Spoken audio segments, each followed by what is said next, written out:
ocean's tide. Aha! Allahu Akbar. Allahu Akbar! Grateful for the journey, can't ask for more. And ask for The more. tales we unveil, Oh. like comets in flight. In the heart of the comets, you shine so bright. Thank you for the fight, for laughter and for tears. Woo-hoo! Creating our magic, facing down those fears. Every super chat you send, Mr. IQ, Nervous Hubbard. Where Hubbard?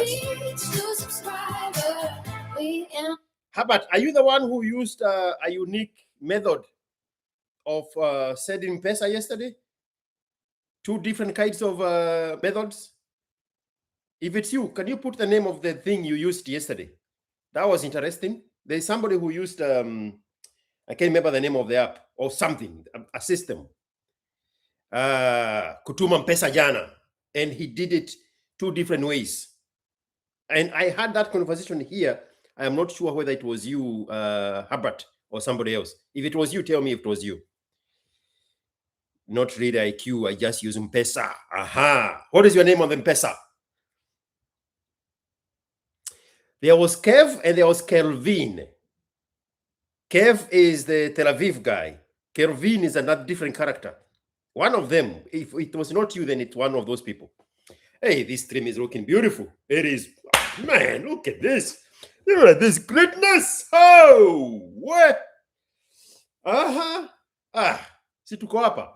Haya, muziki, tafadhali, muziki. Wacha tuanze hii kazi. Wapi muziki bwana?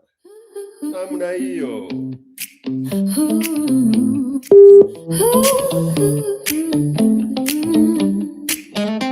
Hello, YouTube fam. Let's gather round tight with hearts bursting forth in pure delight. Nikki Kirati, take a cosmic ride. 20,000 waves where the ocean's tide. Allahu Akbar, let our spirits soar. Grateful for the journey, can't ask for more. The tales we unveil, like comets in flight. In the heart of the comets, you shine so bright. Thank you for the fight, for laughter and for tears. Creating our magic, facing down those fears. Every super chat you send fuels the fire inside. With each new subscriber, we embrace the wild ride. Embrace our crew, your support's crystal clear. Your love lifts my spirits, it's music to my ear. You elevate the message, appreciating the art. With every single view, you deepen my heart. And cherish moments shared. Your vibe lifts me high. Together we'll rise, reaching up to the sky. With passion ignited, let's keep that spark. Together we flourish, we're a journey light on mark. Thank you for the fight, baby, for laughter and for tears. Creating our magic, facing down those fears. Every super chat you send fuels the fire inside. With each new subscriber, we embrace the wild ride. Let's amplify our rhythm, feel the blazing desire. Connection and kindness, that's how we inspire. Together we're rising, look how strong we stand. This is Captain IQ Watson, I'm here to lend a hand. Say that's my friend, it's just the beginning. Thank you from the depths, my heart's ever spit as a tisana. Let's spread joy and cheer with every new journey. I'll always be near.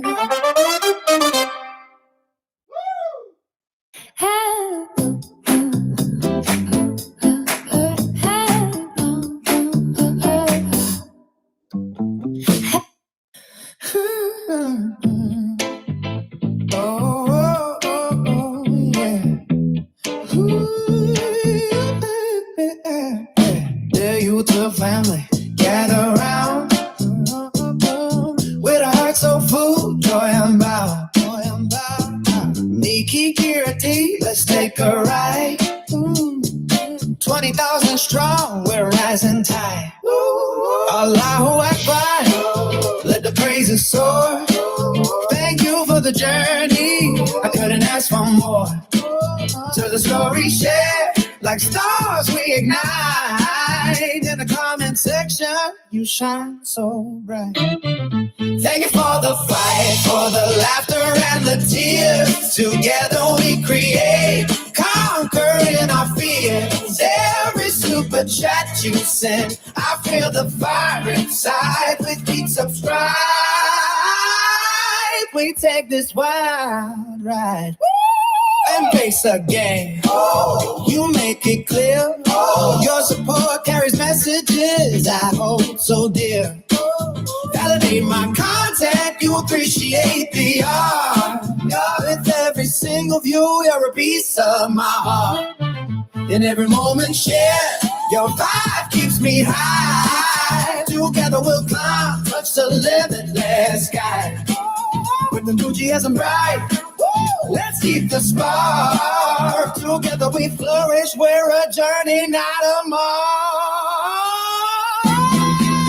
Thank you for the fight, for the laughter and the tears. Together we create, conquering our fears.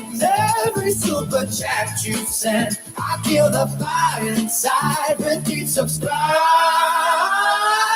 we take this wild ride. Let's keep that momentum. Let's fuel the fire. Engagement. It's what we admire. Together we're going. Just look how we stand. This is Captain IQ Awesome. I'll let you ahead. That's my friend. This is just the start.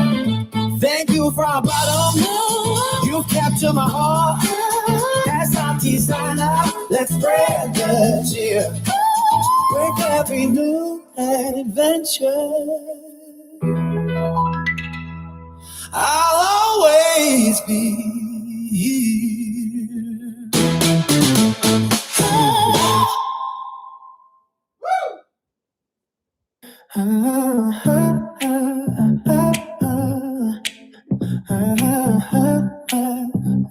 Yeah. Dear YouTube family, gather round with a heart so full, joy unbound. Kikuyu, let's take a ride. 20,000 strong, we're a rising tide. Allahu Akbar, let the praises soar. Thank you for the journey, I couldn't ask for more. To the story shared like stars we ignite. In the comments section, you shine so bright. Thank you for the fight, for the laughter and the tears.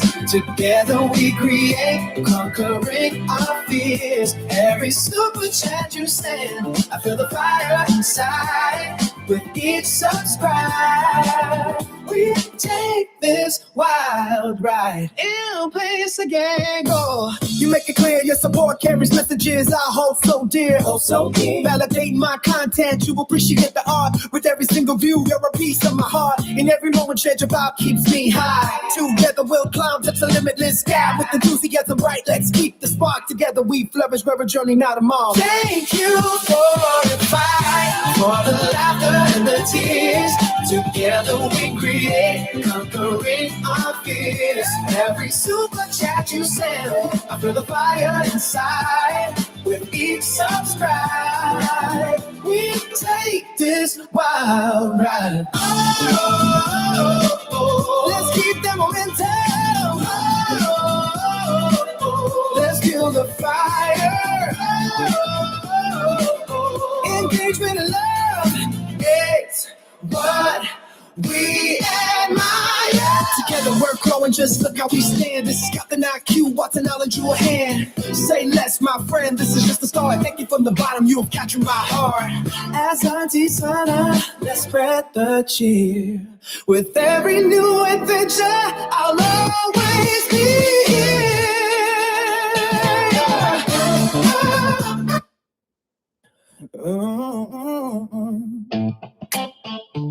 Hey.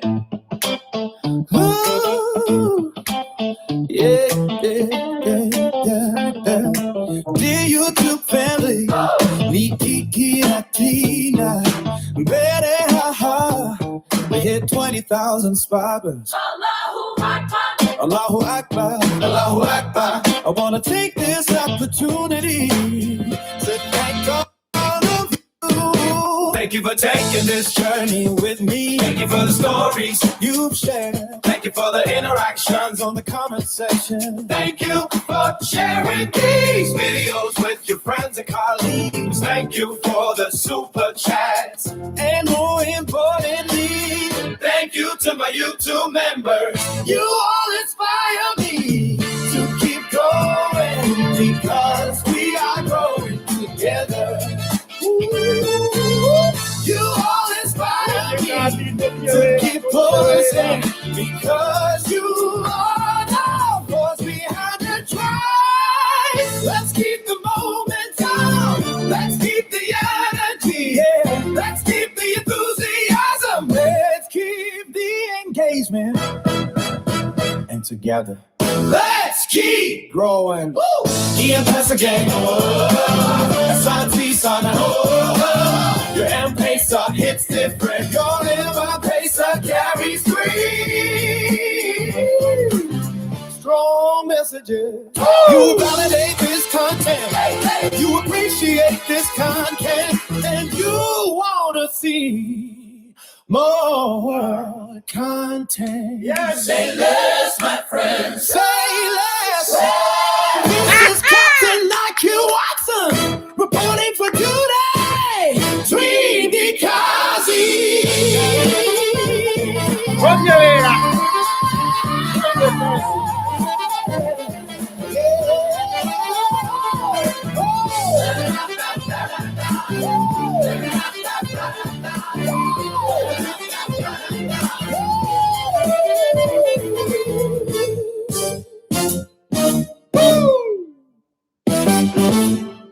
Aya, mimi ni nani? Ngoja. Aha. Take us there. Toheketo.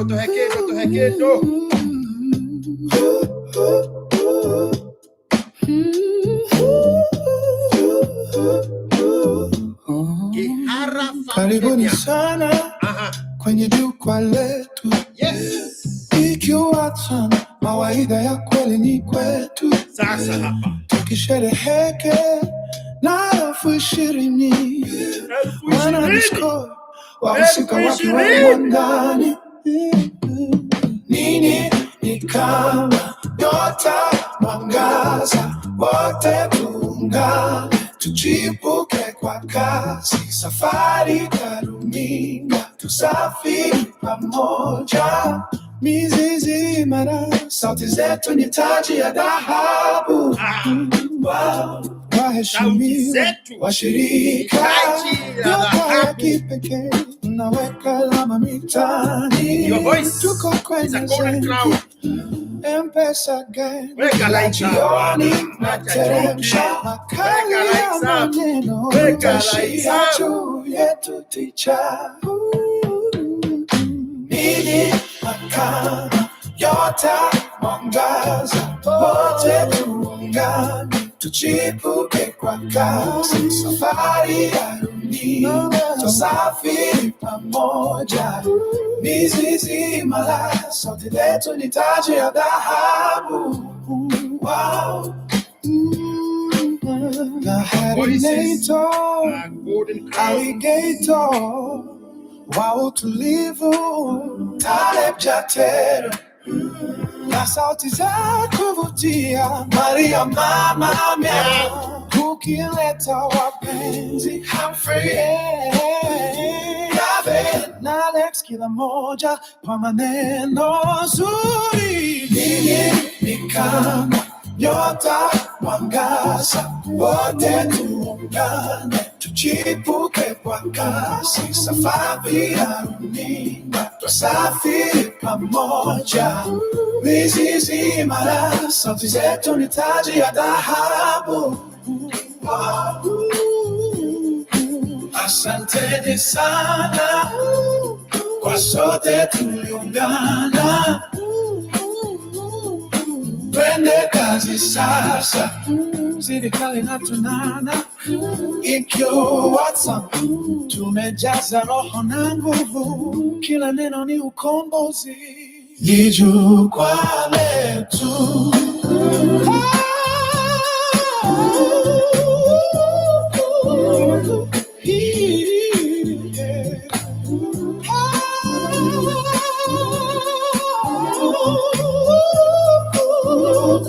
Brooks Mystery. Karibu sana. Namba yangu ya WhatsApp is +1 512 738 6400. Karibuni sana kwenye jukwaa letu. Ikiwa mawaidha ya kweli ni kwetu. This is my favorite actually. This one right here.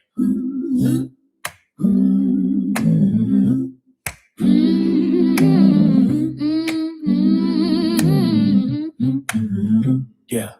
Karibuni sana katika kipindi hiki maalum cha runinga ya Ikiwa. Nawashukuru ninyi wote mnaojitolea kuboresha vipindi hivi. Nawashukuru watu zaidi ya 20,000 ambao ni wahusika ama kwa kimombo subscribers wa chombo chetu cha Ikiwa YouTube nini. 22 people. Put the likes up. Let's turn off everything and put the lights up first.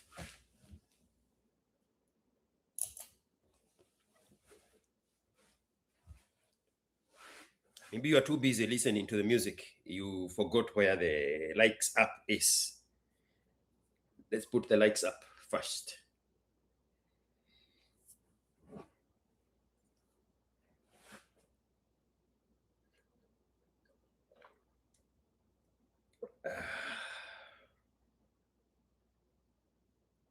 You know where Kibe used to say, this is all I let you watch me drink coffee. Put the likes up. Zikitosha tutaanza muziki. Hakuna haraka. It's 9:20. We can go for a walk. It's a beautiful day. What is the weather like today? Hiyo kahawa inagonga. Kama igongi 58. It's gonna be 71 at noon. Put the likes up. Ama nivae sneakers, twende walk. Do you want me to take you for a walk?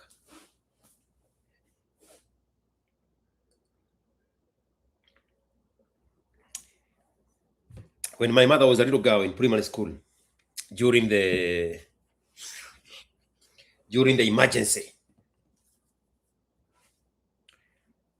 there was an order for people not walking and even people going to school.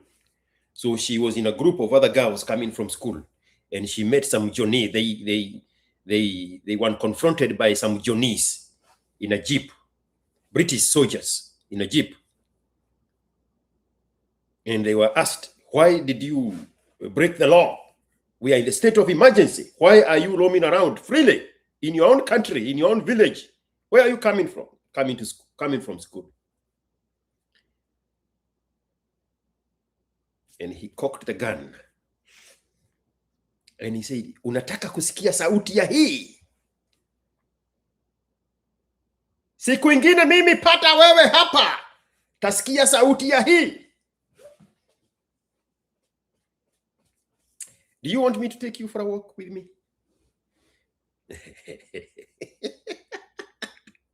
Put the likes up. I'm at the walk. I'll take the phone with me. We can go for a walk. It's a beautiful day. 60 degrees. Is it 60? 58? Put the likes up. Then we can play the music.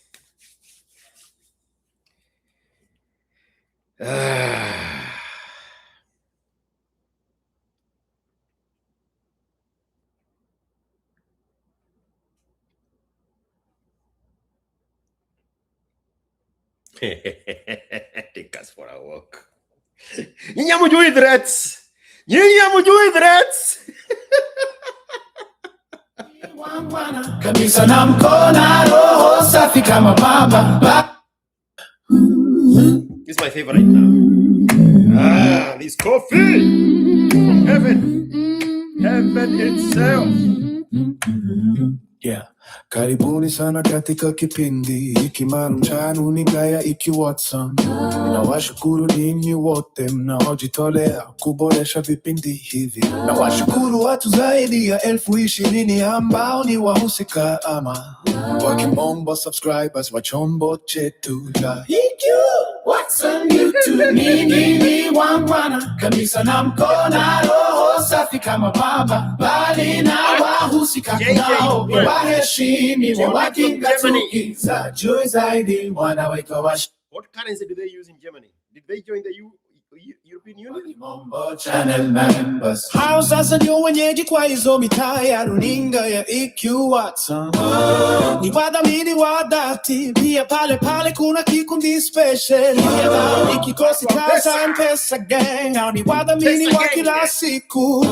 Kicha na kukichea wanateremsha M-Pesa kwa nambari yangu 0742 watazamaji ndugu zanguni, karibuni sana na wao.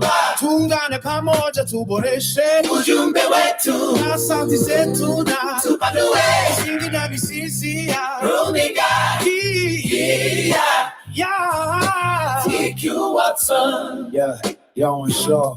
Na washukuru wote ambao huingia kwa vipindi hiki na kuleta maoni yao kupitia kwa comments mapya wenye huchukua kipaza sauti na kuongea humu wakiwepo Arinator, the alligator, Ogala, Wairima, Kevin Tel Aviv, Mugambi wa Makadam, Madame Geo wa South Africa, Masawa Katabana Nyamuhoye, Daniel Magini kutoka Nyeri, Maxwell wa Barcelona, Spain, Mr. US, you asked him from Britain.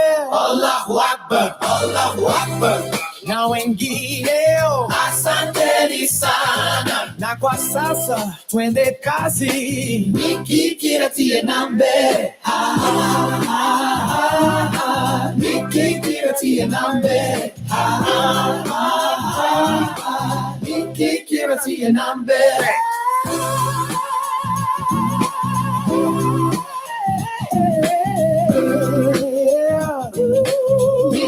Kiratie nambe.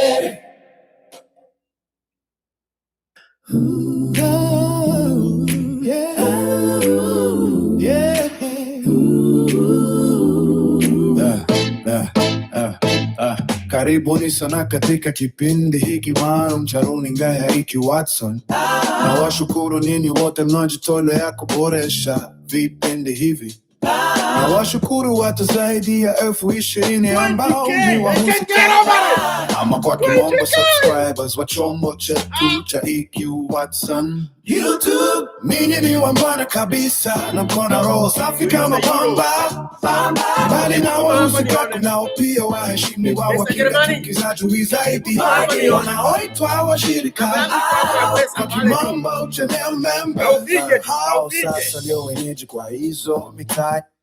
Mimi sio mkoroki, mimi sitaki mingi, mimi nataka tu kaufije. Mr. Germany IQ Watson. Ni wadhamini wa dhati, pia pale kuna kikundi specially ambao ni kikosi cha M-Pesa gang. Hao ni wadhamini wa kila siku, kukichana kukichea wanateremsha M-Pesa kwa nambari yangu 0741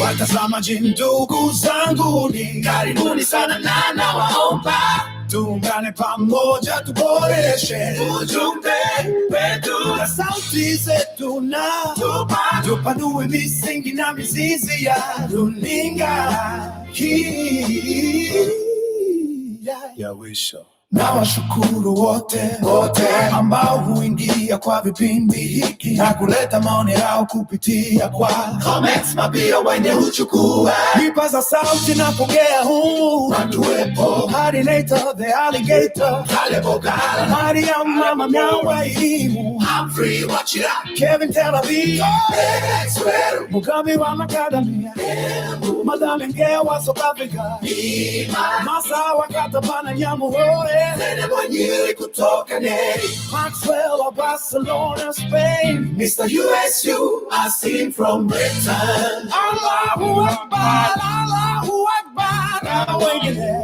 Asanteni sana na kwa sasa twende kazi Yeah Niki kila tia na mbele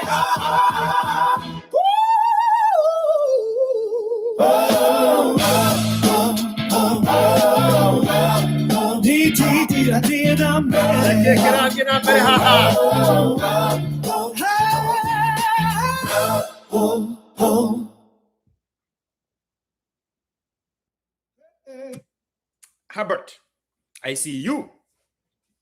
Herbert, you are garalang noto. Echamige? Hey, Herbert, sige kupik kwa lineup. I would not have guessed, Navas Herbert, that you are garalang noto. Echamige? I see you with your health sadaka. Asante sana. Hey,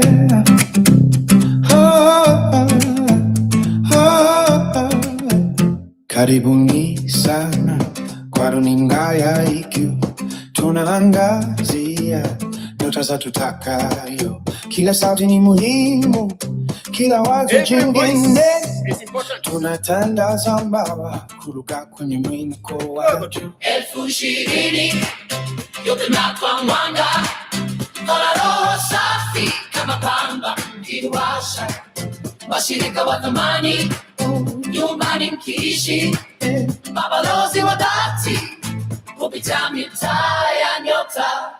Ndugu zanguni, hebu tuchangane, tunaweza kuboresha sauti zetu na misingi yetu. Tukishirikiana tutafika mbali, twende kazi sasa, hatuwezi kusimamisha.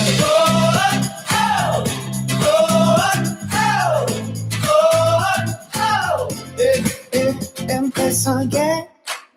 Wanashuka bila shaka, wakileta michango kila siku wanajaza, kipaza sauti, sauti za wazee na watoto, heri tale wachanga wanariha na uhalisi, wote nakuja nabeba maoni yenu, kila neno ni hazina na mtindo mpya, kutoka Mubani hadi Barcelona, mataifa yote tumeshikamana. Ndugu zanguni, hebu tuchangane, tunaweza kuboresha sauti zetu na misingi yetu. Tukishirikiana tutafika mbali, twende kazi sasa, hatuwezi kusimamisha. Asanteni sana kwa moyo wenu wa dhati, tukiunga mkono tunajenga, tunapati kila roho, kila akili, nifanye miongoni, tuchoche mafanikio ya runinga hii mwaka huu. Ndugu zanguni, hebu tuchanganye, tunaweza kuboresha sauti zetu na misingi yetu. Tukishirikiana tutafika mbali, twende kazi sasa, hatuwezi kusimamisha. Nikikirati tunaelekea ndani, kwa pamoja tupumzike na kugonga runinga ya IQ, tunasherehekea. Karibuni sana na twende kazi kwa furaha.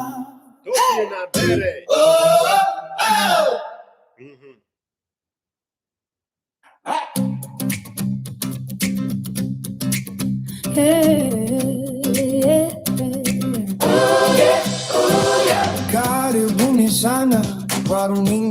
IQ. Tunaangazia nyota za tutakayo. Kila sauti ni muhimu, kila wazo jingine. Tunatangaza mawa kuruka kwenye mwinuko wa juu. 2020 nyote mnatoa mwanga, mkona roho safi kama pamba mkiwasha. Washirika watamani nyumbani mkiishi, mabalozi wa dhati kupitia mitaa ya nyota. Ndugu zangu ni hebu tuchanganye, tunaweza kuboresha sauti zetu na misingi yetu. Tukishirikiana tutafika mbali, twende kazi sasa, hatuwezi kusimamisha. M-Pesa gang wanashuka bila shaka, wakileta michango kila siku wanajaza. Kipaza sauti, sauti za wazee na watoto, Taleb wachenga wanariha na uhalizi. Wote nakuja na beba maoni yenu, kila neno mahazina mtindo mpya kutoka Mbani hadi Barcelona, mataifa yote tumeshikamana. Ndugu zangu ni hebu tuchanganye, tunaweza kuboresha sauti zetu na misingi yetu. Tukishirikiana tutafika mbali, twende kazi sasa, hatuwezi kusimamisha. Asanteni sana kwa moyo wenu wa dhati, tukiunga mkono tunajenga, tunapati kila roho, kila I don't know what's going on with this guy.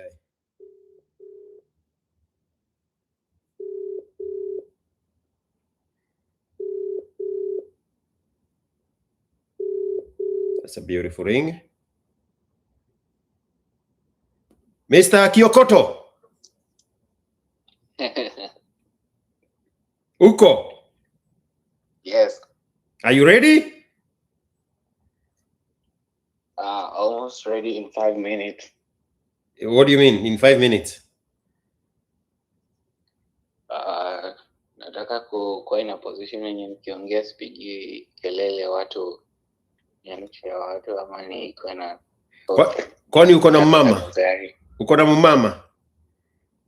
Hapana. Ama unachunga watoto wake? Hapana. Mumama ako na watoto? Hapana, niko na housemate. Hana watoto wenye wako hai na kuelewa.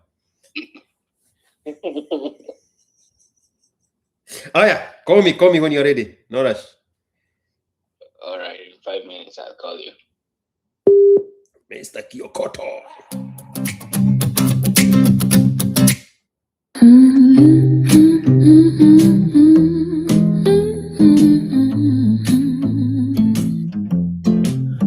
Karibuni sana.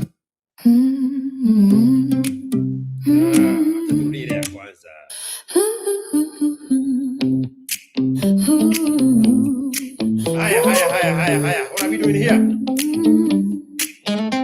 Hello, YouTube fam. Let's gather round tight with hearts bursting forth in pure delight. Nikki Kirati, take a cosmic ride. 20,000 waves where the ocean's tide. Allahu Akbar, let our spirits soar. Grateful for. Yeah, that's what you get. Sorry. Go ahead. Can't ask for more.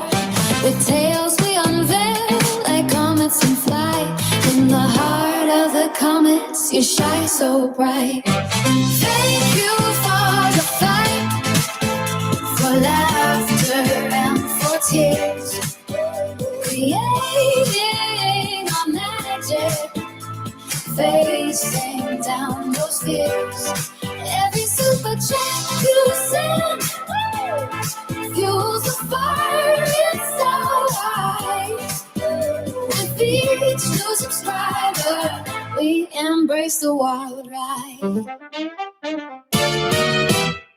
Embrace our crew, your support's crystal clear.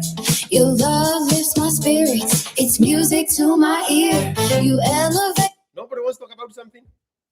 Nobody wants to gaslight me into talking about something?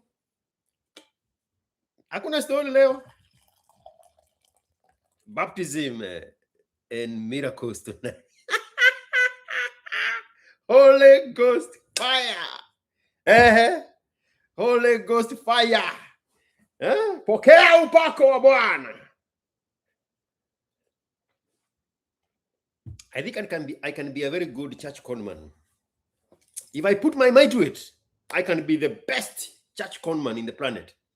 I just have to get used to wearing suits. Because there's no conman who is not wearing a suit. But I think I can be a very good church conman. Yeah? Did you see the WhatsApp messages between the Mandevu guy with God? God is a WhatsApp. God is a WhatsAppter. God is a WhatsAppter. God is a WhatsAppter. Africans, hamujipendi. Hamujipendi. Message, appreciating the art with every single view. You're deep in my heart and cherish moments share.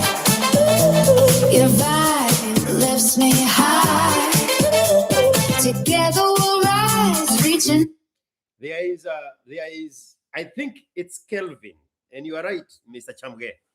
I think Kelvin is the one who sent M-Pesa with a regular M-Pesa, and then he used a different system, TerraPay, twice, a lot of money. I don't know if he was making a mistake, but he did it twice. Hii ni pesa mingi. Hii ni pesa unaweza gonga mtu kofi, alafu umulipe anyamaze aseme haya kwani ujue jokes. We have new characters also. Very new characters. I wish this thing would just show up when these people send money. So we have Herbert, who is here. He calls himself Navas something. Navas Herbert. He is a gole. Galalang. I didn't know. Allah, Wakale. I will have to make a music for the Wakale. Because you are about to overtake Kikuyus in the M-Pesa territory. So there is Herbert.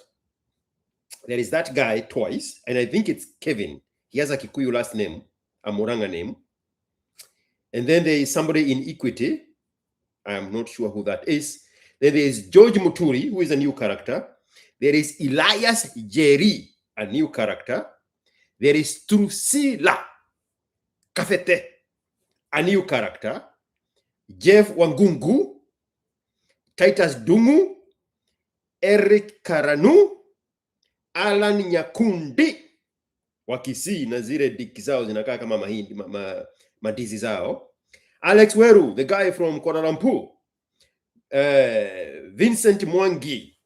Vincent Mwangi is Trevor Noah, the car spotter, with an extra healthy M-Pesa hapo. Imeporomosha kila kitu hapa. Peter Wangari, Steven Zomo, Kenneth Kafaria. I think that's a new character also. Francis Mwangi, that's a very nice guy. We communicate a lot with him on IG. If you want the funniest IG forwards, he sends the best forwards, the best videos. My IG is full of his videos he has forwarded to me. Francis Mwangi, very, very, very, very nice guy. Then there is Semi Okialo, Kwazi hata wakuito we Museo, Ronald Tango, and Ronald Kirui. Asanteni sana for those held M-Pesas. Sadaka izidi kukuja.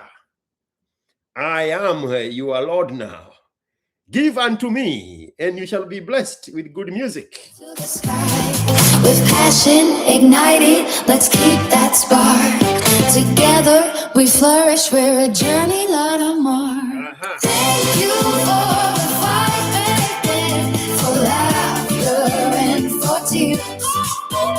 Create facing down those years. Every super you sent fuels the fire inside. With each new subscriber, we embrace the wild ride. Let's amplify our rhythm, feel the blazing desire, connection and kindness, that's how we inspire. Together we're rising, look how strong we stand. This is Captain IQ Watson, I'm here to lend a hand. Say that's my friend, it's just the beginning. Thank you from the depths. My heart's never split as a season. Let's spread joy and cheer with every new journey. I'll always. Mr. Australian Kyokoto. That's how I have saved your name. I have saved your name as Mr. Australian Kyokoto.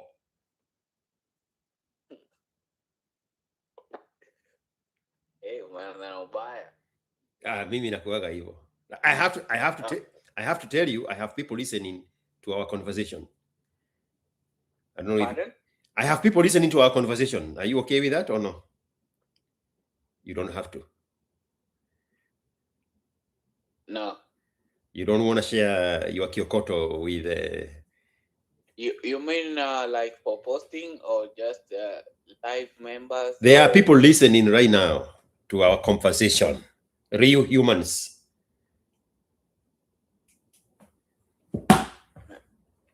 No, I'm not okay. We will talk on the other channel. I'm not okay. Is there anything public you want to tell us? No. Okay.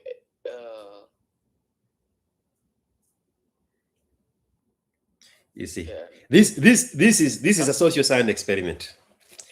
Remember the thing I posted today about the machaches and manyonyes, and I said people who have enslaved themselves, there is no master. Their perception of the slavery is the master. You need to listen to that thing.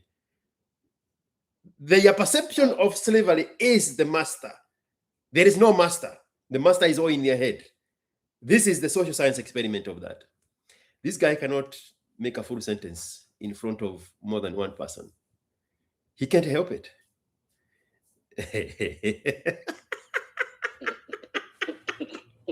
He can't help it. You people joke around with freedom. Freedom is not free. It's 8 billion people cannot afford the price of freedom. That's why you project and call it arrogance. Because you have to be given a bad name because you cannot afford it. It's like the monkey saying, not the monkey. Which is that animal? Oh yeah, it's a kakasungura. Saying, those mangoes, they are not even ripe. Because kakasungura cannot jump high enough to get the mangoes. Those mangoes are not even ripe enough. Okay, Mr. Kyokoto, we'll talk later. Hello, beautiful lady. Na isikuwe ni bwana yake. Na isikuwe ni bwana yake. Haya, mimi sikuwa na ubaya, nilikuwa namsalimia tu. Mimi sisasagi na wanawake wa wenyewe. Oh, ni wewe. Okay, ni wewe. We. Kwa nafikiri mzee amesema, acha niangalie na Mkikuyu gani huyo anaambiaga bibi yangu nifigie simu. Why do I sound like I'm so far? Mariam, watcha games.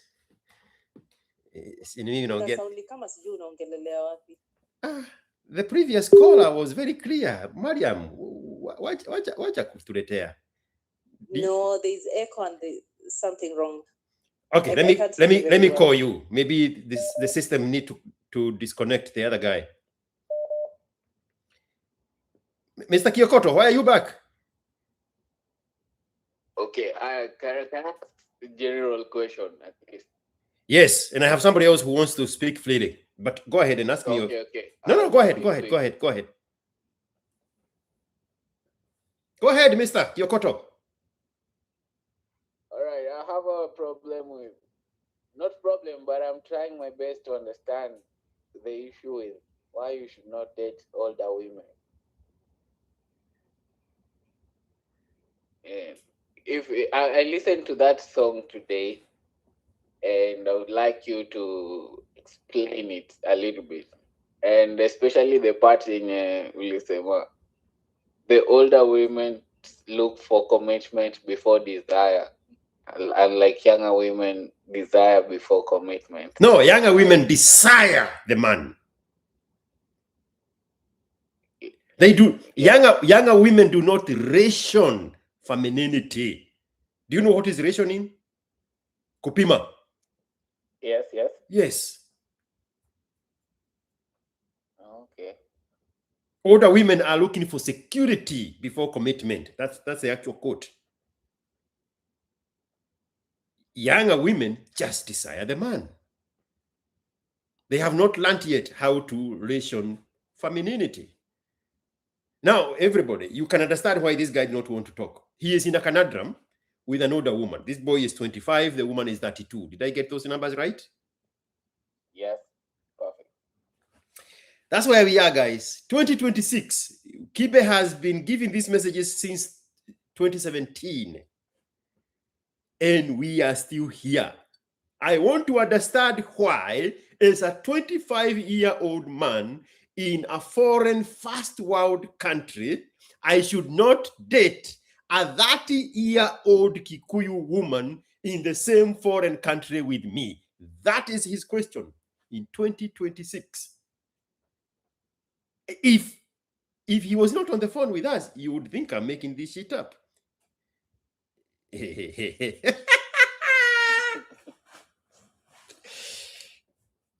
I was biting my tongue because I wanted that to be your story.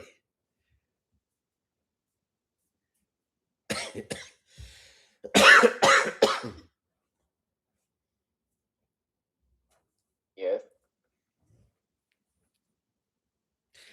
Do you have 30 minutes?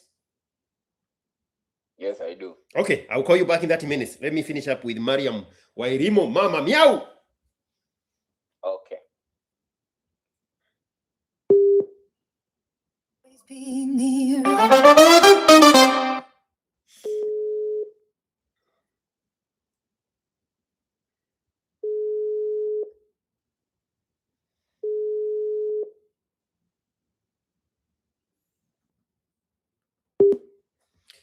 Mama Meow.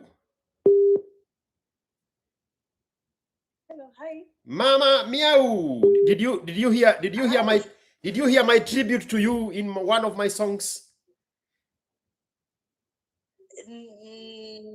No? Wacha kunipimia Maria. Wacha kunifichia white. Ati? Haukusikia nikikutaja kwa wimbo zangu murwa zenye nimetengeneza na nilizisikiza zote na sikusikia jina yangu kwa yoyote. Haukusikia Mama Meow? Never. Haukusikia jina Geo? No, which one was it? The first? All of them. It starts with Harinate. That's a lie. It starts with Harineta the alligator, Taleb Jatelo Ogelo, Mariam Mama Meow, Geo, Madam Geo from South Africa, and then the lady from Congo, the one who calls me from DC, who speaks Swahili. I cannot pronounce her names. All her names are there. And on the bottom, there is Humphrey Wachira from Somaliland. Then there's a young boy from Barcelona, Italy. They are all lined up there. Your name is there, Mariam. You can't put me in the same song with the Taleb, surely. Why? Mbona uko hivi? I will make one just for you. I will make just a Mariam song. Hold my cold coffee. I will make one for you, Mariam. Just you. That's a man after my heart. Do you want it in English, Kikuyu, or Swahili? I can do either. English and Swahili. No, I don't like the Swahili one so much. I like the English one. Do you want it in rap? Do you want it in R&B? Do you want it in indie? Do you want it in alternate? I want it in those, you know those teenage kind of songs that you like. The ones for Taylor Swift. Pop. What kind of music is that? I thought it was pop. What is that? Pop. Yes, pop. Yes. Umesikia your statement. I like it in those teenage songs you like. Zireza Akina, Taylor Swift. What? Yes, those teenage things you like. Madam, Mariam, there is no heaven for you. Zoea hii dunia. Zoea hii dunia. You will not see heaven. Tutapatana kwenye tutapatana dunia ikiisha. Wait, is this a private call or I'm live? What difference does it make? What difference does it make? Answer that question. No, let me check. Okay. Navas Herbert, Asante Sana for the super chat. Mr. Golei, I see you here with 100 shillings super chat. That answers Mariam's question. Yes, we are live on YouTube. I see. Nambia Mambo, it's been a minute. What are you up to? Who are you talking? She's older and I am immature. What the hell? Oh, that's the guy. He actually called when I said, let me call you back. He called in. He wants to talk, but he doesn't want to talk in public. But he wants to talk. So when I disconnected you, he was here asking, let me ask you a general question, because I had offered him to speak freely or a private call. It doesn't matter to me. And he said he doesn't want to speak in public. So I called you. And then he called me back. And he said, but let me ask you. You won't believe this, Mariam. But let me ask you a general question. I am still trying to figure out what is wrong with dating an older woman. Because I was listening to this song that you put up that says always date younger women. And it says that women look for security before commitment. Women look for security before desire. And younger women just desire the man. What does that mean? I'm 25 years old, and my Kikuyu woman in Australia with me is 32 years old.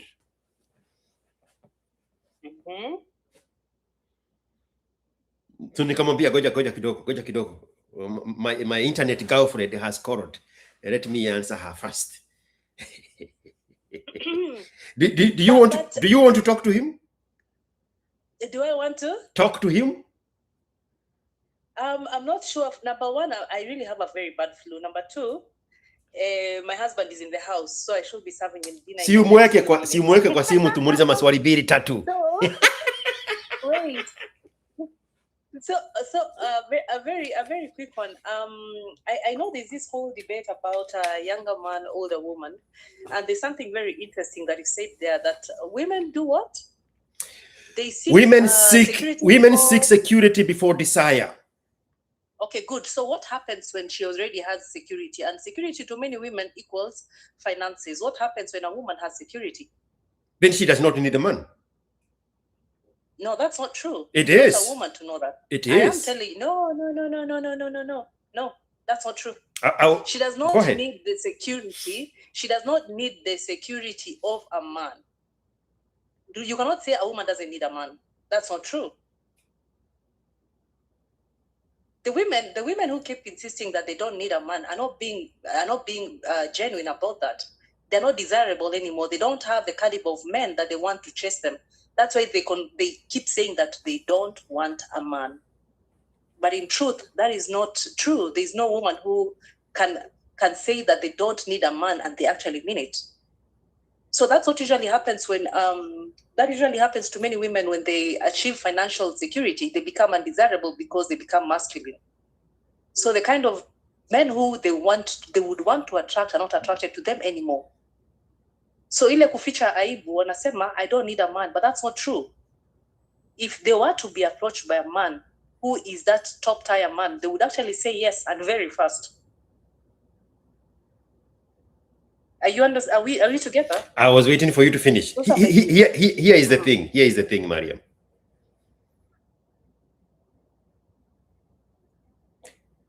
A woman that is loved right does not need anything from a man. It is in the package of being loved. We can use you as an example. You communicate your desire to your man. He meets Yes. all your needs. A woman never need to ask for anything because it comes with a package of the man that she desires. It's in the package. The reason there is this conversation about what a woman needs is because this woman wants something the man has, not the man. A woman who is loved light, it's because she has submitted, she has honored, she has respected, she has obeyed, and she has followed the direction of the man. Then she submit to the man loves her back. That love is the whole package of everything she will ever need. If we remove the woman and put a child in the equation, it is very easy to understand. Because a child never needs to ask for anything. The parents know what the child needs. The parents meet all the needs of the child according to the value of the source of their provision. It's equally the same. If there is the demand, if there is the asking on the part of the woman towards the man, it's because she is not doing her part. She does not want to submit. She does not want to respect. She does not want to honor. She does not want to follow the man. She wants what the man has, not the man. Because now the modern woman has figured out how to get what she wants from a man without ever attaching herself to the man. And because the modern man has enabled those lopsided dynamics of giving without being wanted. And we are so far gone in those lopsided dynamics, now it takes forever even to explain what went wrong. The woman submitted. And we can use you in 2026 as an example. Have you watched that lady? She has very natural long hair on TikTok. Probably you haven't because you're not a TikTok person. But her whole content is about my husband. My husband. When she goes to her friend, she's bragging about her husband. When the husband is in the background, she comes with the food and say, my husband. And she feeds the husband. She serves him juice. And then she communicates through love and affection her desires. My husband, look at my nails, my husband. Oh, do you want to go do your nails? Aha, that would be nice. Check your M-Pesa, I have sent you some. My husband, my husband. But there's no demand. When a woman is demanding something from the man, it's because she wants something the man has, but not the man. She negotiates security before desire.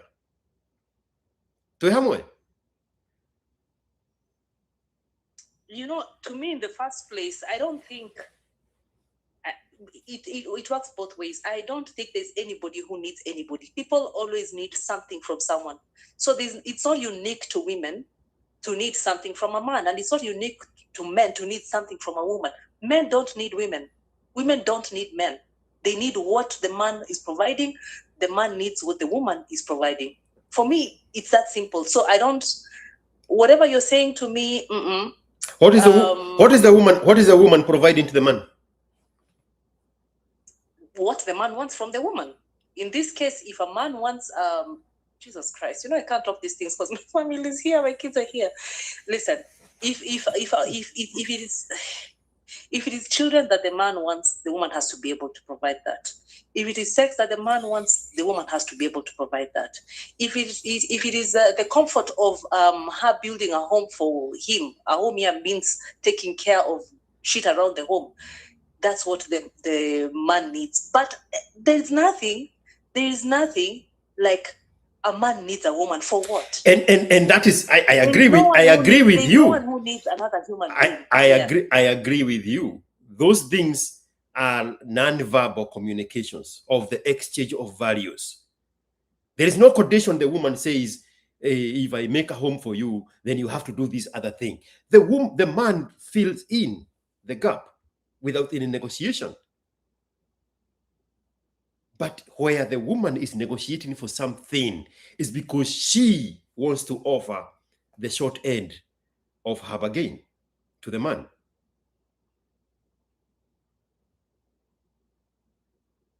We are saying the same thing. Me with the village English and you with the us girls English. No. So the debate earlier, when we go to the 35-year-old woman and the 25-year-old man, for the longest time I've debated that kind of relationship is a very normal relationship, because the woman at that point has whatever it is that she would be looking for in an older man, and she's looking for something that she now wants or desires from I don't want to call she's looking for that thing that she's now lacking. Yes, that thing that she's now lacking, which is normal. To me, it's very normal. That thing that she's lacking is what now she's looking for, that thrill, that youth, that in time mbaya kupiga story lakini George. I'm watching you drown in a deep pool. I'm being quiet here watching you drown. I'm not sending you any buoy. No, but you know the worst thing is I'm not able to kind of speak freely. In my house I told you we eat at 7, and it's 7, and I need to serve dinner. Is that how you stay fit? Of course. Yes. But back to the point about this 32-year-old woman and a 25-year-old guy. They are in Australia. She wants him because nobody else wants her. End of story. She is the least desirable woman, most ignored woman in that multicultural society. So these women, these older women, they go hunting for small boys. Mariam, I have talked to all of them. This will be the 5th guy of the same kind of story from Australia. I have talked to 2 guys in Great Britain. I have talked to a guy in Canada. On camera, they are all recorded in my episodes. Nobody wants this black woman from Africa. So they bamboozle the small boys with sex. And then the guy gets confused. Because at 25, where did he have that much sex? He hasn't. This is the first time he's getting it. So in his head, he thinks he's winning.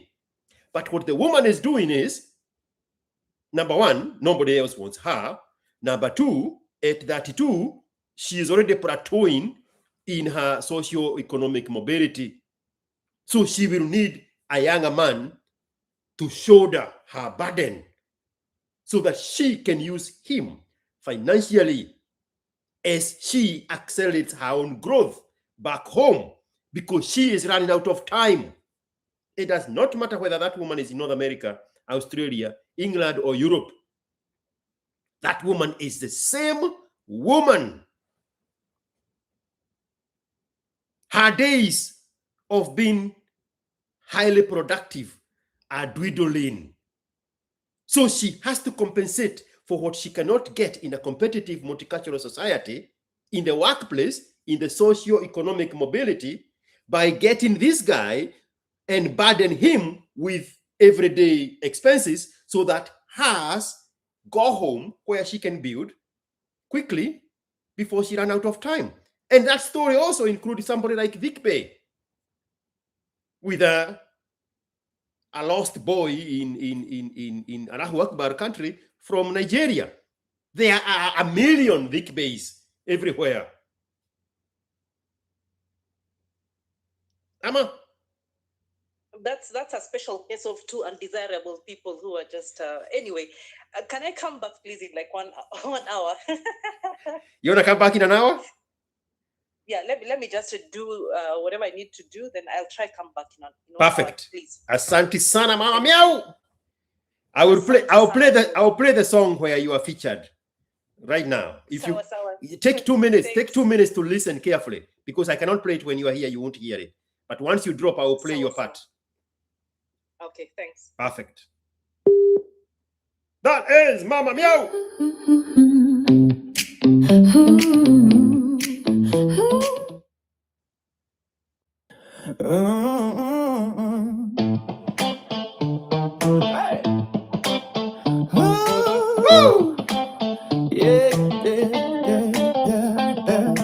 Dear YouTube family, Nikiki Latina,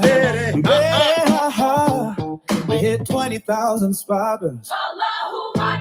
Allahu Akbar, Allahu Akbar. I want to take this opportunity to thank all of you. Thank you for taking this journey with me. Thank you for the stories you've shared. Thank you for the interactions on the comment section. Thank you for sharing these videos with your friends and colleagues. Thank you for the super chats. And more importantly, thank you to my YouTube members. You all inspire me to keep going because we are growing together. You all inspire me to keep pushing because you are the force behind the drive. Let's keep the momentum. Let's keep the energy. Yeah. Let's keep the enthusiasm. Let's keep the engagement. And together, let's keep growing. Woo! The M-Pesa gang. Sana. Your M-Pesa hits different. Your M-Pesa carries free. Strong messages. You validate this content. You appreciate. Actually, it's this one. Sorry. It's this other one.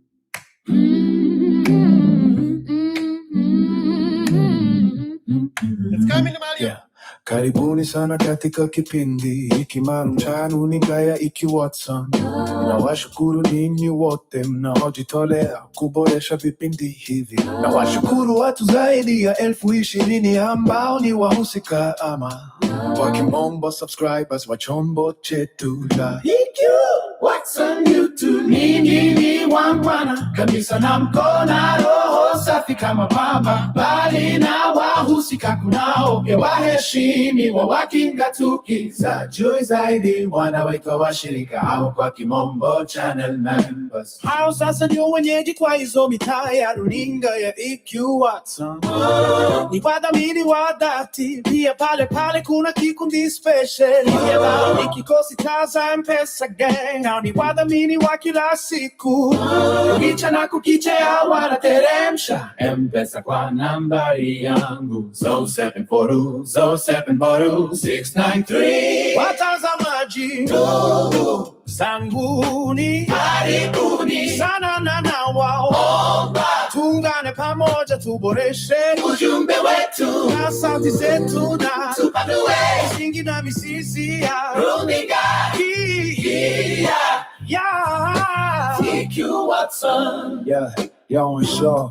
Na washukuru wote ambao huingia kwa vipindi hiki na kuleta maoni yao kupitia kwa comments mapya wenye huchukua kipaza sauti na kuongea humu wakiwepo Arinator the Alligator Ogala Mariam Mama Meow Wairima Wachira Kevin Tel Aviv Lex Weru Mugambi wa Makadam Embu Madam Geo wa South Africa Masawaka Tabana Nyamuhoye Daniel Bajiri kutoka Njeri Maxwell wa Barcelona Spain Mr. US UASIM from Britain Allahu Akbar Allahu Akbar na wengine asanteni sana, na kwa sasa twende kazi, nikikiratie na mbele,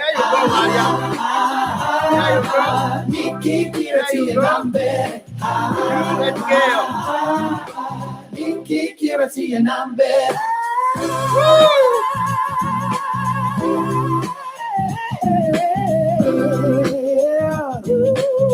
Nikikiratie na mbele. All right. Let's call these Lost Boys of Australia. Lost Boys of Australia.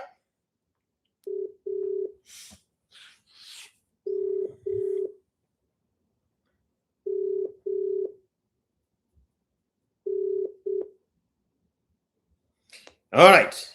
Are you back? Are we back? Yes, I'm back. What's up? Did you listen to Mariam? Yes, I did. Aha! Thank you. That's enough. Don't explain. That's it. Sasa tuko wapi?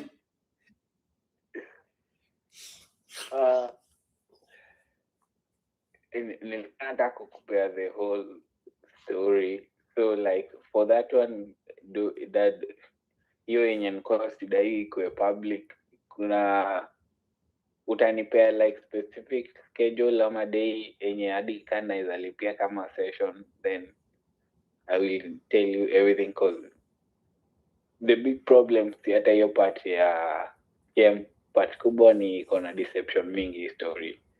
That's why. Bro, you said me manifestos like somebody who is about to offer themselves.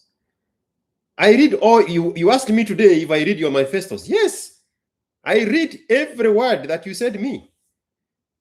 Where is your name? Here, Kyoto, Australia. Bro, you said me you said me things that cannot even fit in one face of the phone. You think I'm kidding? It says read more. This is how long your manifestos are. I read every word of it.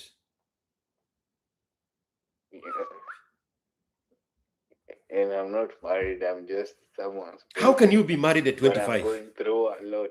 How can you be married at 25? How long have you been in Australia? Yeah, 4 years. So you went there when you were a teenager? Yeah.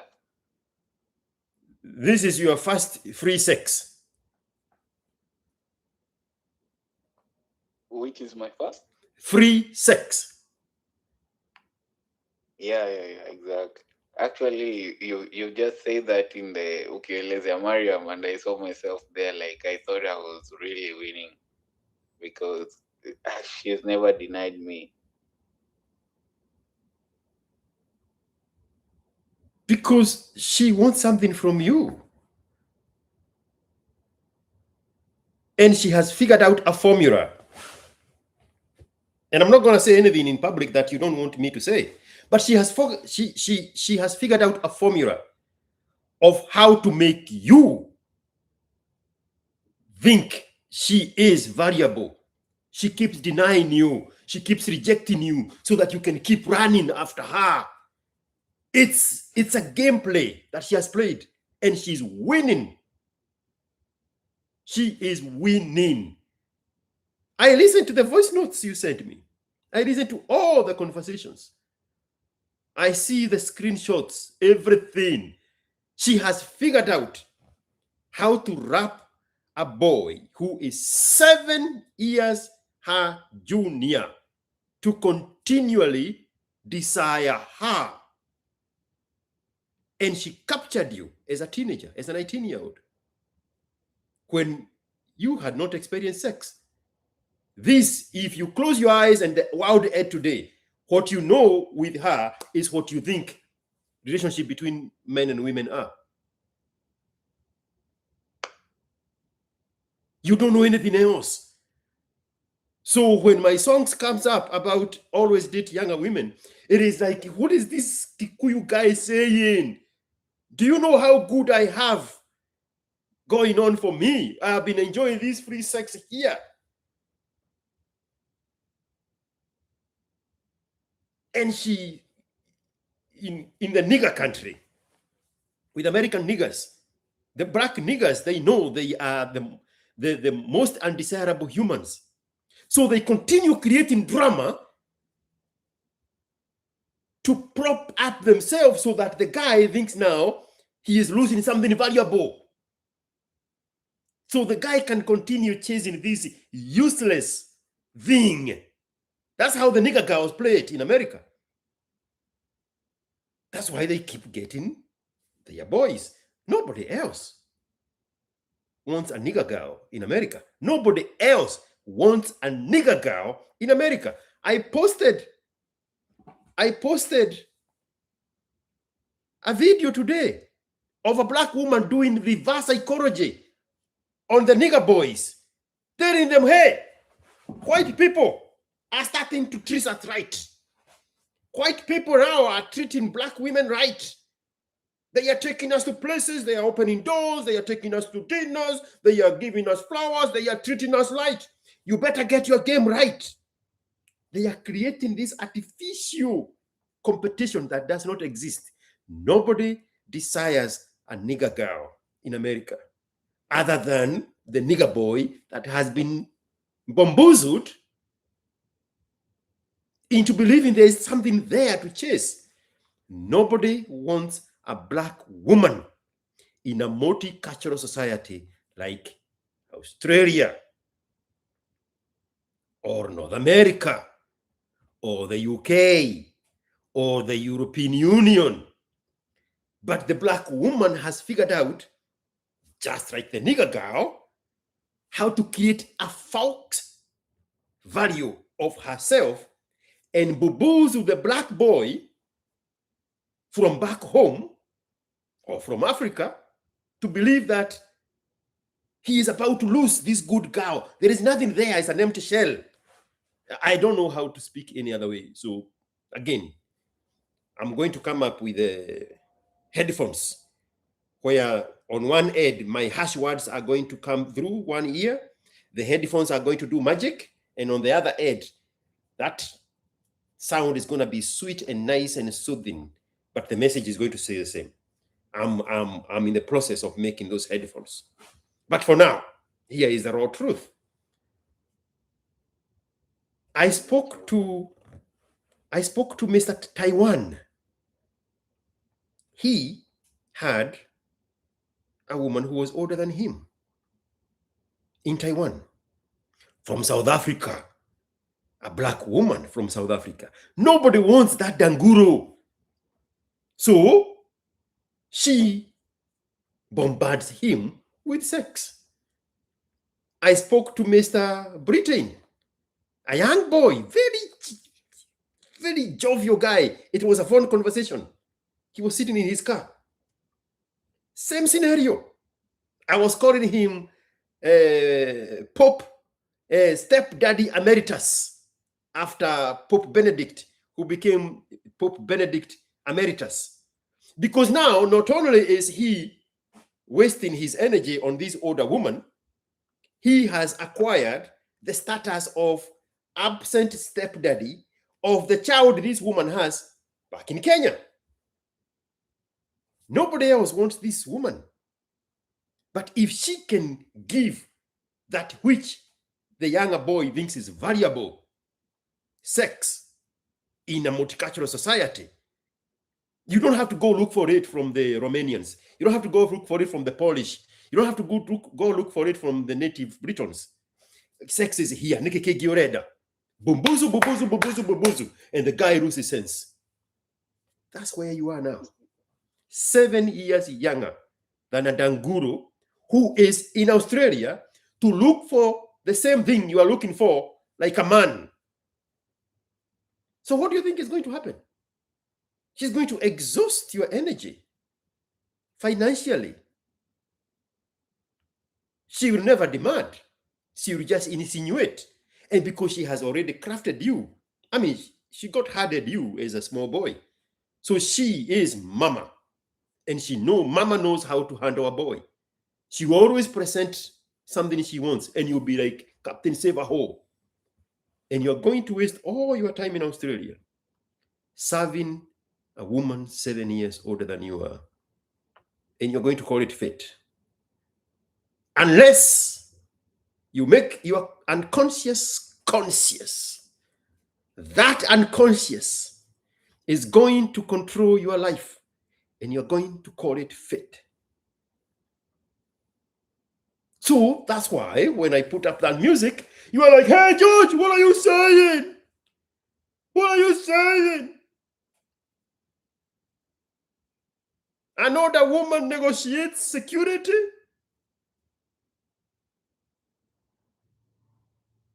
Because now umeanza kujishuku. Kwani sio venye kuna kuaga? Sio venye kunaendaga? Because you don't know anything else. I mean, you can truly be forgiven because you don't know anything else. Your first exposure with an adult woman is this woman who is 7 years older than you are.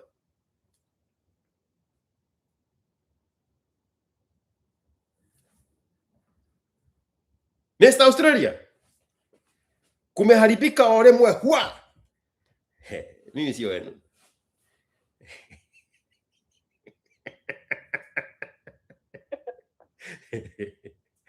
Are you a Kikuyu? Unfortunately, yes. Is she a Kikuyu? Yes.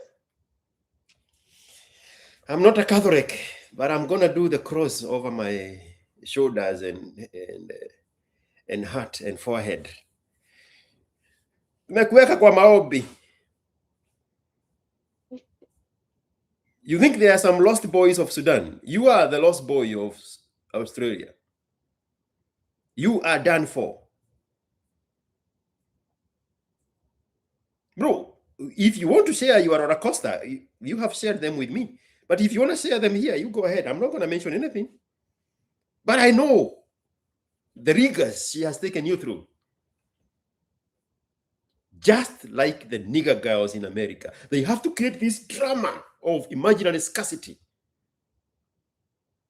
And the guys start second guessing themselves.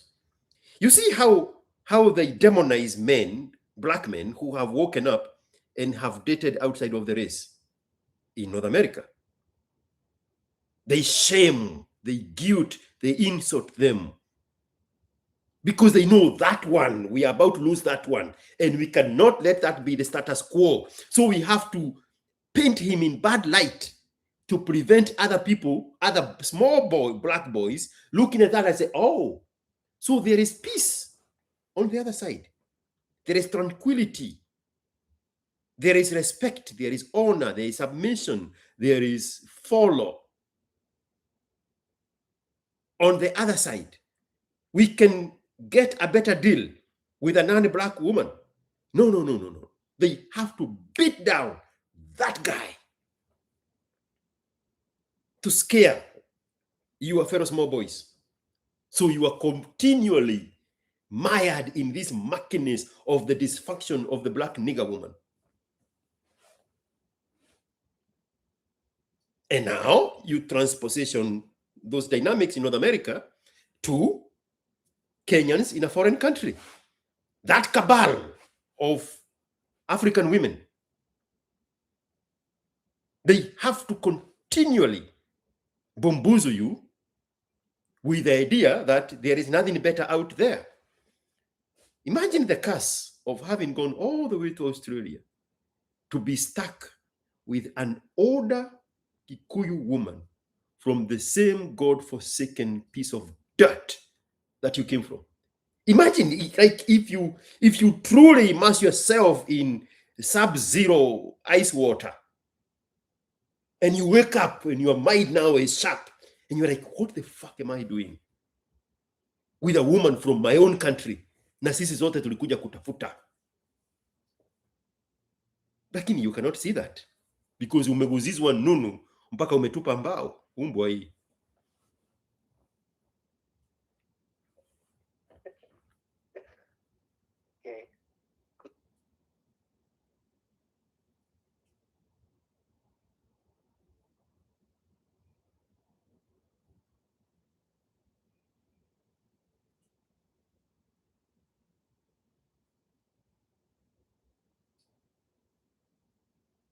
Utajitetea ukiwa pande gani?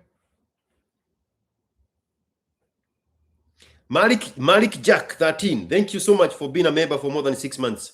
Your badge now is golden.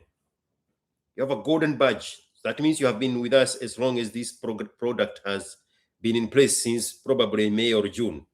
So you are in month 6, month 7 or month 8. Asante sana.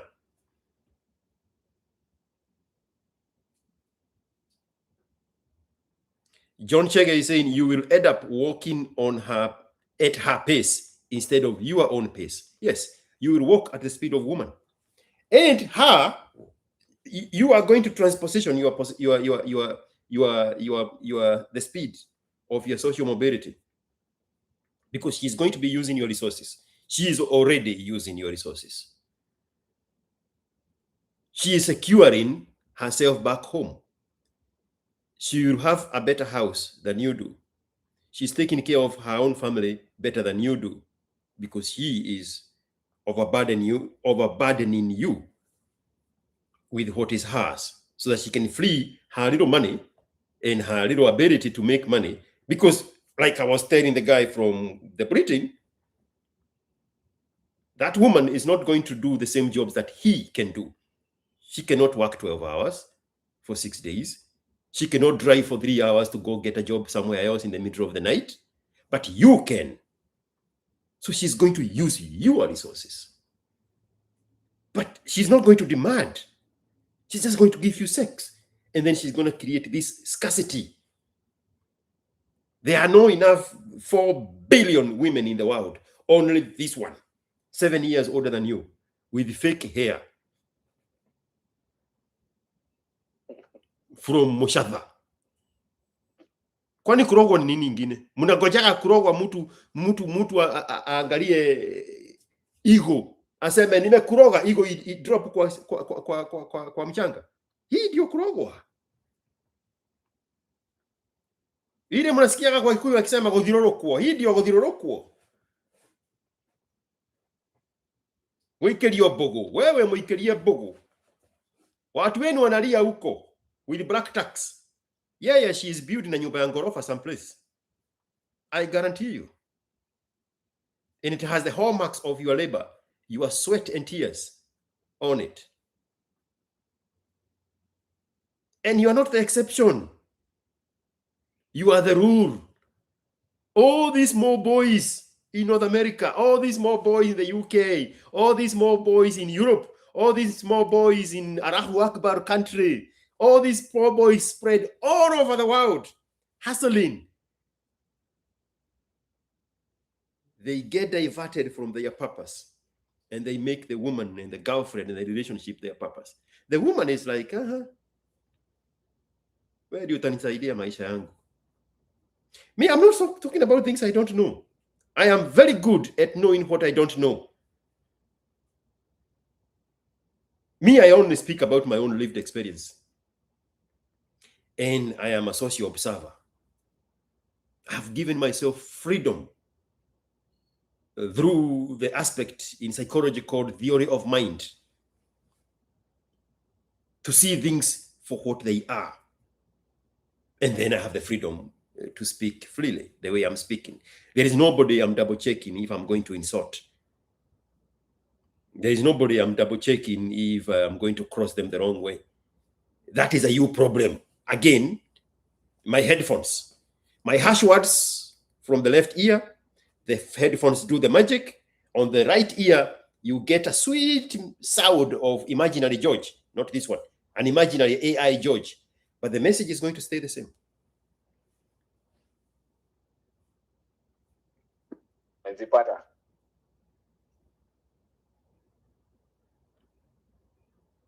If you look at how much money you have spent on her, it does not even look like it's a lot, because ni kidogo hapa. Hebu nifanyie hivi, fanya hivi. Ukikuja niletee hii. Unataka tuende hapa. If you kusanya all that money, you put it together, hiyo ni nyumba ya ghorofa Kenya. But you cannot see that because ushaoja hiyo nuni yake wewe. Anakupeana pande zote. You are 19 years old when you landed in a foreign country.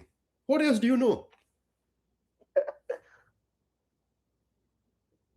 Yeah, looking at it right now, it makes sense because she's never asking for the money directly. But for instance, every time we go somewhere, natumia gari yangu, which is still money in terms of fuel. We go somewhere, we eat, it's still money. But in that instance, you never look at it as she's asking because to spend in that moment. It's not like she's asking for money directly. Hatujawai pitia point ya kuishi pamoja bado.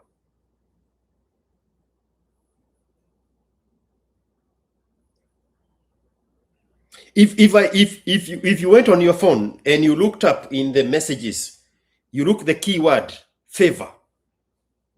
I don't know how you write favor in Australia. F-A-V-O-R or F-A-V-O-U-R. If you type the word favor, Yes.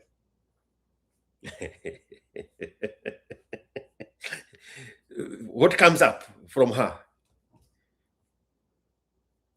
Honestly, none. Uh-huh. Unless those people are cold. But she never used that. That's why I was convinced that she's the right woman because she's played that game. You see what I did there? She's never. Kenodia has stepped up proper. Kenodia has stepped up proper. That's the conversation I was having with Mariam. She has poured her imaginary desire on you. She never has to demand anything from you because now you have stepped up and reciprocated that. So you instinctively meet all her needs and she never have to ask for them. But even when you're saying, when you go somewhere, you use your money and you pay the bills, more importantly, what you are losing more than money and the utility of your vehicle is time. Time is the most expensive commodity. It is very expensive to afford time. I can buy 100 hours in a day. When I'm sitting here, there are people working for me. I am paying them for their time. I can buy 100 hours in one day. Elon Musk can buy 1,000,000 hours in one day. You cannot. You are using your time. So your time is more expensive than mine because you cannot afford to replenish your time. Elon Musk can replenish his time 1,000,000 hours over in one day. I was looking at this company called Oracle. They have 160-something thousand employees. The owner, the guy who started Oracle, is my customer. That's how many people's time he is paying. I think it's 162K or more.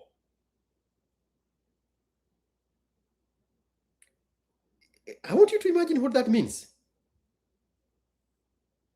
160,000 employees. This one guy is paying at least 10 hours of those people every day.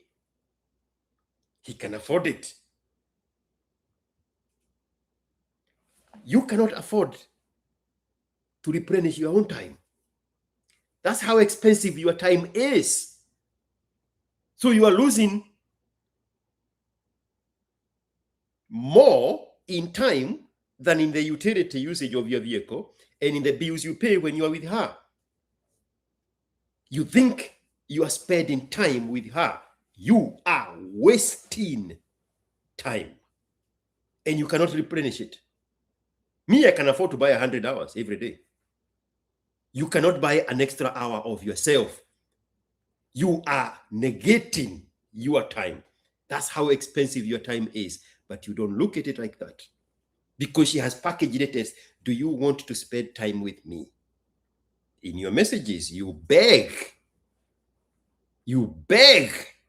to spend time with her. You beg to go waste your time, your resources, your energy with her. This shit is more complicated than you people take it on the superficial level. Somebody said something very profound here. This is John Chege. Work for yourself for 10 years. You are 25 now. You'll be 35 in 10 years. Where she is now. I'm not reading the message yet. In 10 years, in age, not in growth, not in maturity, but in age, you'll be where she is now in 10 years. So Chege is saying, work for yourself for 10 years, and at the age of 35, you'll be in the position to marry a 25-year-old horny girl.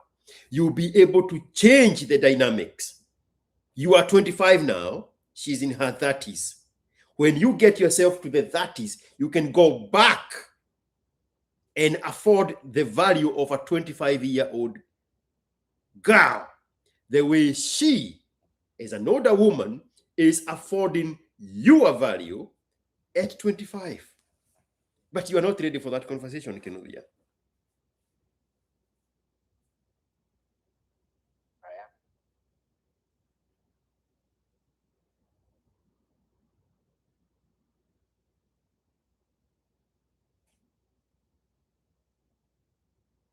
No, what are you people, even when you come to Kenya, you look so dusty and defeated and loop-shouldered, so tired and haggard. You are in a fucking first world. Because you have been sucked dry by these damn gurus that you entangled yourself with in a foreign country. Ama, kuna uongo hapo? Kweli kabisa, kweli kabisa. That's very true. And honestly, in terms of time, I've wasted a year, a whole fucking year. Very true. Now, almost every day, and my boss at work, because I always have to receive the phone, and also in the morning I'm always late because every time when we sleep together, I have to be late at work in the morning.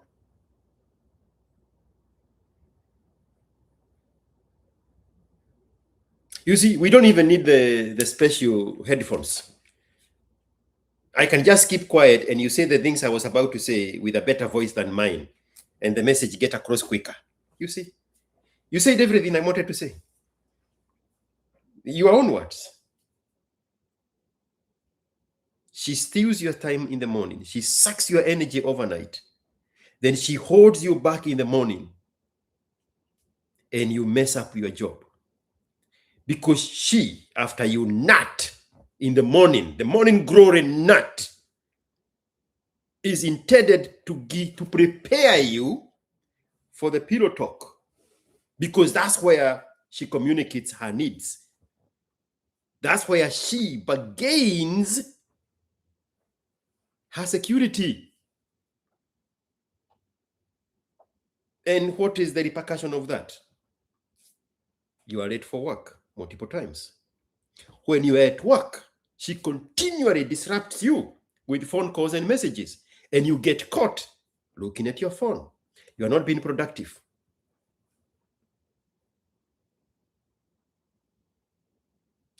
Do you know how old your mother was when she gave birth to you? Yeah. How old was she when she gave birth to you? 30. She was born 1971. Your mother was your mother was 30 years old when she gave birth to you. Yes.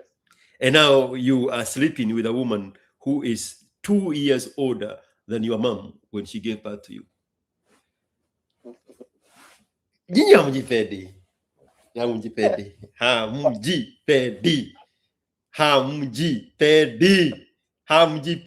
The guy in Britain. Do you want to join this phone call?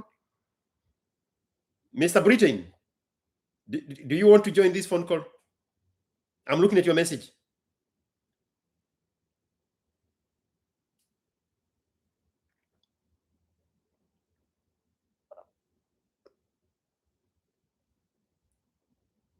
Mr. Britain, tell me if you want to join this phone call.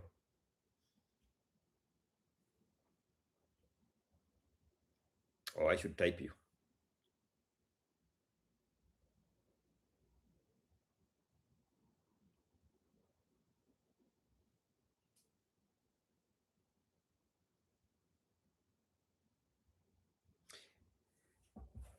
That question I ask people like you all the time.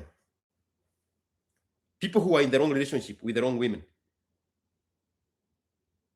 Because they cannot see the girl they are sleeping with. It is very easy to paint the picture of your mother, the age she was when you were born.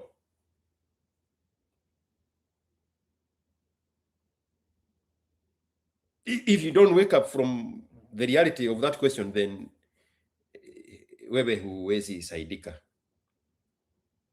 Gail, if you are here, tell me. If you are listening to me, Gail, Mariam is saying that you will be joining soon with her. But if you're already here, let me know. Dennis Karaoke, the day Mr. IQ Wilson leaves this world is the day information will leave. Keep winning, my guy. Mimi, I'm not going anywhere. Hell does not want me, and heaven is not ready for me. I'm going to stay here for a while.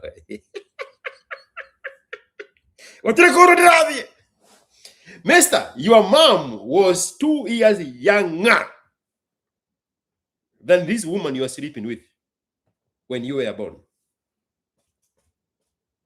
Nilikuuliza kuna kurogwa ingine isipokuwa hiyo? Ni kurogwa ingine gani unasubiri isipokuwa hiyo?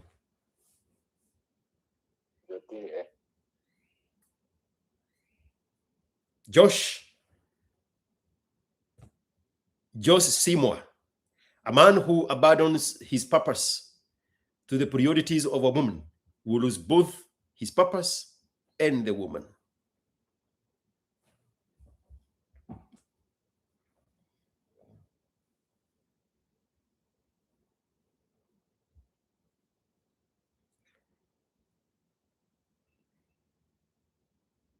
But I'm the bad guy. I want my fucking medal of the bad guy. I want the bad guy medal. Right now. Let me see if I can find that video that relates to what that guy has just said. I think it's in the shots.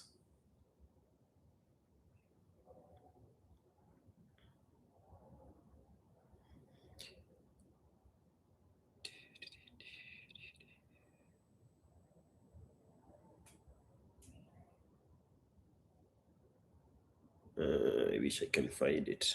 Probably I won't. I cannot play it because I'm using the wrong phone. Man, I need a camera. I am restricting myself here from my zingers. There is an exact quote, what that guy has said, that I told Mr. Taiwan. It's on my TikTok, but I can't get to my TikTok quick enough. Can I? Let me see if I can get to my TikTok.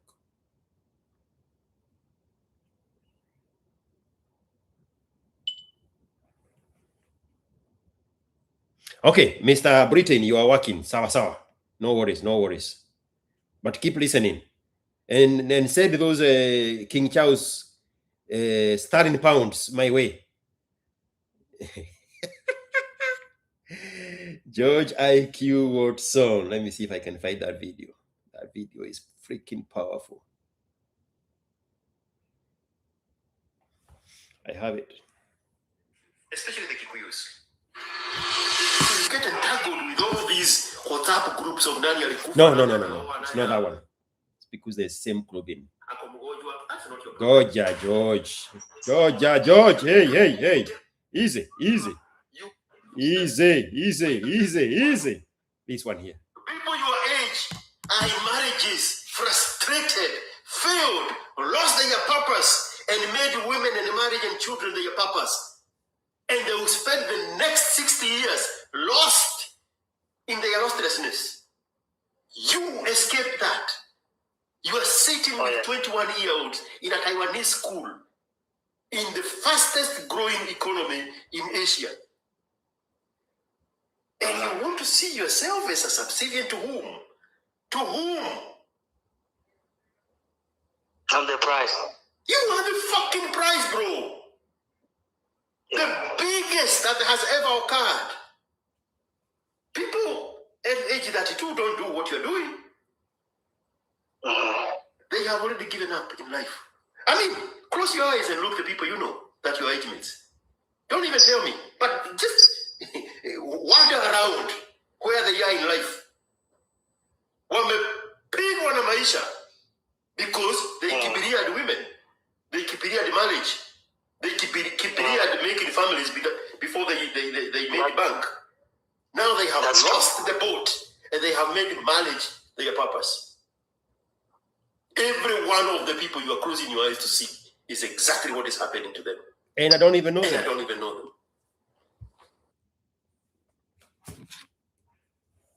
Mimi, sio wenu.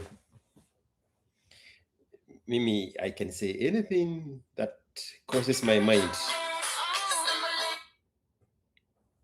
I know what I know and I know what I don't know.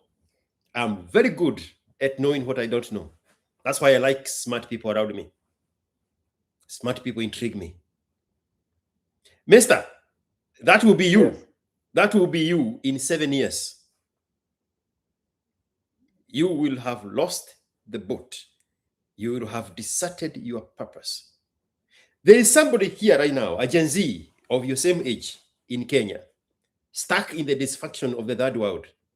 And they are biting their fingers saying, I wish ni mimi ningepata nafasi ya kwenda Australia. I would bury myself deep into my purpose and shut down all the noises and completely ignore the women. Nijijenga miaka 5, miaka 7. Halafu nirudi Kenya nianze biashara. Somebody is saying like that right now. You are there, taking all those opportunities for granted, getting bamboozled by a woman 7 years your senior, wasting your time, your energy, your resources, your attention on this danguro that came there to look for exactly the same thing you came there to look for. You cannot see it because you've been blinded by a 32-year-old Nunu. And you deserve that. Even if you didn't deserve. Me, I'm not fair. Me, I'm not fair.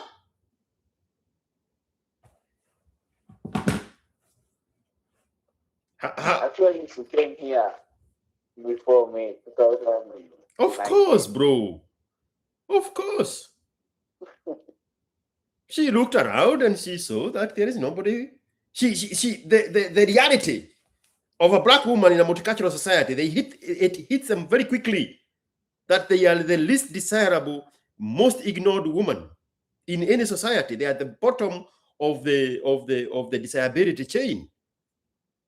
So they are there to get in, waiting for tokenodias like you, to chihuahuas, honey chihuahuas. And they are like, haka, nikikapea hii 32-year-old Nunu, katatupa mbao. I will wrap him on my little pinky. And she'll give me the security, the energy, the time, the comfort, and remove the shame of me being undesired and single, childless at 32. He is going to compensate for that. But I cannot make him realize how valuable he is. So I'm continually going to create drama and package myself as something he is about to lose. I am just going by the messages you have sent me. We've been talking for 6 months or something. You've been dilly-dallying on having this conversation. I'm going to package myself as somebody. I am leaving. I am going. I'm going. What happened the other day when you said, Iishe? Do you want to give that story? Yeah, I can talk about it.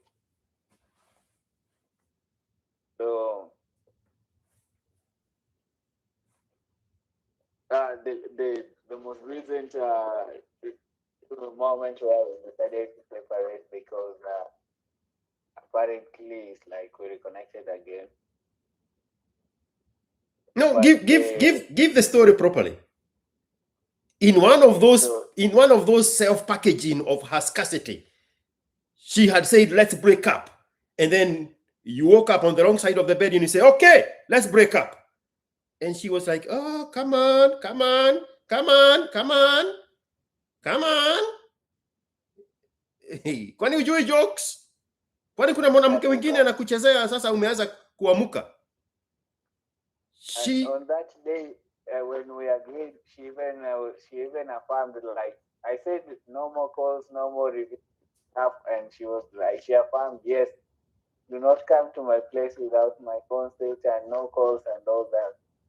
Then on that same evening, she was the one like reaching me on a video call, and she's like, she just wanted me to drive her somewhere because she cannot drive. She's feeling pain in her hand. She created an imaginary matanga that she wanted you to go to the body viewing of a Kenyan who had dropped dead. And then she intentionally made herself late from leaving the house so that the plans of going there are going to be overtaken by the fact that you are now late. And then how did she dress? It's dressed up so nice, and she was wearing my perfume.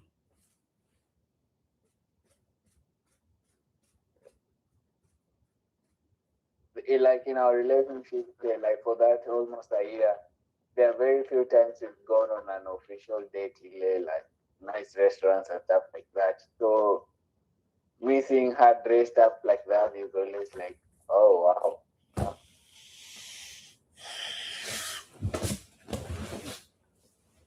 Story ni yako, Kinovia. Story ni yako. There you are. Yeah. She cannot let you wake up. She has a rip code. The emergency rip code. Once you start waking up, another guy in your own very country of Australia, similar story. When he started waking up, the woman came and started looking in his phone. Why is this Kinovia waking up? Why is he? There has to be another woman. So she grabs his phone and goes through the messages. And sure enough, there was another woman. He says, I had started getting attention elsewhere. This guy was chased away from his own house where he pays rent in what he believes, he is made to believe that is his son. I need to reconnect with that guy, see if he did the DNA test. The same Australia, bro. When you see one, you have seen all of them. So she dressed up. The moment she figured out, hey, Kinovia start waking up. I have broken him with this packaged scarcity of myself. He might get attention somewhere else. So she said, tuachane nini. Lakini, mimi sikutaki. Lakini si ukuje uniendeshe unipeleke kwa matanga for body viewing of a Kenyan who had dropped dead. And then she did a dare to get out of the house. And when she stepped out, she's wearing the best sunny dress Australia has ever sold in Moblan. And she's wearing the perfume that you had bought her. How much was that perfume in Rio dollars? Maybe 180. But it was mine. Not, I didn't get it. There was the ones I got for her, but hiyo ni yangu yenye inakonga kwake. She took away your perfume. Nasema, like, kati ya vitu zangu ambazo ziko kwake, hiyo ni moja kati yao. So like ni yangu but inapanga kwake. Ndio nikiwa huko naitumia nikiwa huko. Hey. So in normal relationships, which you would not know about, women are the ones that leave their things in the guy's house. She comes and she leaves the bra there. She's marking a territory. She comes and she leaves her underwear because she carries an extra one, and she leaves this one there. She comes and she leaves some shoes. She comes and she leaves some little nice sunny dresses. But you are telling us that you now are the one who leaves things in her house. Kenos.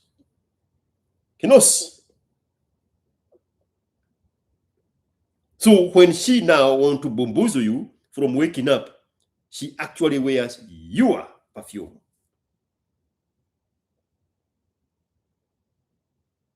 How many times have she told you, kujia vitu zako ama nizitupe nje?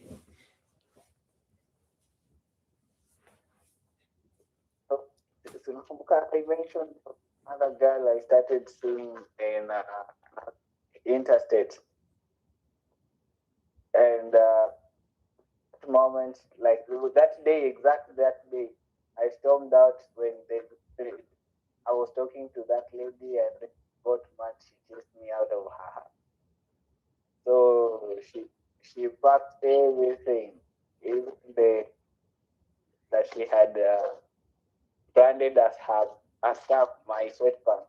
She packed everything, so come and take them. But I took them like a few weeks later, and she was still like, she didn't want me to take it.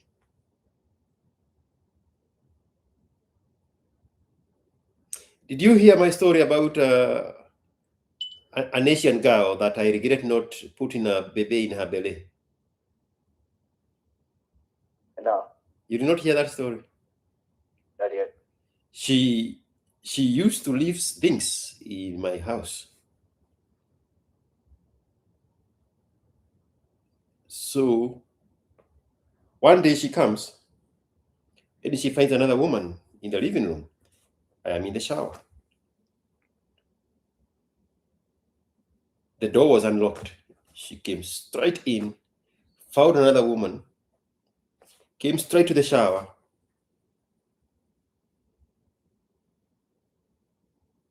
and say, "Who is that woman in the living room?"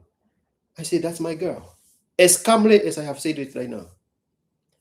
That's my girl.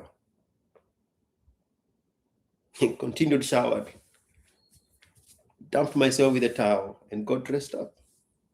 She storms out. 3 days later, she's like, nakujia vitu zangu, nakujia vitu zangu. She did not kujia vitu zake.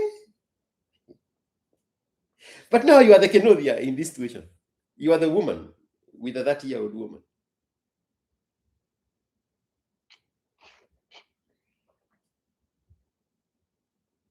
The same scenario is playing, but you are the woman in the story. This woman just wanted to come back and see if I still desire her. She was not interested in coming for vitu zake. She did not beba vitu zake, except the vitu zake that she always used to come get. The Wakanda Ojuala.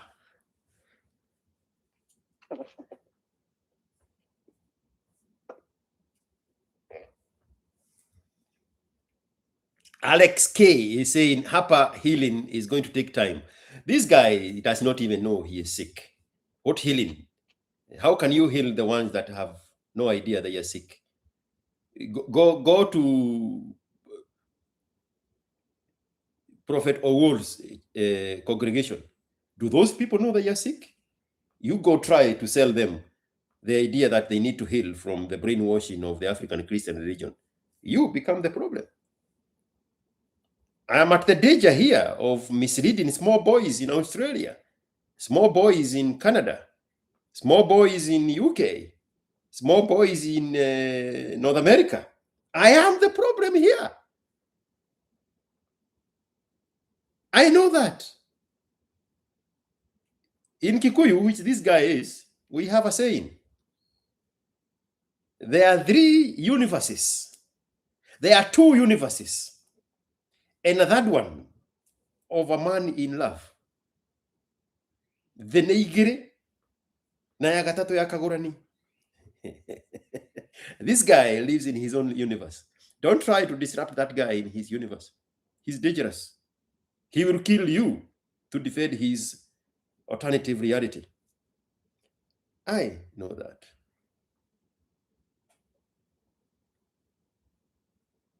There's nothing this guy is going to change, by the way.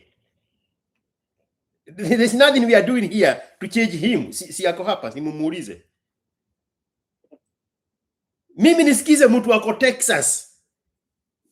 29,000 miles away. 31 hours time difference. Na Nunu iko hapa, ready to go. That woman probably is listening to this conversation. So she's going to package herself as something else. Oh, she's not going to let this free money, free energy, free time be distracted by a fucking Kikuyu with a Shrabian accent sitting comfortably in Austin, Texas. Huyu anapotosha vijana wetu. We have another saying in Kikuyu.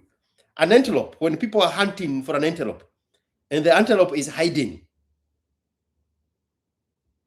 and then one guy spots the antelope does not hate the people chasing after it more than it hates the one that shouts, I have found where the antelope is hiding.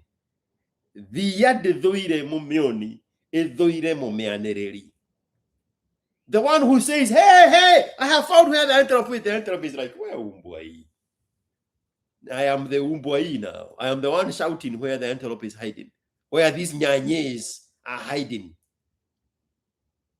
to lay on the small boys of Kenya, scattered all over the continents of Africa, of Europe and North America and Asia and the UK, slaving in Australia, slaving for these nyanyes in exchange of a dried up old Nunu.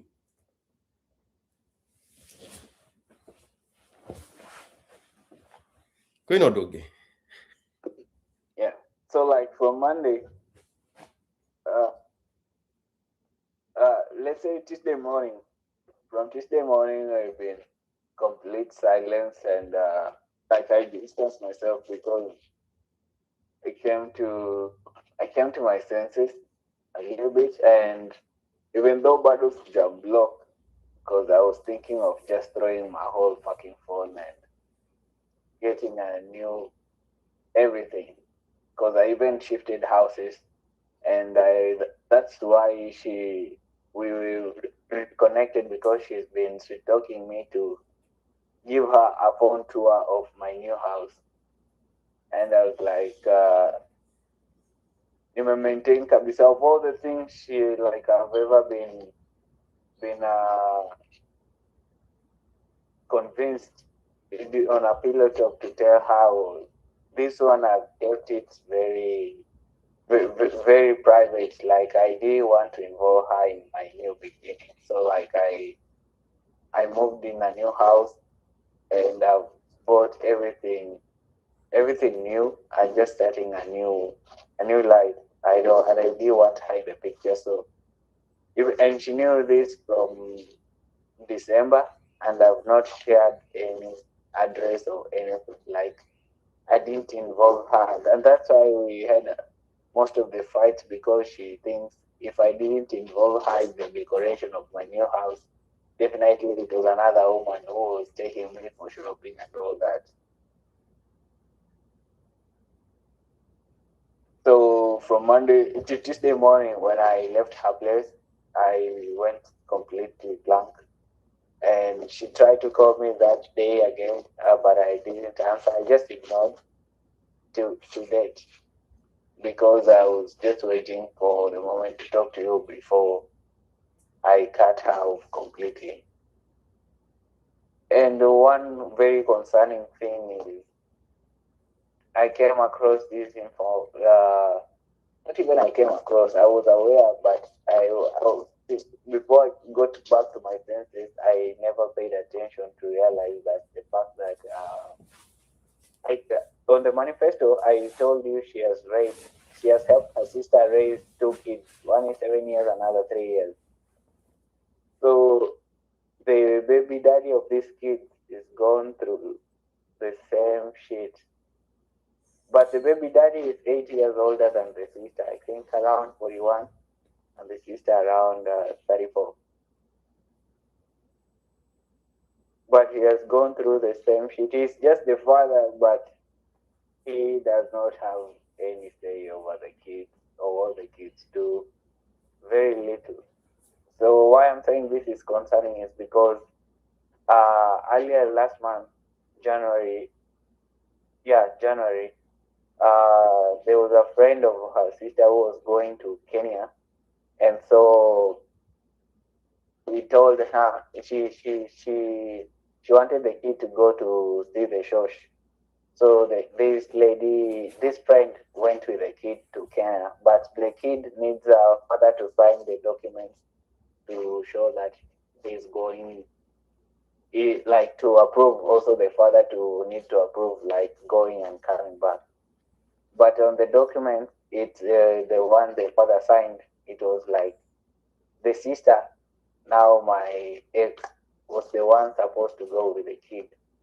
But the sister is just here with me, and the kid went with a friend.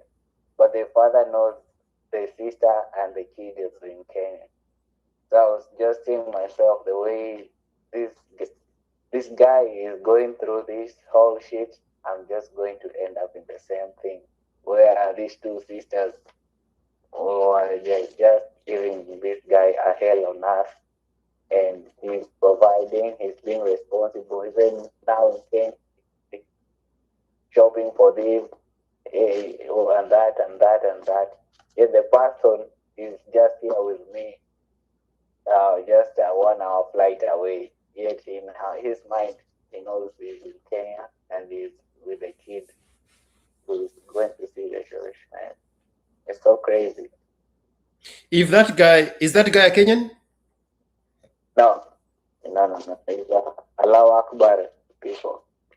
If he was awake, he could file a case of child abandonment and kidnapping and child trafficking.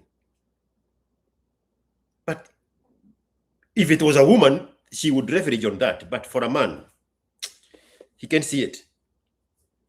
That woman made false application that she is the one traveling with the child and then give the child to a stranger. The whole idea of involving both parents of minors is to eliminate child trafficking.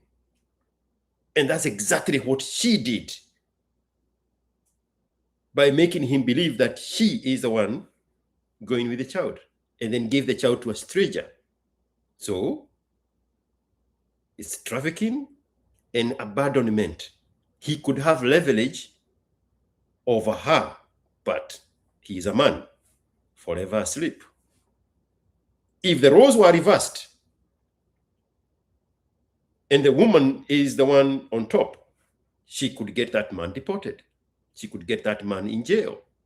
But men, they still look at women as fragile, innocent angels who don't poop. I am not those men, unfortunately.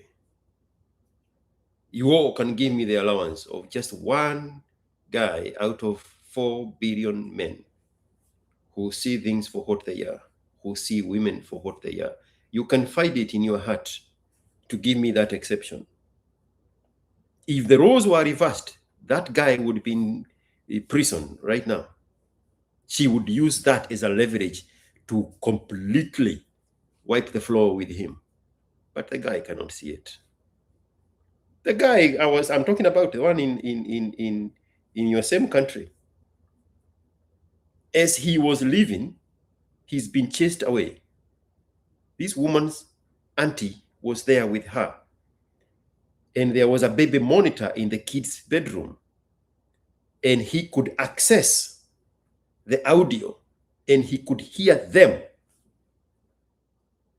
through the baby monitor, planning their next move about how to eliminate him. If the roles were reversed, and is the woman having that advantage, she could use that against the guy. But the guy is still asleep.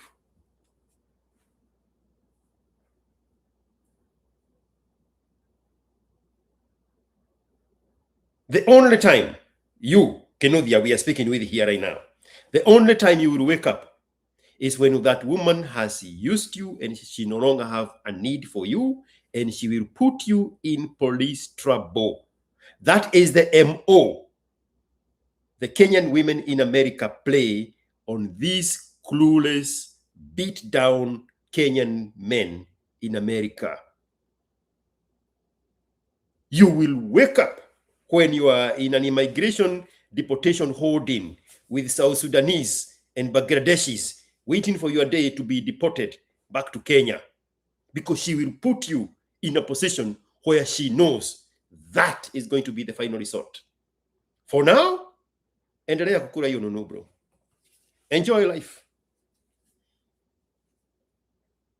Derek Joroge, people are going abroad in search of greener pastures, gain financial freedom, better opportunities, and good education. This one here went to get older women. Make it make sense. It does not. The moment you switch this head off and you activate the dick, autopilot, FSD is a software feature in Teslas. It used to come free. Now, Elon Musk is selling it for $99 subscription a month. FSD stands for full self-drive.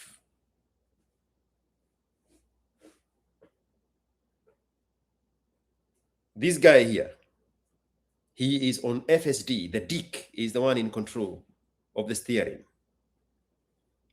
Before I went to Kenya in December, I took almost an hour, 3 different autonomous vehicles, driving around town for me to enjoy a ride when the car is driving itself. They are Jaguars by Waymo. Waymo is owned by Alphabet. Alphabet is Google. Google has come up with Waymo, self-driving cars, and they have partnered with Uber. They are calling it Waymo. You sit there. They allowed me to sit in the front seat. There's nobody else in the car, just me. The car is driving itself. FSD, full self-drive. And I took it in some crazy routes. So I took 3 different vehicles because I wanted the whole experience. I think those videos are here on YouTube. I wanted the whole experience. I should even have sat in the back seat. But 2023, Kibe and I took a similar ride. This time we sat in the back seat of another company that was doing experimental self-drive car scenarios in Austin. It was called Cruise. They were tiny little Chevys. And we sat in the back seat and the car drove us wherever I wanted us to go. And then we took another one and brought us back where we had parked our car. That's how a man, this is my point, that's how a man who has been Ojeshwa the Nunu thinks in auto drive with the wrong head. FSD, the D is for dick. Don't step in the way of an FSD man. He will run you over. We go back to the Kikuyu saying, the negere na yagatatu yakagorani. There are 2 different universes. And a third one for a man in love. You are dickmatized, but you are the dick holder. Make it make sense, Derek Joroge, 8075.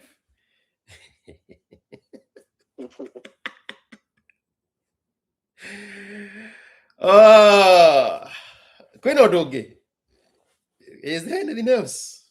Mr. Australia Kyokoto President. That's how I've saved your name. Australian Kyokoto President.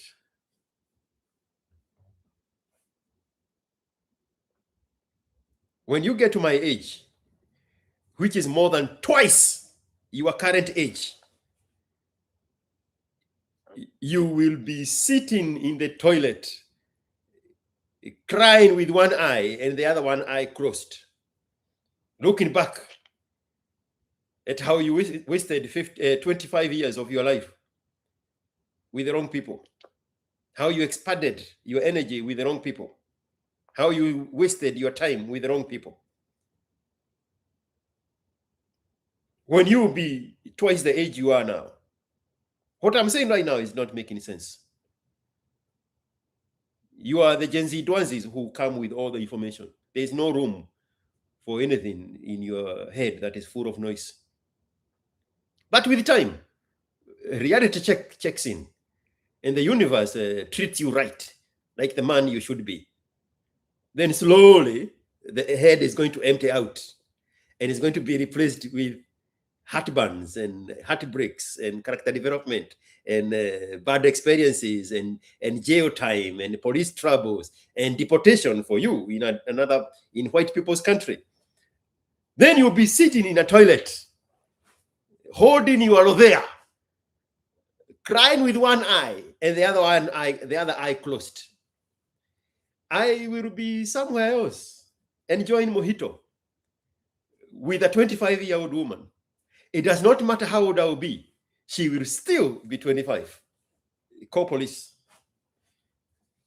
Dick, FSD. You got it, Mr. Azuzu. It does not matter how old I will be. She will not be 32. She will not be anywhere other than 25 and younger. There is no police to call, but you can attempt. You cannot do the sign language on this black guy. Shame, insult, guilt need to be right. No, they have all tried. She will always be at the age of 25. It does not matter what my age is.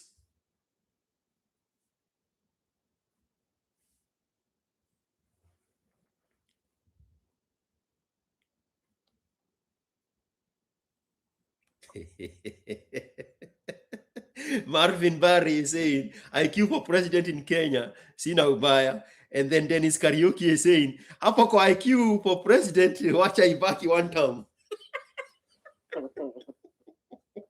You guys are hilarious.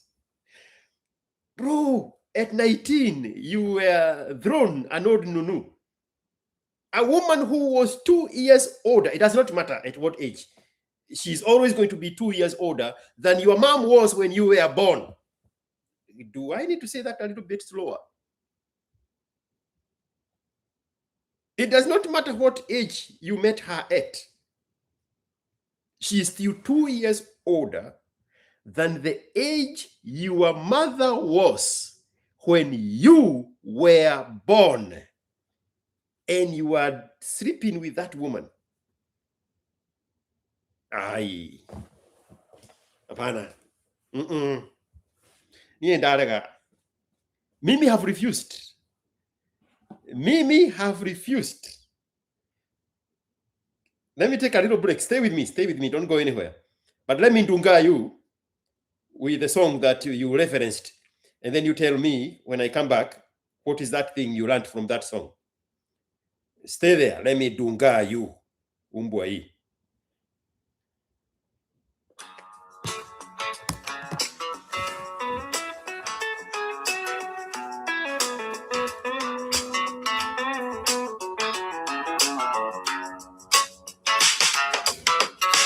Always date younger women. End of discussion. Not because you want control, but because women your age are emotionally depleted. They don't want their budget. Years of bad decisions taught them one rule: never give a man your best you can. So they arrive guarded, Jaded and transactional, affection has conditions, sex has leverage, Pete has a price. They don't feel first, they are it first.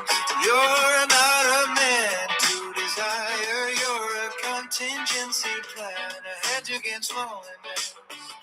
A resume slot labeled stable enough. They speak in therapy terms because raw emotion scares them. They call it boundaries, it's really fear dressed as wisdom. Younger women haven't been hollowed out yet.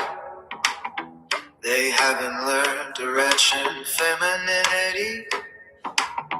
They still respond to certainty.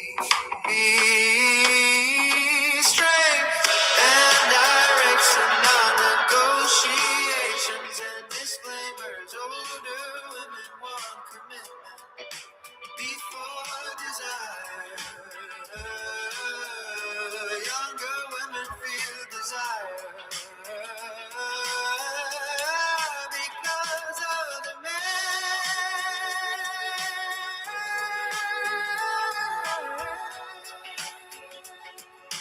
One wants security, the other wants you. Choose accordingly.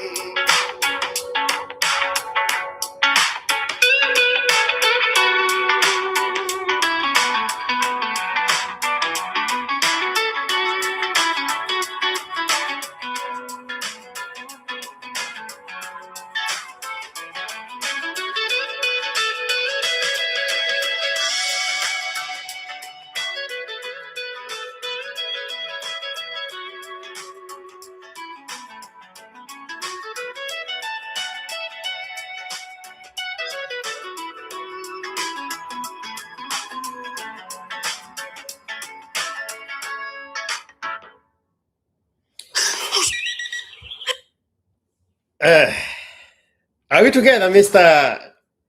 Australian Kyokoto President? Yes. So you had a question in relation to... One moment.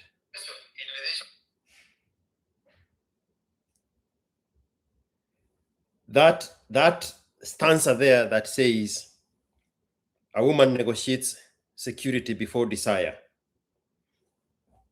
What was going on there?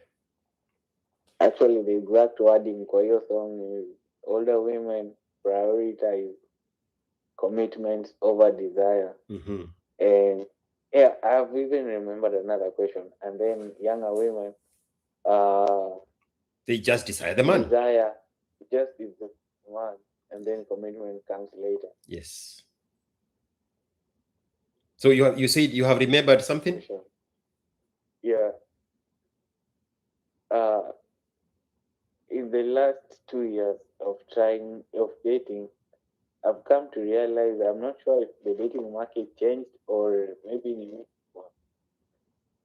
I've realized so many girls within the first interaction or like from the first interaction, the second one, they already want you to state your intention and create like a relationship before hata kuendelea any more from there.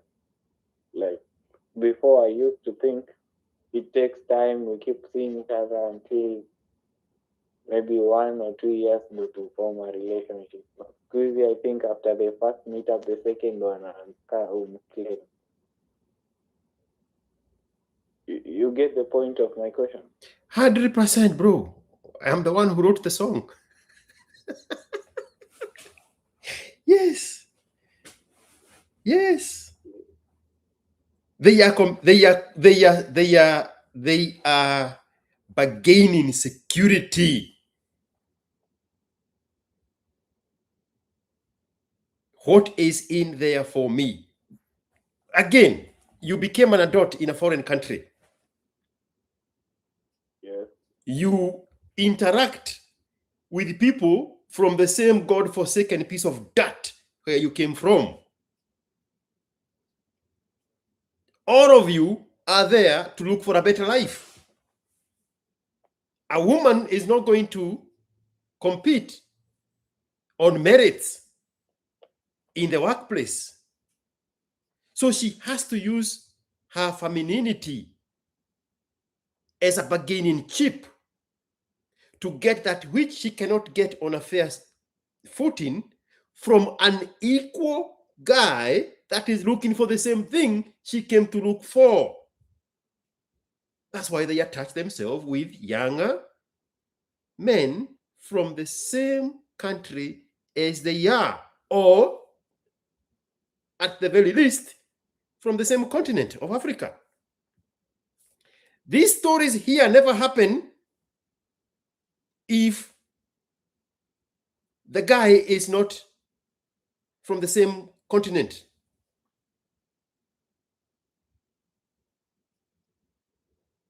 If you put a black woman from Africa and a non-black man, the dynamics are totally different. If you put a black guy from Africa and a non-black woman from that multicultural society, the roles change. Now it's the guy.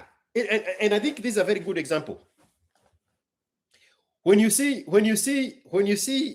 a Kenyan, let's just go with a Kenyan, with a Mzungu in Australia, Yeah. with a Asian in Australia, then you internalize and say there's something this guy wants from the Mzungu, correct? Yeah. But you are completely oblivious when it is two black humans in a foreign country. You cannot see that the woman wants something from a fellow Kenyan in a foreign land. And the reason I insist on this is because I want the woman to win also. Now, we just demonstrated that tunajijazia when you see a black guy attaching himself with a mzungu in a foreign country. Huyo kijana kuna kitu anafaidika kutoka kwa huyu. I want the same for the woman. I want the same black woman to attach herself with a mzungu in a multicultural society, so that when we see them we say, huyu msichana kuna kitu ana benefit being with a mzungu. The same way we jazia ourselves that is what happening when we see a black guy with a mzungu. But she cannot compete in a multicultural society for the attention of a non-black man. She knows that. So she goes for you. You are an easy target. She is the hunter. She knows she is back-footed in the sexual market value where the competition is white, the competition is Asian. She cannot win. So she packages herself shamelessly for a deluded, sex-stuffed younger fellow African. Kenodia. You are not the first story I'm listening to. All of them are the same. Bro, the people who have listened to me long enough, and this is the first time I'm broadcasting live conversations, but the stories I have shared, it is recorded. And these people can go to a point where they know I'm going to ask the question. Is she older than you? Of course she is. Now, we are having real conversations in real time, so we can flow all together in the same energy. But the MO is the same. It's worse here in North America.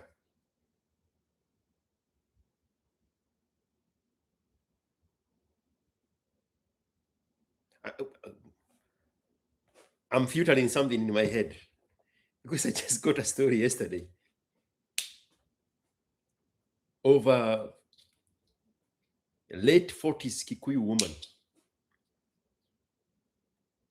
here who have bamboozled another Kikuyu man in his 30s. Here, this story from yesterday.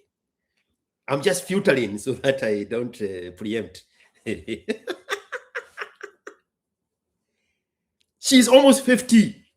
She has managed to bamboozle a guy who is in his 30s in North America. They all came to look for the same thing. She knows she's at the bottom of the food chain in the sexual marketplace value. But that's not going to stop a black woman from hoodwinking a younger man. And the younger man, all of you are so plenty. These women are spoiled for choices in picking and choosing these small boys, these clueless boys, because they have to use the sign language on them. Shame, insult, guilt, and need to be right. They know they cannot get non-black men, but they make the black men believe they cannot get non-black women.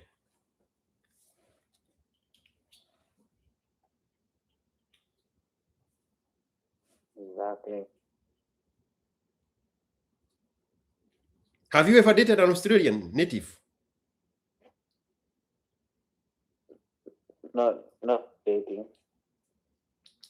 Did you go to school in Australia? Yes.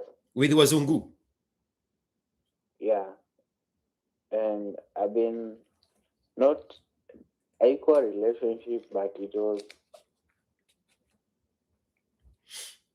I don't know how to put it. Maybe a little bit of friends with benefit, but which is like more than almost 10 Australian. Yeah, but it was never a relationship. Is there anything this old Kikuyu woman is giving you that any of those women did not give you? Yes. What? Constant stress, makelele mingi.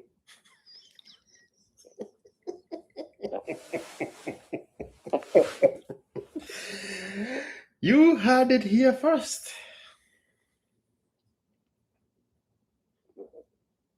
Bro, you are a goner. Tumia your village people pesa wakununulie jeneza yenye utazikwa nayo, because you are already dead. You are dead at 25. You'll be buried at 75. 50 years to go. But get the jeneza ready. You are a goner.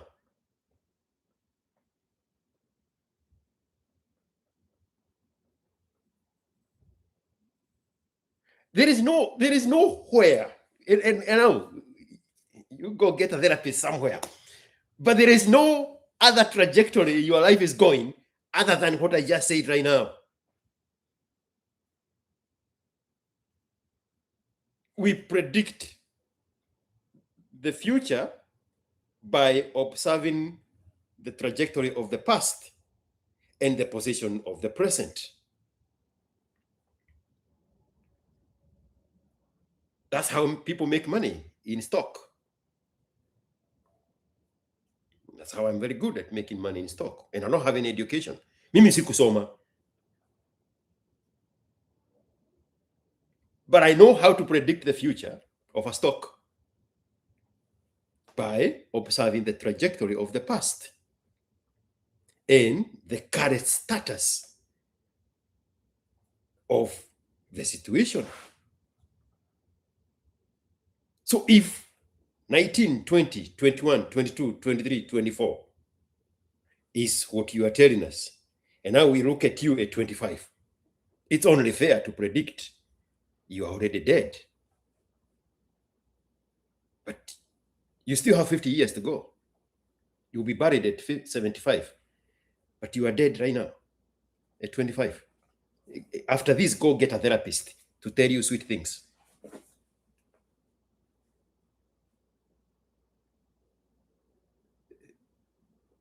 There is a song in Kikuyu. I don't know how, it's a verse from the Bible.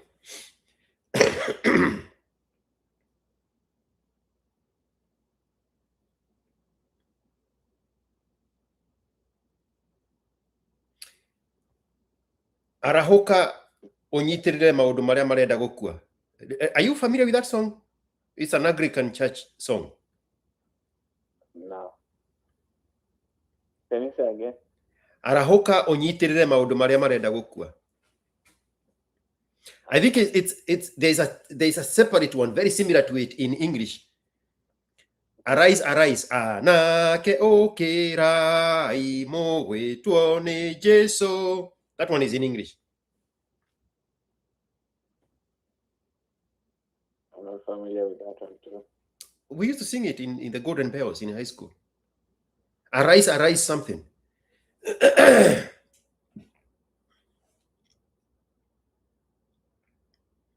But the one in Kikuyu, it is very, it's very straightforward.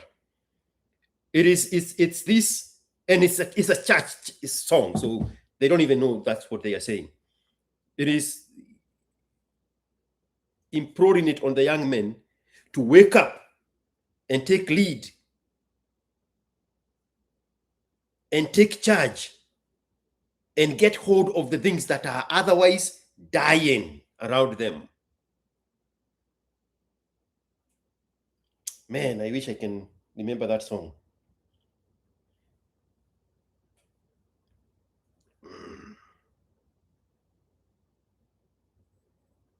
But I get your point. Moromie maundu maria marenda gukua thayo ngoro-ini thayo nicio ndereta mathani na kwetetete. That one, the Baba Motion one. Arise and shine, for the light has come. Is that the first one or the second one I'm trying to think about? There is a stanza there that says that implore on the young people to wake up and take charge and get hold of the things that are otherwise slipping away into death. You die at 25. You get buried at 75 because of the trajectory. Bro, I listened to a lot of content from Kenya, a lot of it. I was listening to DNA 2 days ago.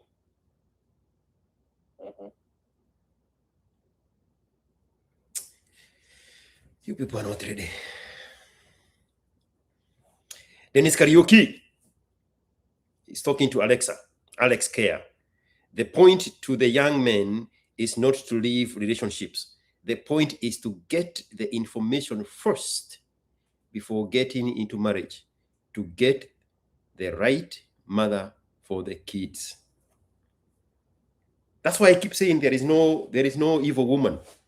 Do you hear me negating anything the woman is doing? The woman is doing what the nature is asking her to do. There is nothing else she would rather be doing other than what she set her mind to do. But you do not have the information to realize that that is the wrong woman for you.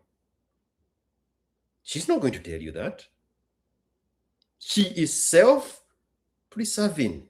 She is selfish. Nature gives her an express permission to be selfish and to be self-preserving.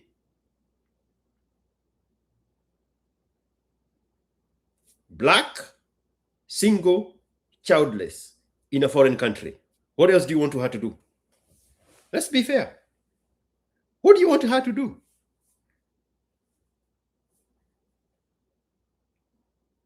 There is 1 million of her scattered all over the planet, targeting Kenobians like you. Majority of them are here in America. That's why these small boys of America, they walk like this. Wamenyonywa energy, wamenyonywa pesa, wamenyonywa time, wamenyonywa kila kitu. They look like this. When I was returning from Kenya in December, we rode the same flight, KLM, to Minnesota. I looked at them, I'm like, why do you look so defeated? Why do you look so beat down?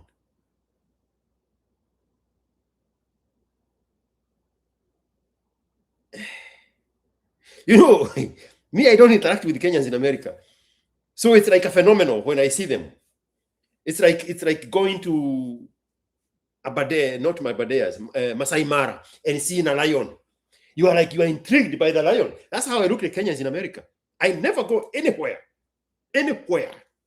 with Kenyans. Anywhere. There is nowhere I go where I meet Kenyans. The same way there is nowhere you go in your daily life and you meet a lion. So when you see a lion, you get intrigued. So I look at them, I'm like,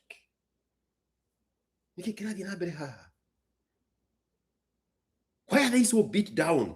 You're in fucking America. Why are you so defeated? Why are you so weary and worn out? I know why, but it intrigues me that it's still the case.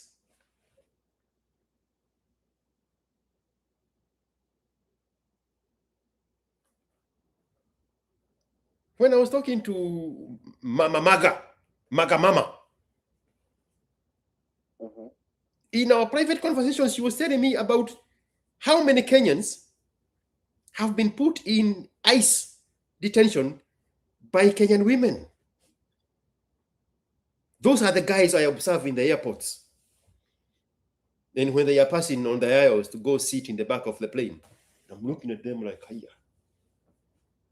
Kinovia. Onakafaisiri ni kidogo. No sanure juere ohana modo. Na tokuo do ohano. Niki kiuru nawe. No boko magadora.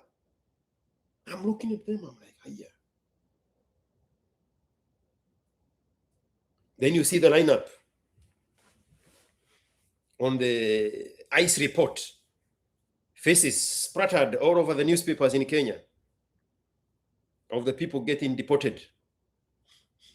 And you look at what they did.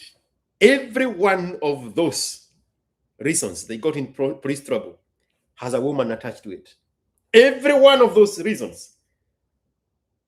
Every one of those reasons. You saw those pictures. I think there were 15 of them. Plastered in nation newspapers.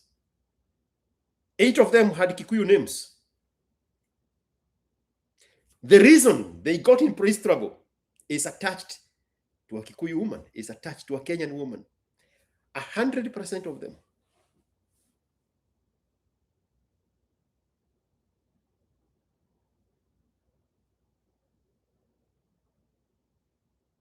You came all the way from your God-forsaken piece of dirt in Africa to come waste your time here with a woman from the same dysfunction. Waste your energy on the wrong woman. Waste your resources on a woman generally. You said your perfume was what? $100 what dollars? 180. 180. Let's even give it in American dollar. It's $100 because it takes 2 of those to buy 1 American. Let me see how much is 180 in Kenya shillings?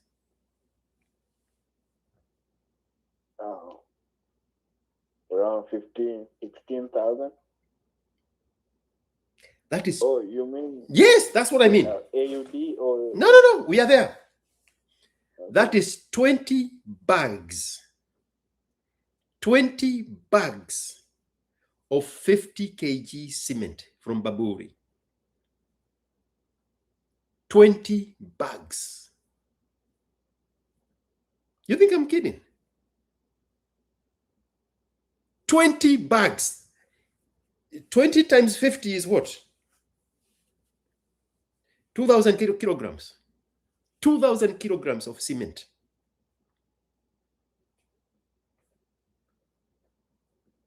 Priorities, bro. Priorities. When I started building, when I was new here, cement was 375. Now it's 772. 3 days ago. That is your perfume. Acha nikudunge.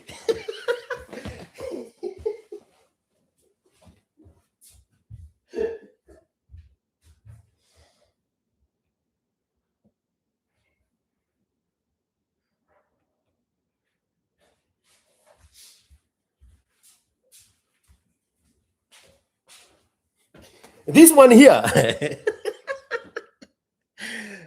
This one here is a full house.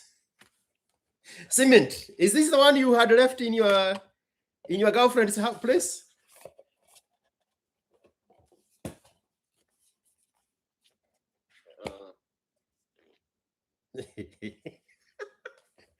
This one here is 4,000 kilograms of cement. That's the one you leave in your girlfriend's house, Kenovia, because you have completed building. That's why you can afford to leave 2,000 kilograms of cement in your girlfriend's house at the age of 25. Umbwa hii. Mnagoja kurogwa ingine gani? Ikuje na mkisi akiongea gaki kama ame ride Bloom. Ndio kurogwa mnagoja.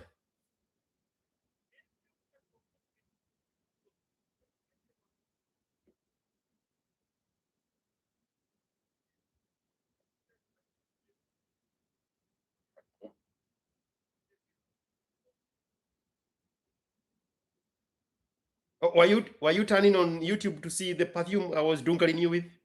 Yenye ulikuwa umeacha kwa girlfriend yako? I can hear you tuning in. Can you see it now?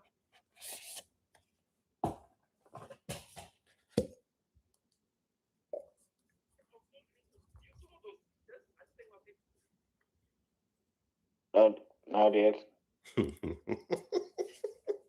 Oh yeah. Now. You saw it? Yeah. Priorities cannot be here.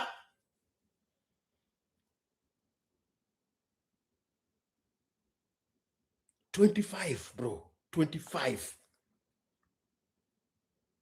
There are literally 500,000 Kenyans of the age of 25, 500,000 men in Kenya right now who wish they had the same opportunities you have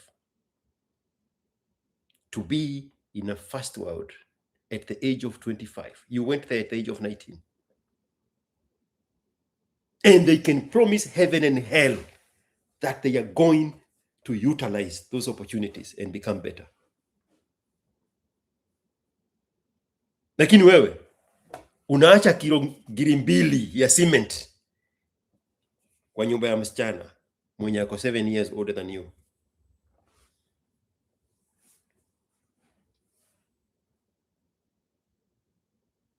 There is nothing we are doing here. Sisi tunapiga two story. You're gonna go back to get no siswad that no tomorrow. Are you already in April in Australia? What month are you in Australia? When it's tomorrow in Australia, whenever that is, 3 days from today, when it's tomorrow in Australia, you will still go back and get no siswad. That no. There is no saving Kenobia. This message is not for you. You are gone. You died at 25. You'll be buried at 75. Are you from Central Kenya? Ama nyinyi wale wa Kikuyu wa Ngwashe wa Rift Valley?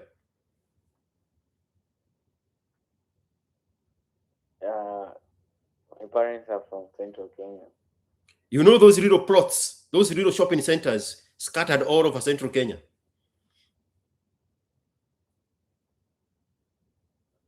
They are in the middle of nowhere, deserted. It's only 2 shops, a butchery, and 5 bars.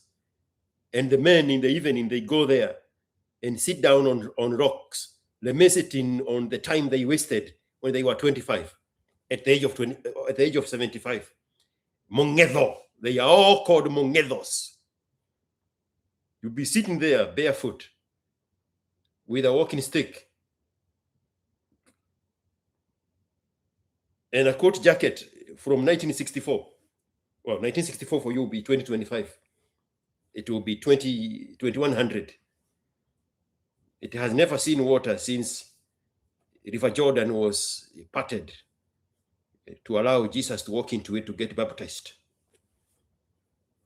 And you'll be sitting there, let me sit. Mimi nakwambia wakati nilikuwa Australia nilikuwa na wakunywa na straw. There is a guy right now who is giving that story. He sells sugar canes in Nairobi. He owned the entire Hawaii.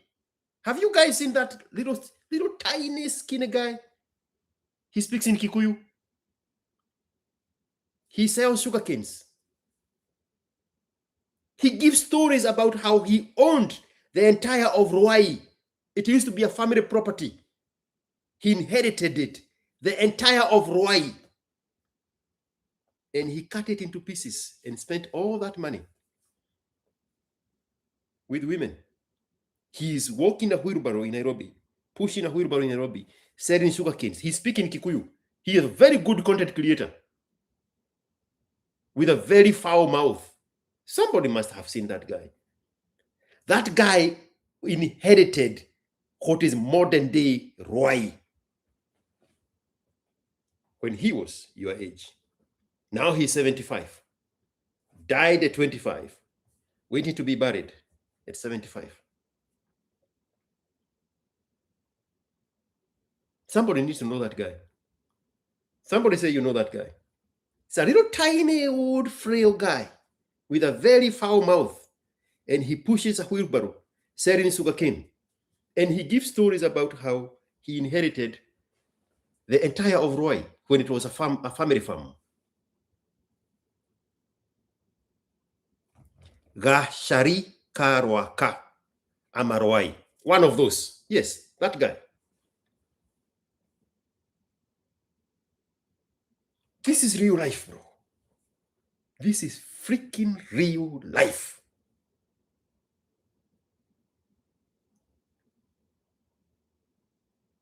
Yeah, Gashari. Thank you so much, Alex K.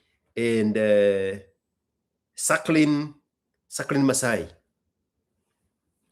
That little guy. There's nothing unique to his journey. There's nothing unique to your journey. The MO is the same story of the 15 Kenyans in the front news, in the front page of the newspapers, with their faces splattered. Kenyans arrested in America, waiting to be deported to Kenya, and you see what crimes they had committed. All of them related to a woman. All of those things related to a woman. If I, George, NGA, had not FedExed my woman back to Africa, I would be one of the faces on those newspapers. Me. None of you would have seen this version of me. None of you. I wish I can tell you the kind of stories, the kind of imaginary alternative life we recreate with my daughter of how my life would have ended up.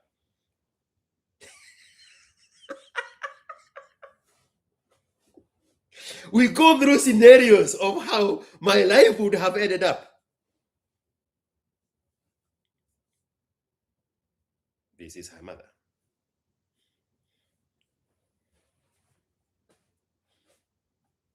I know what I'm talking about, bro. Me, I have no inhibitions.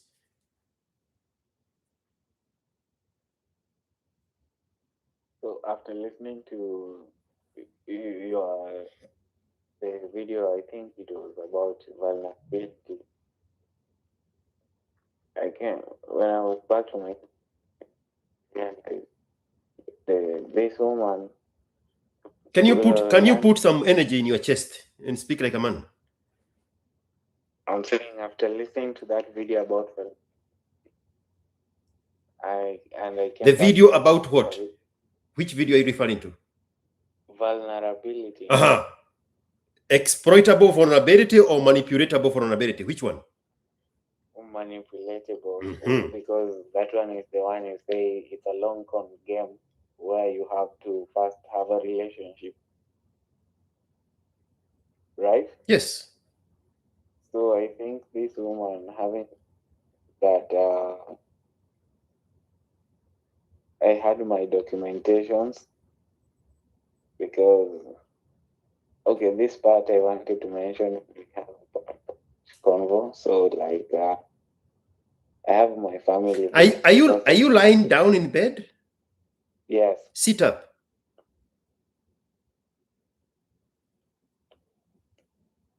Nasema.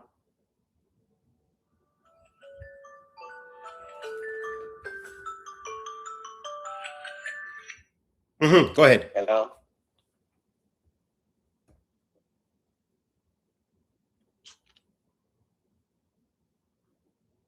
There's something you wanted to say about documentation. Yeah, like I was just saying, niko na familia yangu huku. That's how I ended up being here. We'll speak more about that when we talk about it in private. So from our first interaction, and she asked me about that, nikamwambia, then I realized, like all the way throughout the thing, like the way you said, I loved her the way she wanted to be loved, and so she has never asked for things directly, like hadi nguo, hadi perfume. Like mi nilikuwa tuna realize Kenya anapenda and I get it for her. I think 99% of everything in mom I've ever gotten for her was very unprompted. I just realized this is her size and this is what she likes, and I usually go and get it unprompted. And so the softness and the charming and the loving girl that she was portraying, I think is part of the where you said she packaged herself as the antidote. Because that is what convinced me that she's the right woman. Yes. Because she never been a gold digger. And she even said she's not interested with getting my papers through me. She will just work her way for herself. She will finish school and all that. You are a very good student. I'm smiling here if you cannot see me. Because you captured the essence of the difference between exploitable vulnerability and manipulatable vulnerability. You guys need to watch those videos. They are very short videos. They are the ones I do in my drive-by. And you are referring to, you see yourself in the context of manipulatable vulnerability because she is manipulating you inside of the relationship. Yes. If you had not said that, I would have misjudged you as being in an exploitable vulnerability, not manipulatable one. Because of the conversation I've had with you where she is rejecting you and you are chasing her. In my mind, I would have packaged you in the category of exploitable vulnerability, where she has to give you the rumor of you wanting a relationship with her. But now you are telling us in the context of you have something that you know she wanted, but she pretended she doesn't want it.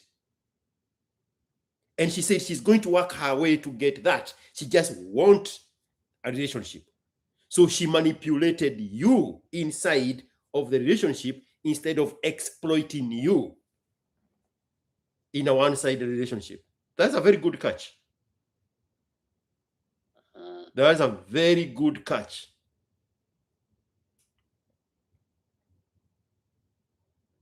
Exactly. Tarebogora is asking you, what has she ever bought you unprompted? What is the gift she has ever granted you that starts out? First of all, Christmas gifts, household items, and when we're out, I pay for food today. She's paying for the food tomorrow, or tukitoka maybe shop yangu tuende kwa hii. Like she's always like 60-40. I'm paying 60, she's paying 40, unprompted, to be honest.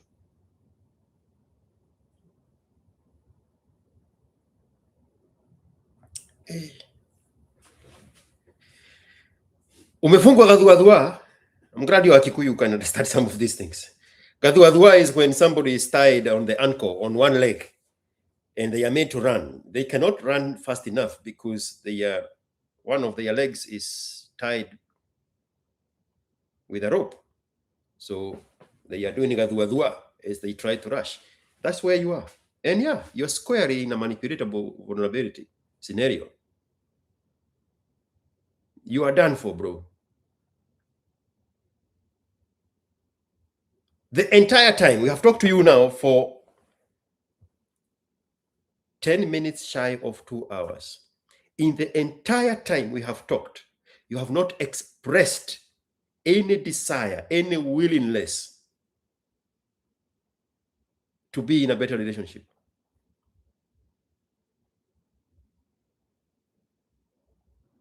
One hour, 50 minutes.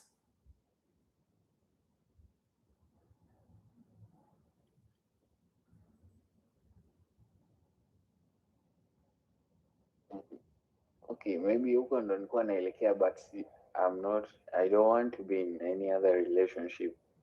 I want to like have the discipline to be like Ibe or Maina Kageni. Like I realize it's just the same thing.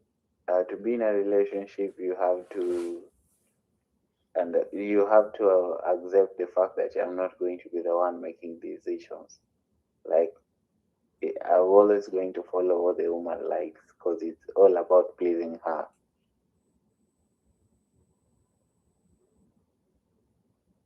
So I'm trying my best. Like I wanted to rebuild myself to be that disciplined, to not need a woman, and to, like Kibe says, when you really need to jack off, or you really need to, when you achieve something, you go get a reward, and then you don't like own her, you just reward yourself and you continue with the grind. And I've come to terms with the fact that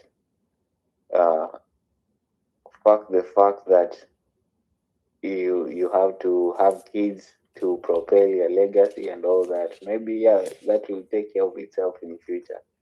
For now, I just want to be in a position where I don't need a woman. I focus on my ground, be single and just be me. Not in any relationship, not with any woman. That's my desire, and that's what I need help to get to. You see, guys, did I not just say he has no interest of being in a better relationship? In my conversation with this very high achieving guy who travels all over Africa working, he's from Kenya, the one on the episode that says, I almost married my obnoxious rich girlfriend. In that conversation, I said,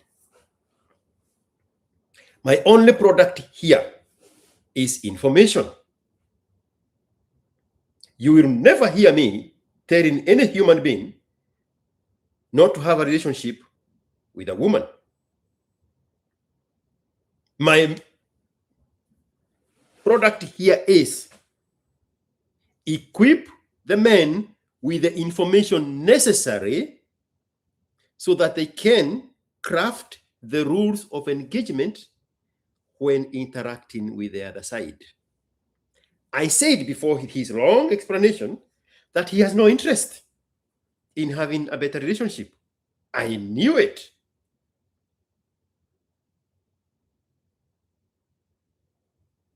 Way back there, maybe an hour ago, somebody commented and said, this guy will take 10 years to heal. He does not even know he is sick. So how can he seek healing? His wrong explanation right now is just give up on relationship, and misquoted Kibe as having said that you need to jack off. He has no interest in making anything better. My only message, my only product here is information. If I can equip a young man with information on how to craft the rules of engagement so that he is not back-footed when dealing with the other side, my job is done. He has no interest for that. I had preempted by pointing that out before he confirmed it.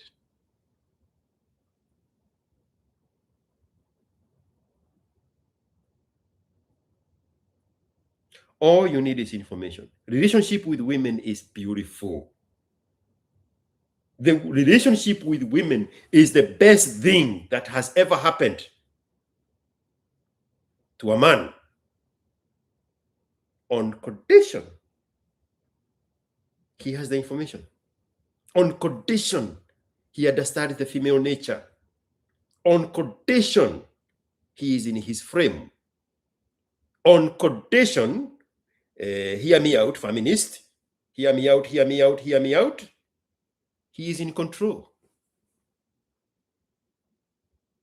How can a 25-year-old boy be in control of a relationship with a 32-year-old Kikuyu woman? Ulisikia wapi?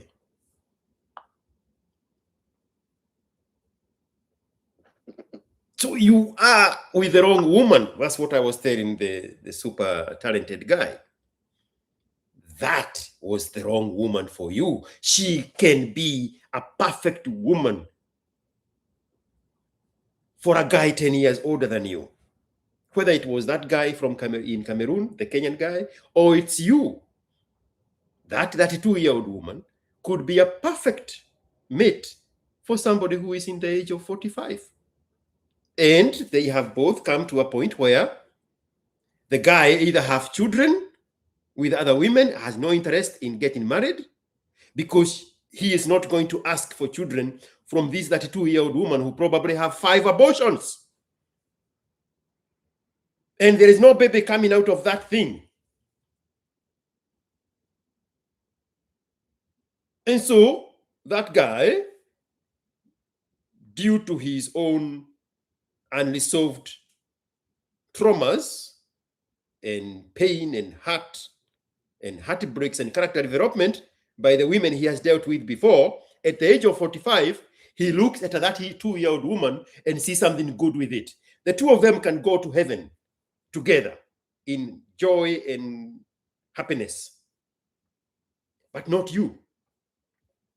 It will still be the wrong relationship, but better than this one here, this unholy relationship that you have entangled yourself in. 25, she's 32. Black, single, childless, in a foreign country. The wrong mix. For you, she could be perfect for somebody else. My product here is one, information. That's what I want you all to pay for. Information. Ikikuguza, 50 shillings. Me, I'm not greedy. Ikikuguza, 50 shillings. My product here is one, information. And I'm only talking to guys. Women don't need talking. Women come equipped with everything they will ever need. I keep giving example of Uhuru Kenyatta's mother as a teenager, attaching herself to a 63-year-old future president of Kenya. She came with all the information she ever needed. To this day, she's almost 100 years old. She never needed to go to school. She never needed to go to a seminar. She never needed to call in on a YouTube channel and find out what she needs to do with this 63-year-old highly potential guy who has 3 other women, 2 of them who are white, with children twice the age she is in. One of the daughters was the first mayor of Nairobi, 3 times her age. No, she came fully equipped to know how to navigate life to where she is now, not only as a wife of the first president of Kenya, but also as a mother of a president of Kenya. Men, we do not have that advantage, which is now why my message comes in as my only product. But you have no appetite for the information. You just want to give up. Mimi, nilianza relationship nikiwa 19. Sasa niko 24, 25. Maisha imenilemea. Mimi nimeachana na wanawake. That's a very bad thing. That's a very dangerous thing. Very dangerous thing. Very, very dangerous thing. When you think women are the enemy, that's very dangerous. You do not belong to this planet if you go around mislabeling women as the enemy. If you go mislabeling women as something you need to avoid. Nope, that's not how this planet is set up. Women are more valuable to this planet than the men because they are in cahoot with the universe. They serve the universe itself. We don't. Men do not serve the universe. Not in the same way women serve the universe. Men serve humankind. So don't go around mislabeling women as enemies. Just get the information. Just learn how to craft your own rules of engagement so that you can only engage with the right woman. Tuhamwe? Yes. Kweno doge.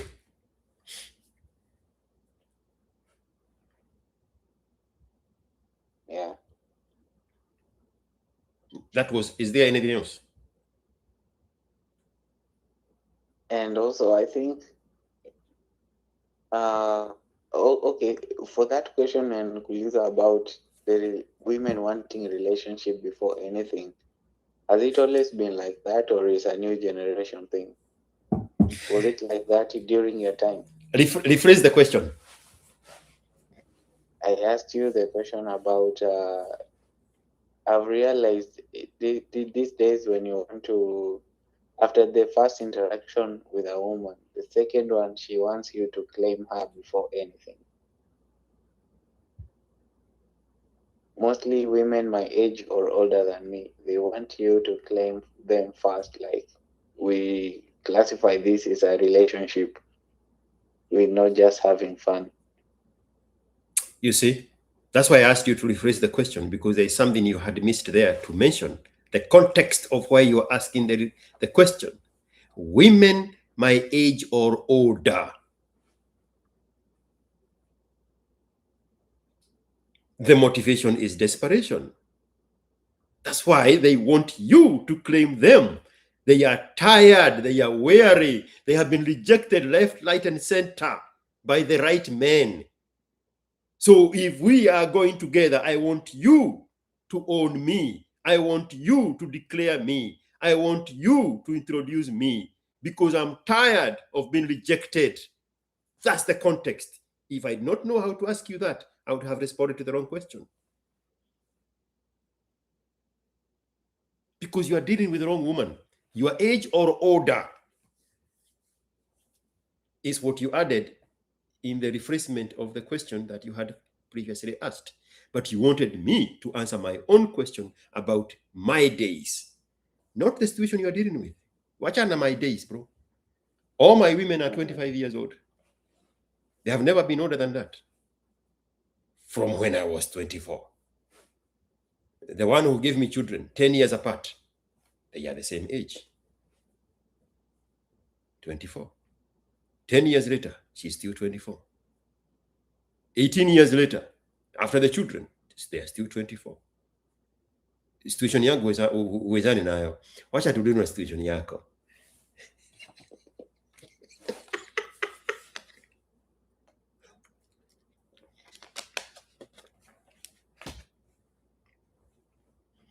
Get the information to uncover the lies itself. This guy is quoting my song. Beautiful song. I wish I can play it. Yes. And We will not, the song says, we will not shield you from the truth. We will just tell you the truth and let you uncover the lies. That's the song this guy is referring to. I wish I can get a better camera so that I free myself to be able to be playing these things freely with my phones.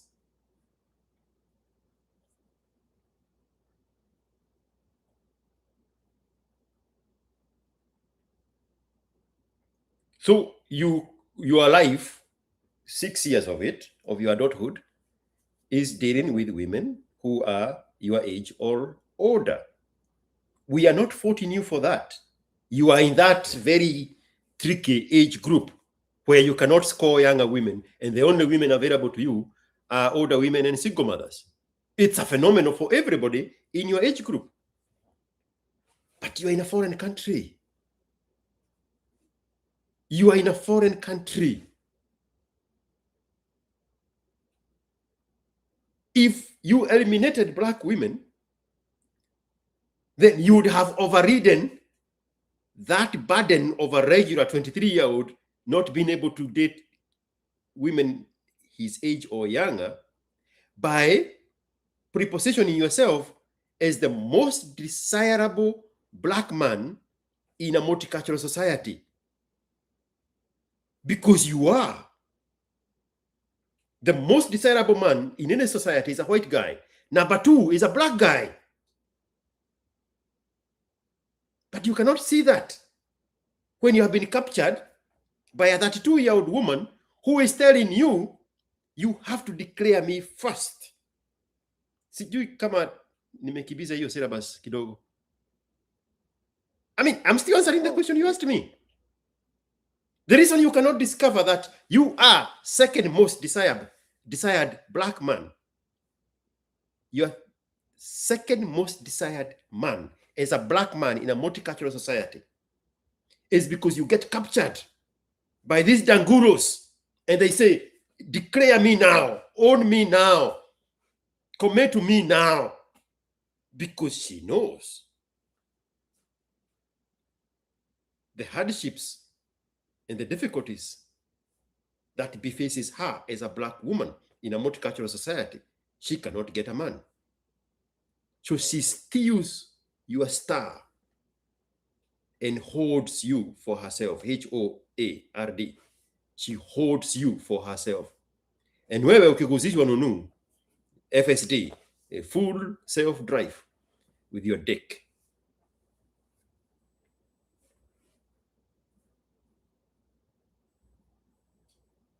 Ama, so nimejibu swali ama sikujibu? yeah. Yeah, majibu. You have been seeing marudurudu since you met her. That's why you not even pursue relationships with white women in Australia. Because white women are structured. They are in their culture. They are in their society. They are clear-eyed on what they want from a man. Did you date a white woman who was older than you? No. It's the only place you could go to get age-appropriate woman at your age, whether it was 20, 21, 22, 24, or right now, 25. Those ones, they are still sliding the scale dependent on the points of their life and their socioeconomic status in the current situations where you find them. Very rarely, they skip that scale.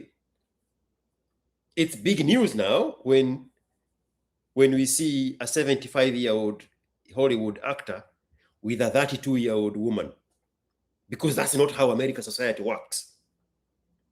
So white people rarely deviate unless she is divorced or the husband is dead, and then she looks for another man.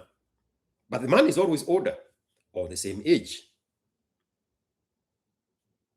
These lopsided dynamics, these are the lost boys of Australia with the dangurus in that country. These are the lost boys of North America with the Kenyan dangurus in that country. These are the lost boys of Britain with the older dangurus in that country. Not the whites. The whites know that the black guy in a multicultural society is the second most desirable, high demand guy. But the woman, you, a black woman, make sure that you never discover that. Bro, I was talking to a 32-year-old guy in Britain. Super successful. They were brought in there by their parents when they were younger. He is the oldest one. He was able to take advantage of the system in Britain under the care of the parents to a point where now he has his own house in another town, and now he's looking to get married. And he had gone to Ethiopia, chasing a 20-year-old virgin. So when we started talking, I said, bro, you should be dating white women. You should be dating Romanians. You should be dating Polish. He said, oh man, I wish I had talked to you 2 weeks ago. I was in Poland. And there was a woman there that was dying for me. Second most desirable man, the black guy in a multicultural society. But they will never let you know that, bro.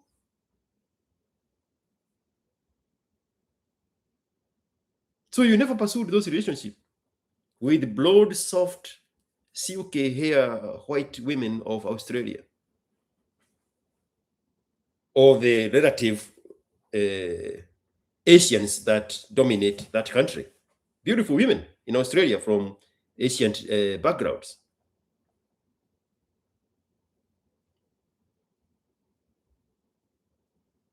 The older dangurus, desperate for opportunities, just as you, from your own fucked up background and country, they bamboozle you and they steal your nyota. Bro, I'm talking about all the guys I have talked to in Australia, in Britain, in Europe, in North America. Same in Asia with Mr. Taiwan. Same dynamics. But you people have been scared for so long of the opinions of the feminists, you cannot speak like this. Mimi, I eat feminist for breakfast. I beg them to bring it on in the open.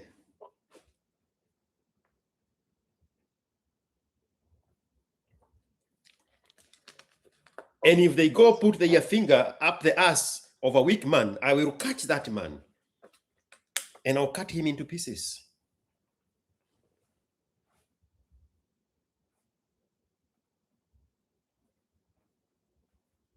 I don't know about North America, but here, when girls come, let's say younger than me or just young girls, when they come here for the first time, like mostly on student visa, most of them come with the idea already in mind that they will marry a Mzungu and go through all that process of being restricted as a student. But when reality hits them and after a few years here, they never got married to the Mzungu, is now when they now get interested with the black guys. But all the girls, when they come here at first, the ones I've interacted with, including I have like a 21-year-old crush, he's a Kenyan. They all just want to date white people until they realize the reality of what you just said, like they're the least desirable in a multicultural society, right? 100%. I just don't have sweet words of saying it. But that's the reality. You do whatever you want to do with that information. You are not going to change facts. I proved it right, because when they get to late 20s, they keep saying, oh, they like this, my ex, she's always like, she can't date a white because haizi sikiza Mugithi na yeye hataelewa and all that. But I'm sure when she was new here, that was her goal. And she's even on her Facebook, she's tried to date, I think, 2-3 whites on her Facebook when she was new, because when she came here, now she was my age. And so many other Kenyans in their late 20s. When you say she was, she was your age, boring. when she came to Australia, she was 25, which is the age you Yes. are now. She's currently 32. 32. 7 years later, the reality Yes. has hit that no white man wants a black woman. But she kept on saying, yeye ndo aliwacha.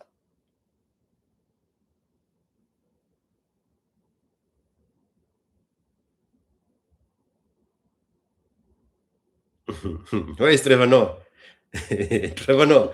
There is a comment Trevor Noah put on the video that I posted on X. Yeah. Women influence outcomes. When a woman is speaking, she's not relaying information. A woman never opens her mouth to deliver information. She opens her mouth to influence the outcome to her advantage. She is allowed. The problem is you, Kenothia. When you don't have the information on how to engage that woman, you believe every bullshit that comes out of her mouth. Because she wants to package herself as something so valuable, white people could not afford her. She rejected white people. You are the winner here now, Mr. Kenothia.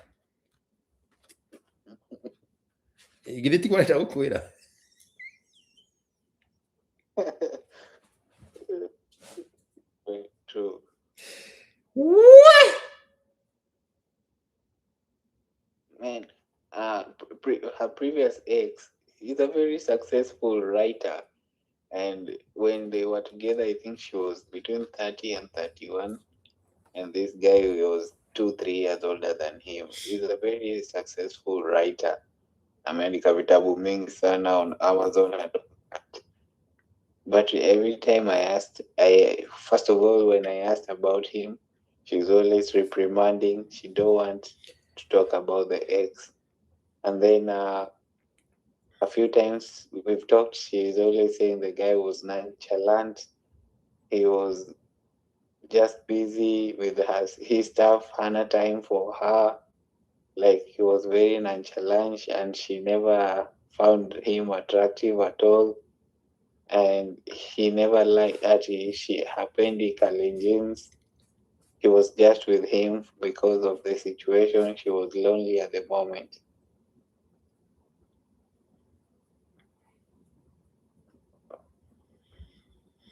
Herbert Kemoi, your M-Pesa has loaded. The names take forever to load here. So yours have loaded. And the previous one is also from you, Mr. Goley, Robert. He's nervous, Robert here. And somebody from Therapy Limited. I think that is Kelvin. I don't know if he's here today. Kelvin, your Therapy M-Pesas came twice. Kelvin Munio, it's a new guy. I think that's him still playing with the different M-Pesas. And looks like he is in a foreign country because the money is coming with some change on top because of the exchange rate. And then there's George Muturi, Elias Jerry, Trusila Kafete, Jeff Wangungu, Titus Dongo, Eric Karano, Alan Nyakudi, Alex Weru, and our very own homegrown teenager, Vincent Mwangi, aka Trevor Noah, yule jamaa wa kuspoti magari.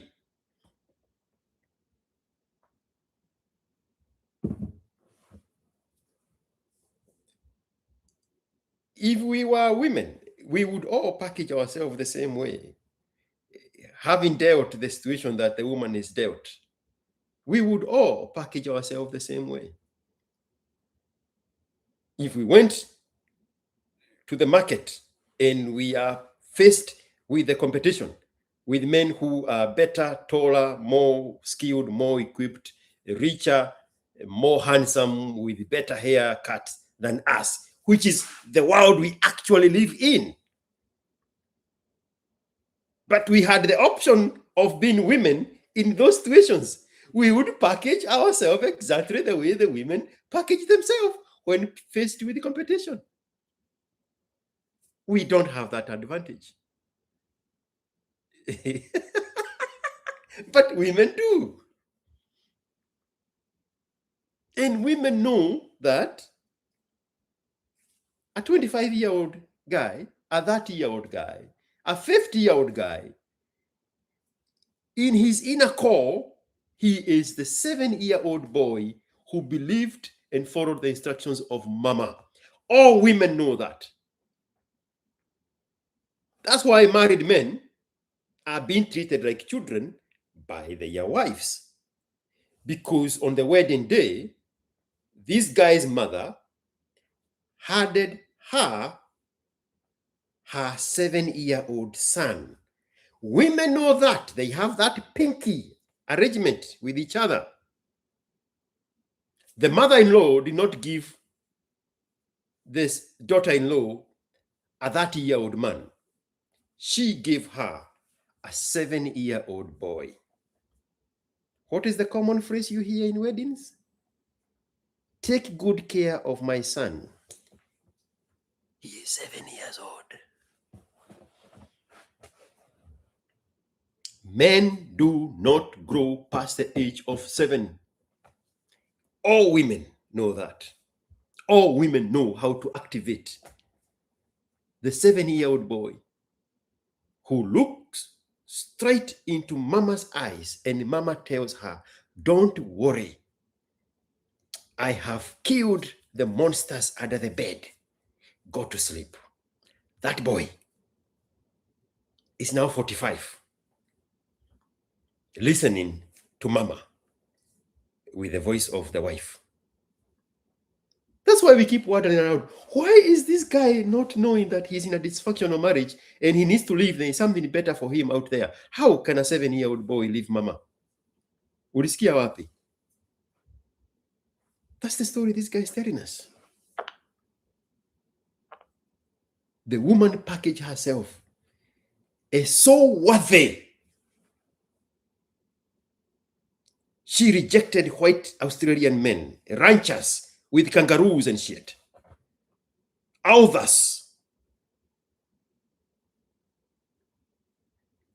And in essence, she is pumping vanity ego on this small boy, 7 years, her junior, if you are just joining. She's 32, he's 25. With the ego that now you are better than the white ranchers of Australia. I will let you have me.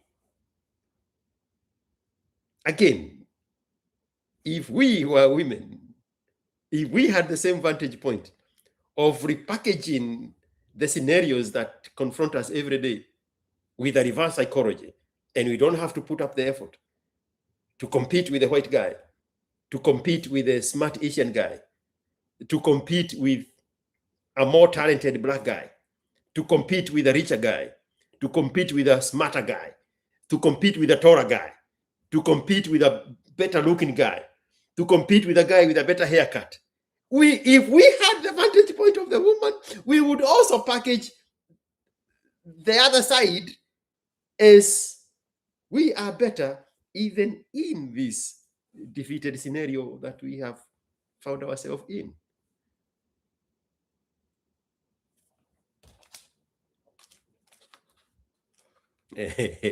Kev. So sorry. I know who Kev is. Kev is Mr. Tel Aviv. I was about to confuse you with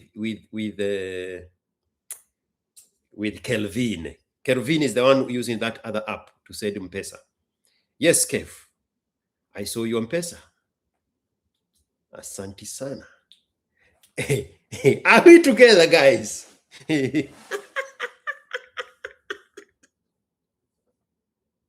Are we together? Yeah.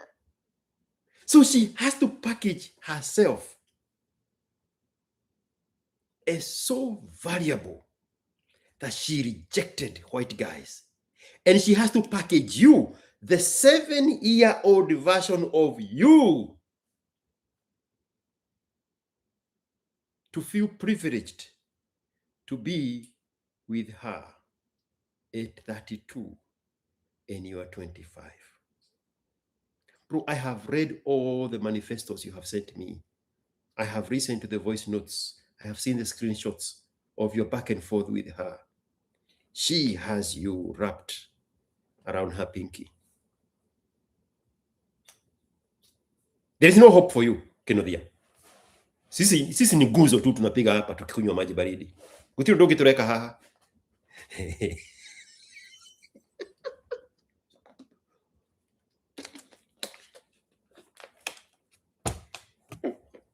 For the rest of you, subscribe to this channel, get the likes up, and consider becoming a member. For somebody said it was what, 250 shillings a month or something like that. I don't know what the translation is in Kenya shillings. You are buying into the product. You are appreciating the product. That's the only product I have. I get surprised when I have women supporting my channel. I have several of them. A list of them, Mariam, who was here earlier. A list of them, Nyambura, who is a regular. A list of them, there's another name. There's a woman who in either Northern Ireland, somewhere they use the pounds. The country that uses the pound, that is part of the UK. There's a woman who sends money regularly using the pound. I'm surprised because my message, my product is not for women. So I'm beside myself when they appreciate the product. But for the rest of you men, it's only 50 shillings every lesson. Niko na tulights tuwili, niko na tulights tusaba. But I need to buy a camera. Huu ndio wakati wa kutoa sadaka. Wilson Kamau has become a member on the hello level. Asante sana, Mr. Wilson Kamau, 35.95. That is the greatest endorsement on YouTube. That is ownership of the product.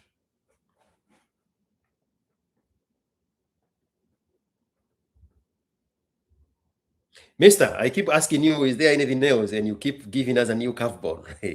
Is there another angle to your story? Okay, maybe last question for today because it's getting a bit late. So the last question is, since Umasema, you've even listened to the voice notes. On the voice notes, is it a performance or she's portraying that I'm a very bad guy, and she's even crying, and she keeps on calling me a narcissist and a man with so much ego, because at first we started this last year, maybe March last year, and I was super interested with her. She was just halfway there. She was just 50-50 in. Then we broke up in July. Then I went 90 days silent, like no conversation. She tried to reach me twice, but I still didn't break until the third time when we met on a Ogivi event, and she guilt-tripped me with a miscarriagement. When I left her, I left her pregnant, and then she miscarried and stuff like that. And then that's what got me soft, and now had some empathy and got myself back into this. And this time when I came back, she was very loving and very charming, and always taking care of me and calling me all the time. Like every time she just has a free time, she's calling me. Like she convinced me like she really loved me so much this time. So do you think those cryings and complaining that I'm not giving her attention, she's chasing me, she's fighting for my attention, it's just a performance? Tade Bokora, you are witness.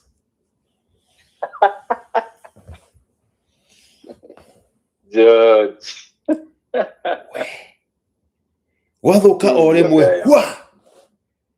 We have a whole new curveball of a pregnancy.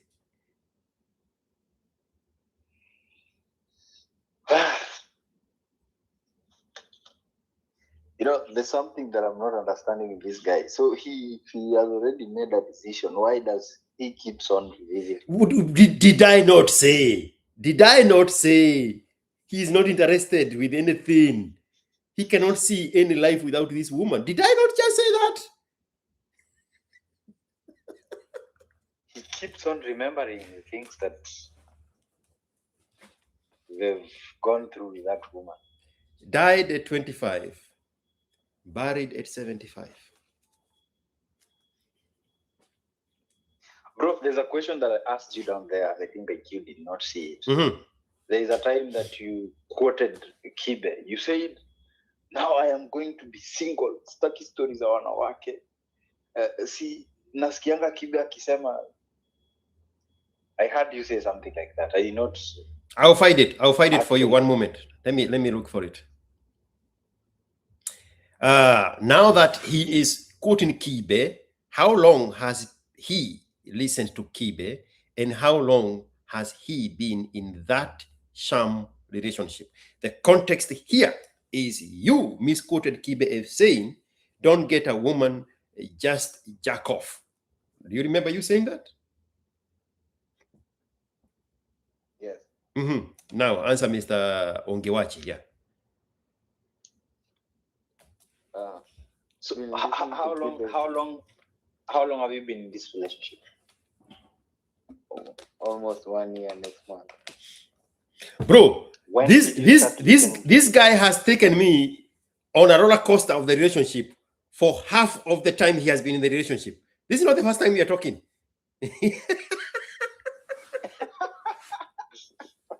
Unasema nini bwana? Hizi vitu zote mpaka kumiscarriage ni just 1 year. So when did you start listening to Kibe now that you quoted him? 2023. That's 3 years. Yeah. So how long have you been listening to IQ?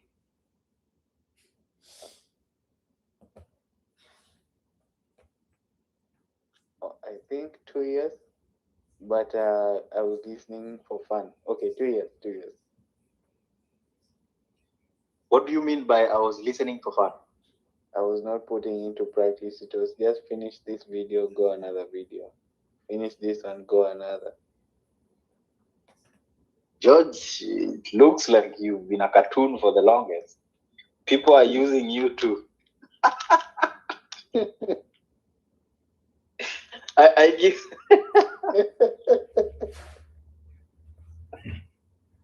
So ulikuwa unasikiza video za IQ ujifurahishe, yani ucheke tu. Yeah. And sometimes I feel like he don't know what he's saying. What do you mean by that? And what made you think that he doesn't know what he's saying? At that point, like, maybe you come from a place where you're told that you should treat women right, don't scold women, and like the way women grow up with the entitlement that as long as they're a woman, they should always get their way. So like, which place is this that you're talking about? Like based on the society that I grew up in, I was like, I always know women to be fragile. So at that point, when I was hearing IQ being very tough on them, I was like, he might be bitter or he doesn't know what he's talking about, because women are weak creatures. They need to be protected. And so with the time, it's just that I've been learning that was not true, and IQ was right all this time. So you grew up around your mom and dad? Yes. You have sisters? One. Okay, two. One is a stepsister, one is my real sister. They are older than you? Yes. So from observation, were they as fragile as you want to make us believe, or as you were made to believe? From observation, just growing up around? No. So then why are you running along with that old narrative? I mean, the best things to use are the things that you grew up seeing. You grew up seeing two women that were older than you, that were not weak.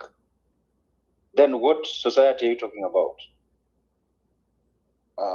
School, maybe like in school you are taught about circumcision. No, leave alone what you are taught in school. Let's talk about the people that you are living with, the women around you that you can know something about. So your sisters are the only women you know something about? Yes. Leave alone the ones in school. Those ones were just mere interactions. So the ones that were around you for the longest part of your life, were they fragile? No, just maybe physical assistance, but no. So are they married? Yeah, both of them, yes.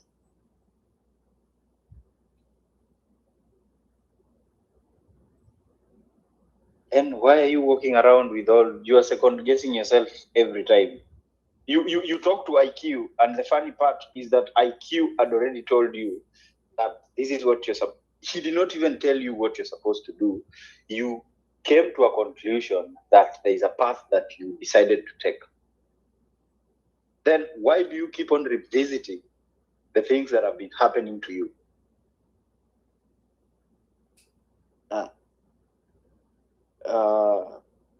I just wanted to let it out everything that is bothering me at the moment. Like, I just wanted to let it out before, so that I can start anew and fresh, because it's bothering me. That's why I still have them on top of my mind.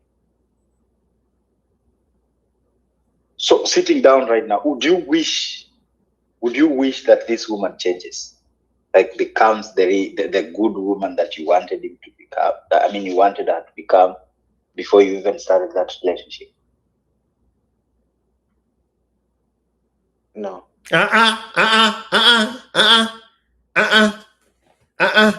Niko na makaratasi. Subiri. Niko na makaratasi. In our private conversations, you asked me, what can I do to make this woman submit to me? You have a ghostwriter who texts me when you are asleep. Kenodia.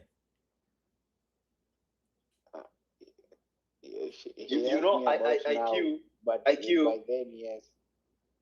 IQ, what you just said takes us back to when he said that I am giving up on women. I want to focus on something else, which means he does not believe that there is any other woman that he can get whatever that he wanted to get from this other woman. Bro. So the only choice he has is to give up. Full disclosure, the approach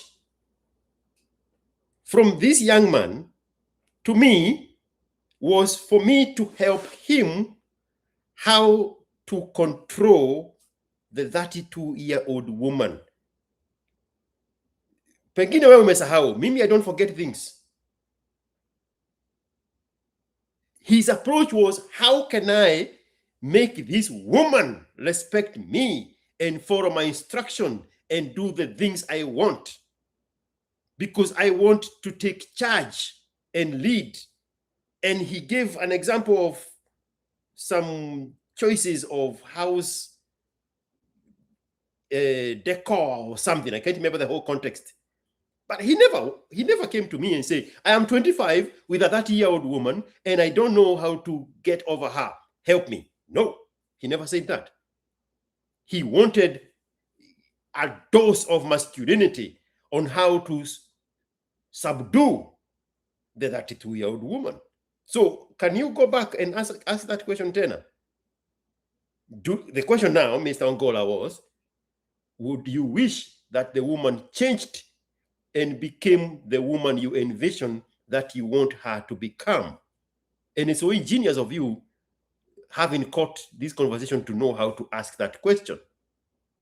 Because that's exactly what this guy wants. Yes.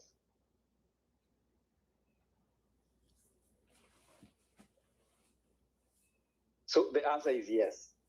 Yes. Which means you're still into her. The only problem is that she has failed to treat you the way you expected her to treat you, and you want more from her. Yes. So with all the information that you have right now, yes, if you are to behave around her, I mean, just from the conversation you've had with IQ right now, there's some information you've gotten. Yeah? Mm-hmm. Yeah, exactly. The way IQ was saying, you have to know how to operate around a woman. How are you going to operate around her?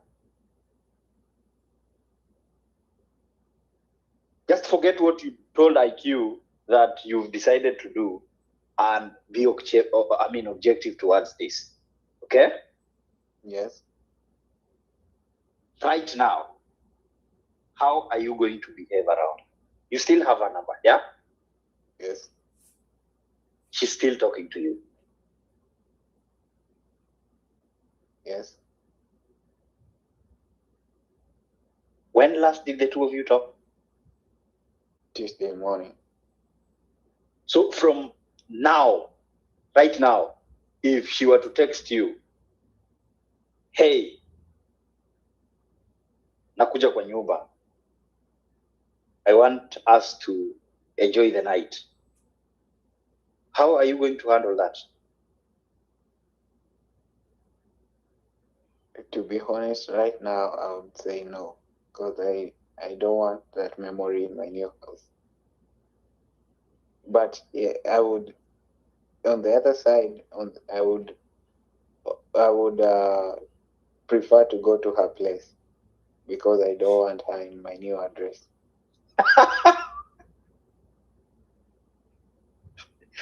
George. George, are you there? Bro, me, I'm the bad guy. I let you people do the sweet talk. Remember when I brought you in, he had introduced the issue of her having a miscarriage. He was made to believe that the woman had a miscarriage. The woman aborted.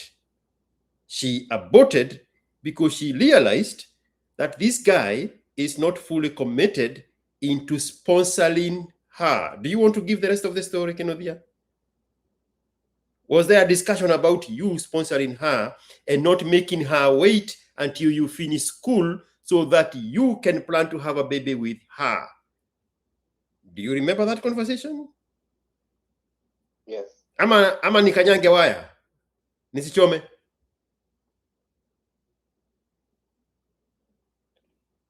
Okay. We can talk about it because so from the first interaction I interacted with her family, basically her sister is the only family here abroad. she was explaining to me how it's going to be expensive to be, this is in June last year. She was explaining to me how it's very expensive to be pregnant and to deliver a kid while on a student visa. So we should try as much to put her on my papers so that when we start having kids, it's way cheaper. And that was the first interaction I was meeting her family. And then in July, there was a time the nephew was very sick, and that week, remember this first part of the relationship, she was just 50-50. She wasn't that long. And so during that week, she was silent and also got silent, and I was mad. And the second week, again, no talking, and she was back to our town. And then I sent her the breakup note in July. And then she also replied back. And her reply tore me down a little bit. She said this in summary: for your information, you are not the prize. If you are the prize, I would have treated you like one. So when I saw that message, I saw I will never talk to her. I blocked her everywhere. And then for the next 90 days, we never met or talked in whatever means. Nothing. If I knew she was going to be somewhere, I was avoiding to go there. I avoided all the events, everything. For 90 days, I didn't see, nor reply, nor talk to her.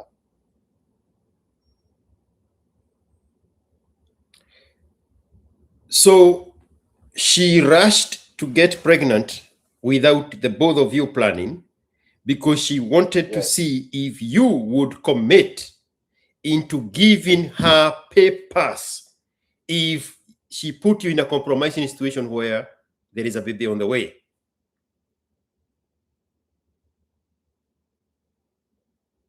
Yes.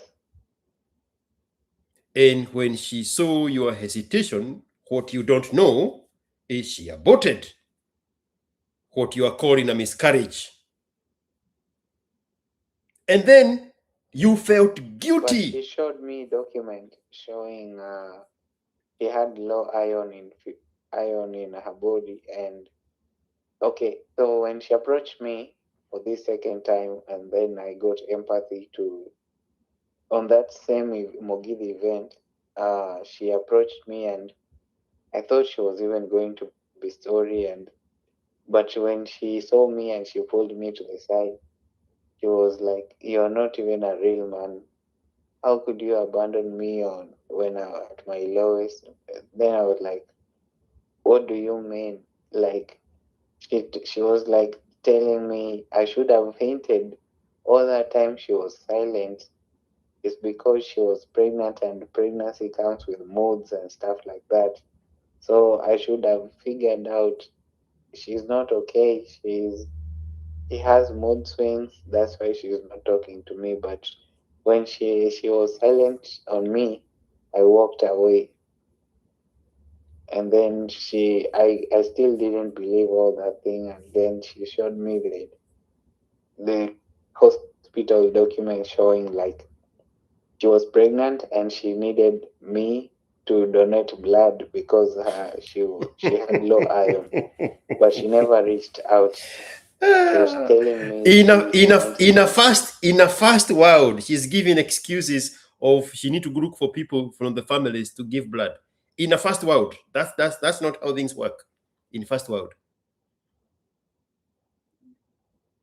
Can you make it make sense? Because I never thought clearly about it. I was just sorry for her. Umesikia, you are not a real man. You did not come to help me when I was pregnant. You abandoned me. But at the unasikia umse anaadmit she had never told her. She had never told him anything about the pregnancy. So how are you supposed to come through for her if you did not even have the information that she was pregnant? You were saying I should have figured out as a man. I said the same thing. How would I know? I've never been pregnant. George, just going back to what you're telling him, he was claiming that the woman has never asked him for anything. And now here we are. You know, here we are. He has just. Go ahead. Go ahead. You just heard him say that this woman was telling him, "You are not a real man." So now that makes you realize that everything he had been doing is because he wanted to always prove himself to be the real man that this woman was talking about. Bro, the story changed from I don't even want your papers, I'll work myself and get my own papers, to I will get pregnant to test the waters and see if I can rush this situation. And when Kenodia became clueless, she flushed it. And then she comes to Kenodia and say, "You are not even a real man." Now, my question before I continue is, why do you have a need to be a real man? Me, George, NGA, I have no need to be a real man. What is it for? What is this thing called real man? Somebody point to me something I'm missing. Something I need to go get there so that I can become a real man in the eyes of a woman. But again, you are 25. So you believe the packaged message from the feminist. A real man is the one that heals a heart he did not break and raises a child he did not sire. That's the real man. So she's coming to you now in those useless Kenyan congregations of Mugithi, another mistake, and now she is guilting you. After you failed to step up and become a real man when she tested the waters with becoming pregnant, because she wants to rush the papers that she had pretended she does not want from you. And now because you got guilted, tell me when I'm wrong, you said, "Oh, honey, why didn't you tell me? And I could have made it possible for you to have a child sooner so that you can have the papers." Did you not say that to her? Yes, exactly. No. She was the one who said that to me. No, I'm reading your manifesto, bro. I'm reading your manifesto. Okay, check it again.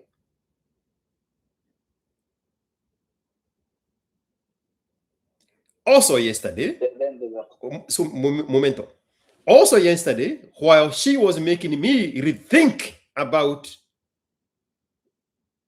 that her beauty, her body, while she's smearing oil in front of me naked for me to guilt me for walking away.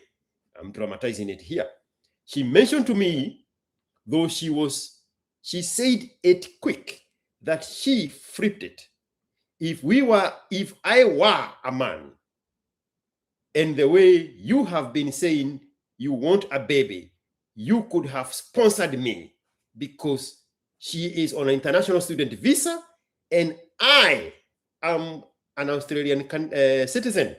So if you were a real man, she said, if you were a real man, you wouldn't have told me to wait until you finish school so that you can have a baby. You could have sponsored me so that we have a baby. And I asked her, did you know this? Like, we could, because she knows that I have been wanting a baby so bad. So, did you know? So I asked her, did you consider like we could do that so that it can be, we can get the baby quicker. Those are your words, not hers. You fell into her ploy. The same woman on the left hand saying, I don't want your papers. I will work myself through and change my international citizenship, international visa into getting my own paperwork. On this other side, she goes and gets pregnant. And now she looks at you and she realizes that there's so much to expect from an immature boy who is 7 years younger than she is to catch on these things.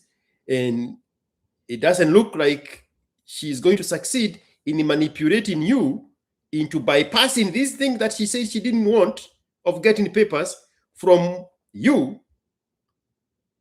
So she flashes the pregnancy and then come and guilts you because you had told her you wanted a child. I was going to give you a child. And then you say, if you had told me, my dear, I could have made it happen sooner. Your words cannot be.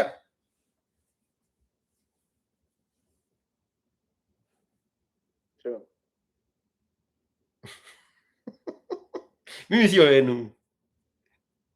So you said that a family approached you and told you what?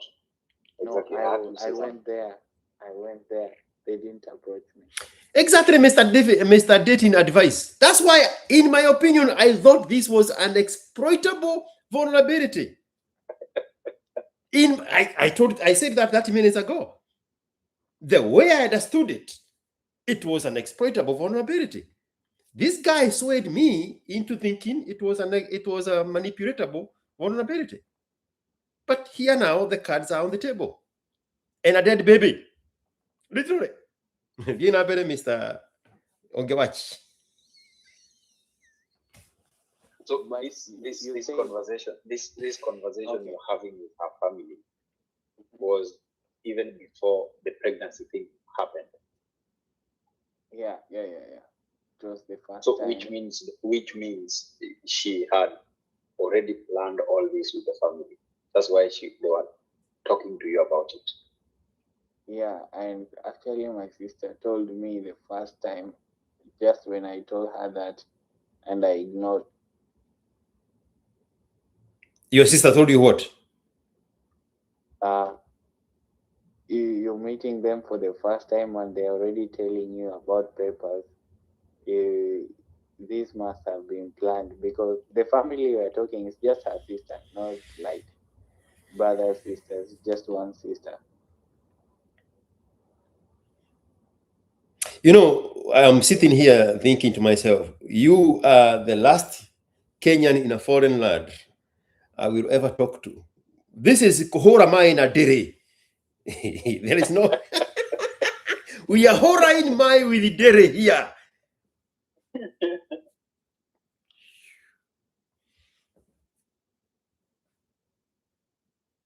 Yeah. What? So fun. Huku nje ni kubaya.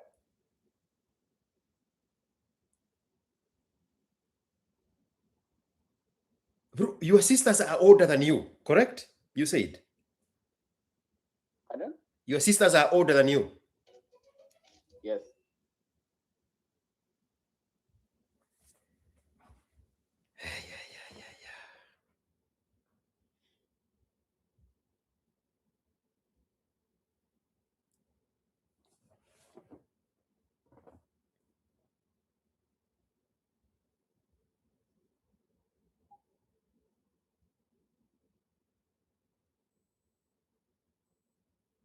IQ, are you unashangaa ama you are talking? Bro, me, I'm waiting for you to take this guy out of my hands. Mimi, I checked out 30 minutes ago. Bro, this guy, there's nothing that you can tell him to change his mind, because now we are realizing that even the sister had seen all these things coming, and he chose to even ignore the sister. I mean, it's the same thing with what he said. He said that he used to watch your videos for fun and he thought you were crazy. Did you hear him say that? Bro, if I watched myself on a screen, I would think I am crazy. Until I'm like, hiya, see, that is me. No biggie there, bro. No biggie there.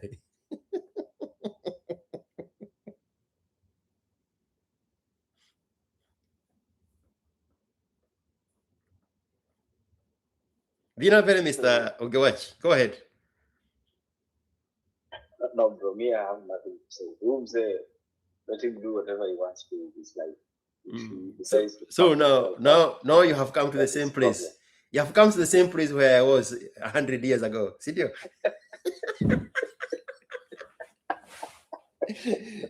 To confirm, we have not moved the needle. We have not moved the needle. And this is just a piece of the iceberg. Bro, these manifestos are this long. This guy has been talking. That's why he wanted a private conversation. He wants somebody to guide him on how to control this woman and change her into a good wife. All 32 years of her.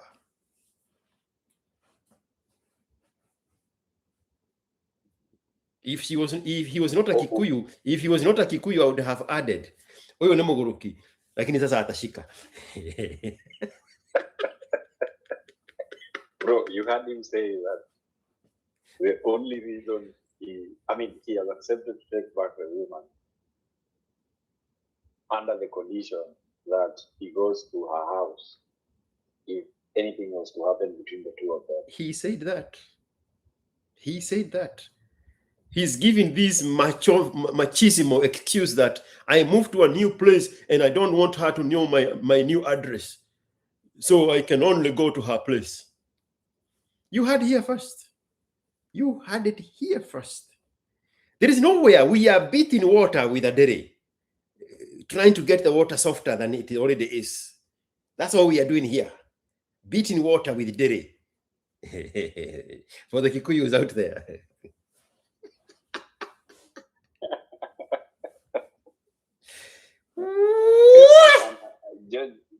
I have realized something. I would be very comfortable with you trying to advise someone who has never listened to you. That is what I've come to realize. Because people who have listened to you already have the information. You're just repeating the same information you've been giving. So they are just bullshitting you at the end of the day. The people who have never listened to you would be better suited to understand the things you say or to look at things in a very different way. Because the fact that you say you used to watch your videos and think that you are a Mogoroki is the same thing you're going to do. I mean, like you know so many people who have been listening to you and Kibe for the longest. They've interacted with you guys, they are following the message until they get a woman that they've been looking for. Then they detach from the message.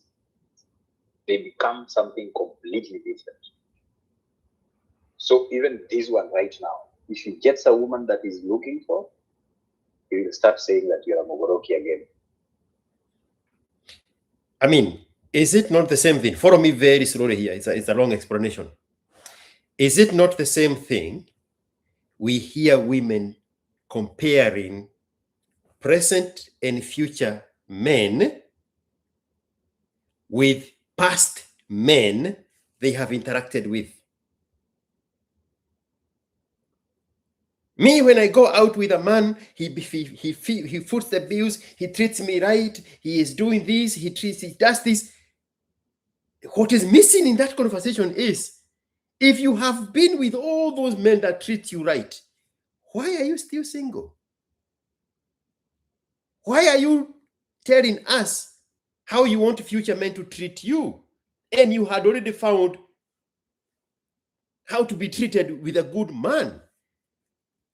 Why are you telling us about your body count instead of having attached yourself with one of those good men? Why are you out here in the cold hedging a bet that there will be a better man than this one? Is that not where we are right now? I have listened to you. I have been watching Kibe since 2017 when he was on the rooftop. What have you done with that information? Nothing. Now, to your point, you are saying the most appropriate person to listen to me is somebody who has never listened to me. Or Kibe. Or anybody else. Me, I'm only sharing information. Men are like that. Men, we warn each other of how the future looks to the younger people because we have been there in our past, which is the future of the younger people. Women want fellow women to suffer the same missteps they suffered. That's how the world works. That's why my product is information. That's why I'm also surprised when women appreciate monetarily this product. I'm like, yeah. When I have started preaching to the devil, and now the devil wants to be baptized. And that's the same reason as to why you should be more surprised about the fact that the people who have already been consuming this message are the same people who are still messing up. Okay? And I will give you an example. And the reason I said all that is because I remember the first time I started listening to the two of you, I was so shocked. I was like, so I can reason like this? So I can do things like this? Since then, to date, IQ, if I were to come here, IQ, I will not walk anywhere on social media looking for any sort of information from you or from anybody. Because everything I do right now is consciously. Exactly. Me saying that, yes. There is a very beautiful scenario. I don't know if you caught it on X. That Diesel painted of the first time I interacted with her. I mean, with him, and there was a woman in the mix. Do you remember that interaction? I remember that one. Diesel was beside himself. Talking about the one that you are talking about another woman, and that other woman again was seated there listening. Yes. Talk about another woman. Diesel was like, what is happening here? Do you know this woman is sitting next to you when you are telling me stories about another woman you took someplace else? And I'm like, yes, I know. And then when this woman is activating her femininity, Diesel is, I mean, we are sitting across the table from each other at the Melanin place. It's now destroyed. It's across the street from Sarit. It's not there anymore. And Diesel is looking at this woman activating her femininity next to me. And Diesel is like, George, do you know you are getting a cold word? I'm like, yes, Diesel, I know I'm getting a cold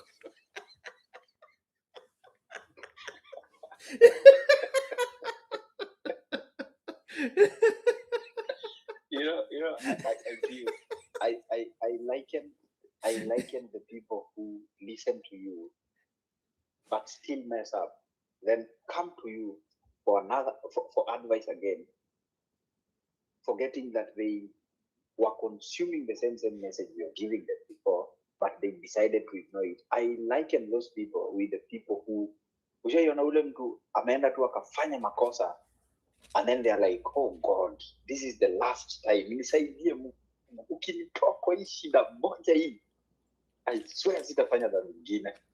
We have all prayed that prayer. We have all prayed that prayer. That is what this guy is doing. Yes. Saying, now you're like, God, save me from this one woman. I swear, if you save me, I will never do that mistake again.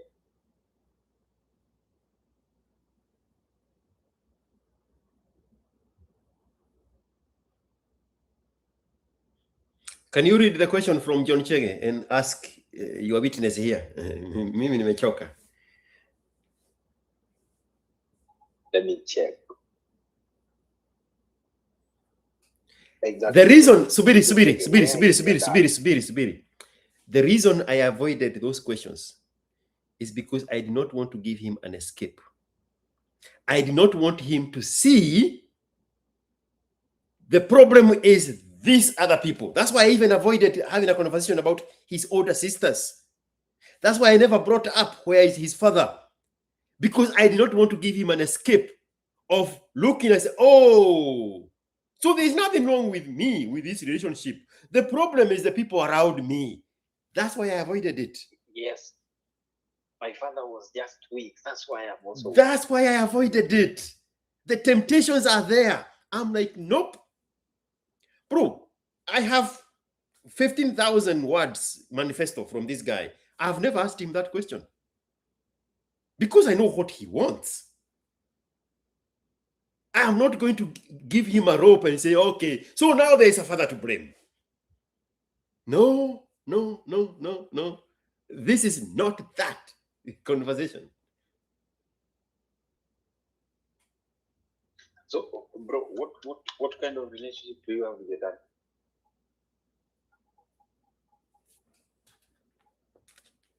Yeah, we're very close. What about him and your mom?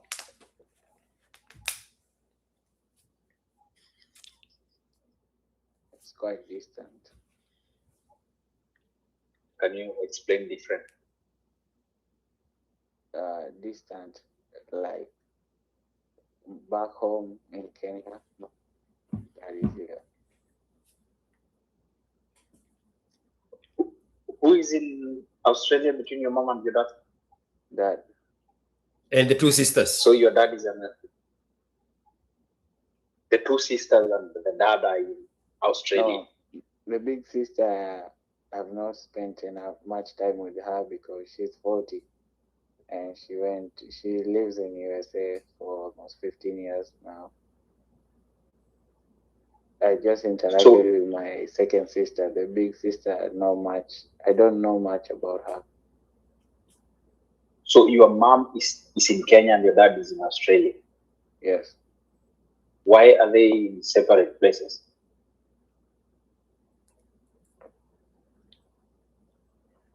Well, to look after the investments and they have properties.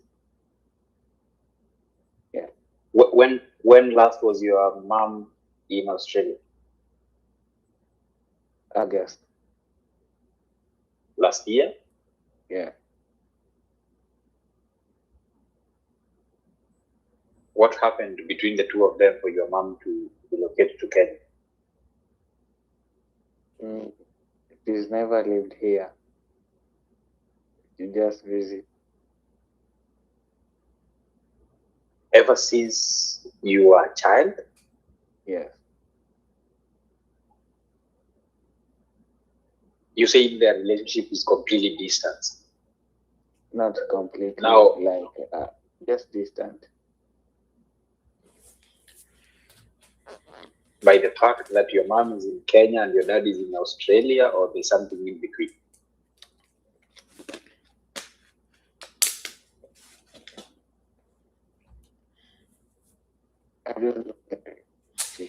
Your 40-year-old sister, is she a daughter of your mother?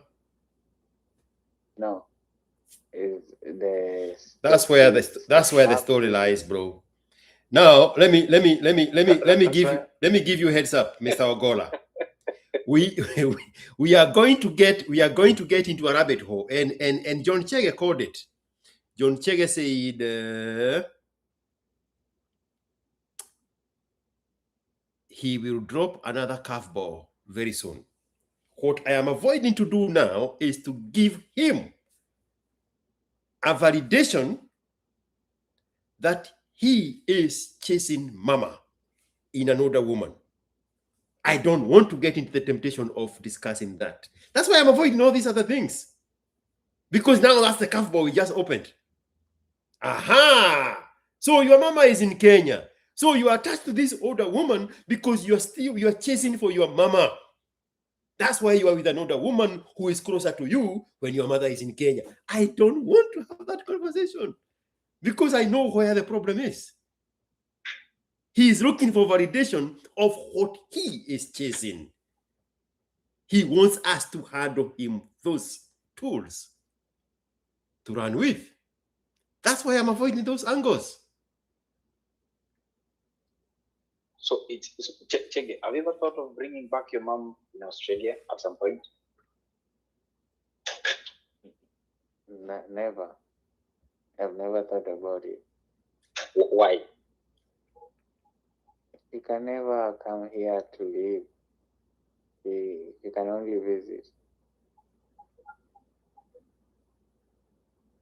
Why? There's a lot for us to look after back at home. So can we go back to what I was asking you initially? What transpired between your mom and your dad to make your mom, him, be that apart?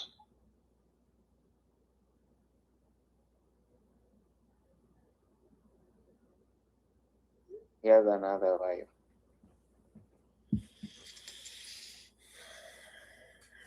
Where is Baiko when we need a rabbit hole? We need a shovel to go down the rabbit hole. Bro, these are the things I have been avoiding for how long now? I have had this guy.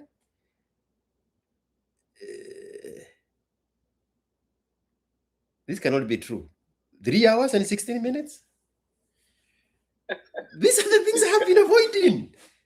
Bro, I know to ask exactly those questions. I know those questions are there. They are not disclosed in the manifesto, but I know they are there. But I also know he's looking for an excuse to justify and validate this awkward relationship with a woman who is 7 years older than he is. I'm withholding those tools from him on purpose. That's why he wanted to box me in private. Mimi niko hapa for your protection.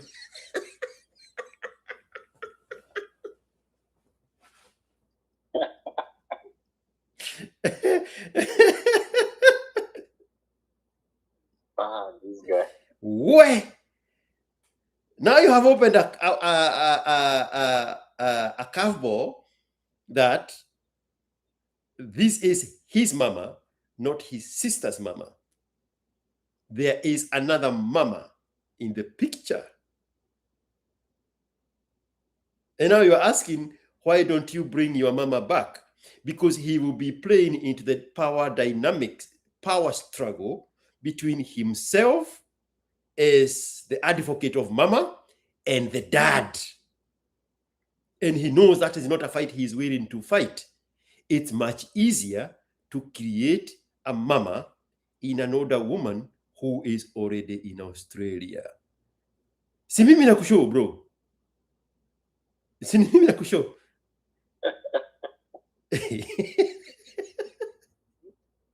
This new mama that he can create safely is not in conflict with his father. And he knows there is potential conflict because there was already conflict with his sisters when he shared that the first meeting, this woman was already bargaining for papers. The sisters disclosed that to him. So he knows it's even worse when it's the father in the mix. So he does not want to arouse the wrath of the father by championing for the rights of his mother because he is dealing with his own weakness, and he needs his weakness to survive the wrath of the father so that he can create an alternative mother for himself, and he doesn't have to fight with his father for his real mother. It's a conundrum.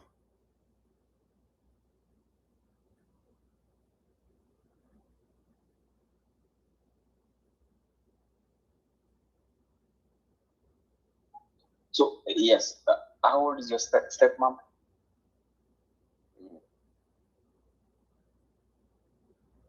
How about we focus on me? Like The stepmom is younger than his oldest sister in North America. Yes or no? I think age mate. So your father knows how to get age-appropriate women when he is doing take two. But you, in take one, you have a woman who is 7 years older than you. Did you see what I just did there?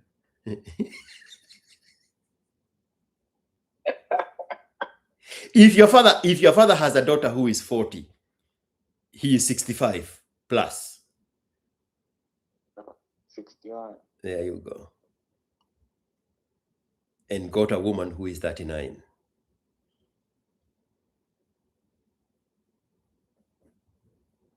But you, at 25, your woman is 32. The guy is asking you, Kenodia, Mr. Ogewach, why are you focusing on the family when I'm the problem here? It's like, can we focus on me? We are done Yes! focusing on you, bro. Yes! Yes! So he knows not to go rattle the cage with his father. He cannot face that big dog. That guy is in his frame. As long as he does not fight his father over his absent mother, then he can override the wrath of dating an older woman in the face of his father.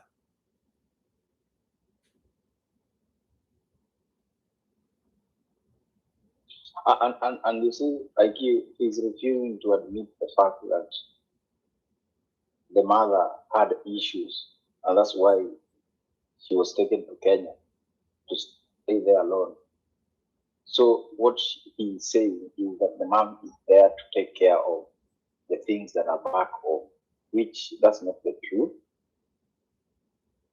The truth is that the mother was chaotic after the dad got a new wife, and the dad decided to take her back to Kenya.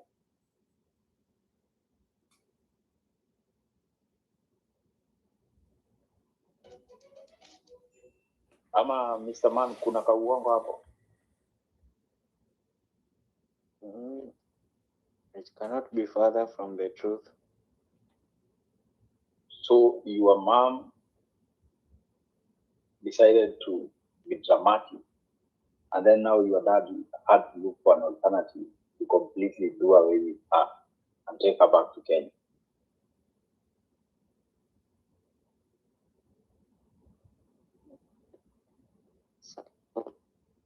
What happened? Where to be Kivyako? I don't want to say it for you. Yes, you're right. I don't want to talk about them because the Angoni, I already have a very big problem, but yes, you're right. Listen to this one, Tarabogora, to make your point. Okay. Woman, unless they have the feminist virus in their ass. But women just back up and do mental elimination of the uselessness of the small boys. It's coming. And they are like, this is useless, this is a waste of time. It's these ones here that have never had a male energy, that are still fighting the battles of their mothers. Did you see the post I put up today? everywhere. You know, earlier on, there was a comment, somebody asking, are there male feminists? Those ones now that have assigned themselves a lifelong duty of defending mama and mama's bad decisions of naming him a woman's name.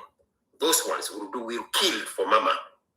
Those ones will never see anything wrong in a woman because they have to protect something wrong with their mother. So to continually qualify the mistake of their mother, they have to justify the mistake of all women. Subconsciously.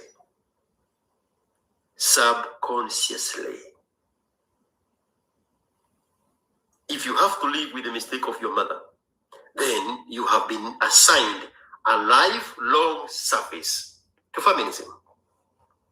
It's that simple. There's no other way of saying it. As sad as it sounds. So the energy of mama, the single mother, is to hate everything.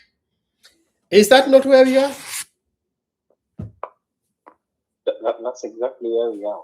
You are digging into the dynamics of the relationship between his own mother with his father. And now he has to continually defend the mistakes of his mother. And he has to never see anything wrong with women, because seeing anything wrong with women is negating something wrong with mama.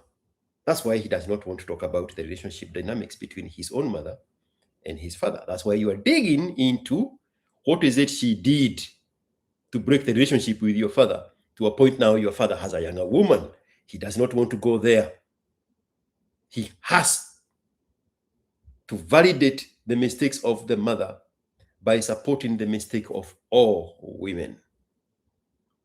He just wants this woman to fit in the mold that he has created so that she does not escape him the way his mother escaped his father. He's stuck with a woman 7 years older because he has to validate her because she is a representation of his mother. Over and over, and I repeated there subconsciously twice.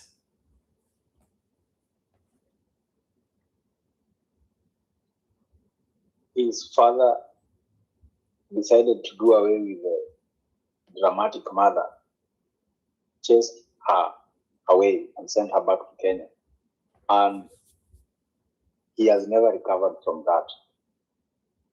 That's why he finds it very easy to tolerate this other woman that is as dramatic as the mother. If I can rehabilitate this one, I will have, in essence, rehabilitated my mother. If I can salvage this relationship, I will have salvaged the relationship between my mother and my father. I wish I was educated. I would be giving you big psychological names. I don't have those names. Me, I'm just a social observer. But if you go to Erik Erikson, he's going to explain to you in better terms. If you go to Aristotle, he's going to explain to you in better terms.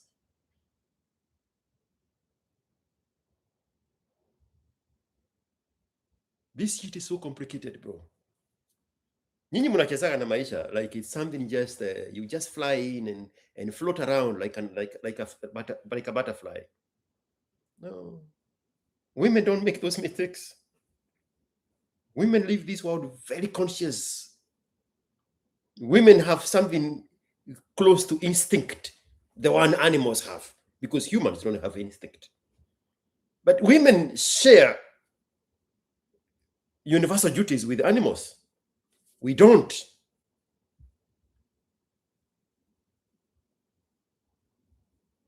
Women are closest to the instincts of animals in nature. because they are attached to the cosmic rhythm of nature, the immovable mover. We don't. Our service is to humanity. Our service is to mankind. We are slaves in this ecosystem of the universe. So he is trying to serve the wrongs of his mother by correcting them with a woman who he has apportioned. Remember, 3 years ago, I asked this guy, how old was your mother when she gave birth to you? 31. Now you are dating a woman who is 2 years older than the age your mother was when you were born, because he wants mama back.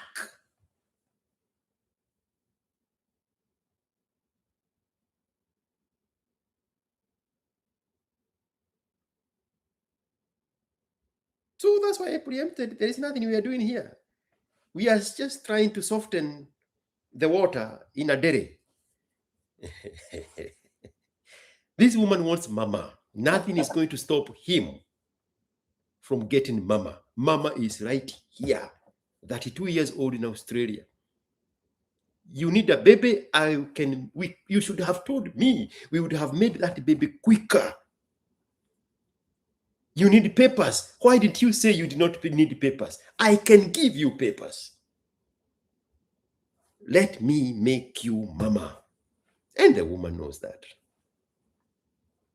But she's pretending she does not need papers. And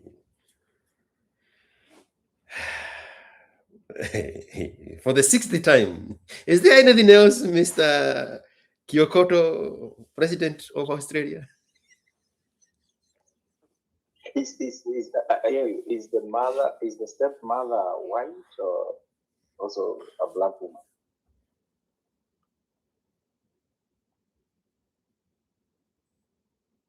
So what can I do to change my life? Bro, is your stepmom a white or a black?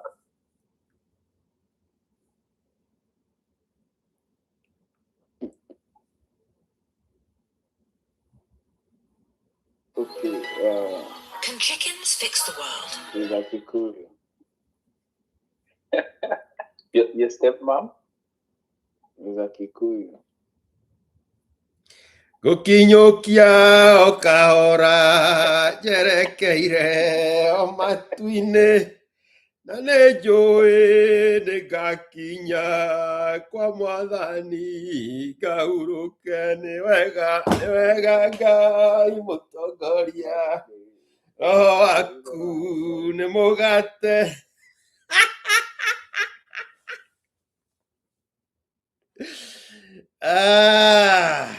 What are we doing here, Kenodia? Unaweza kuwa therapist kweli? Siwezi, bro. I'm way too harsh. I am heartless. I am emotionless.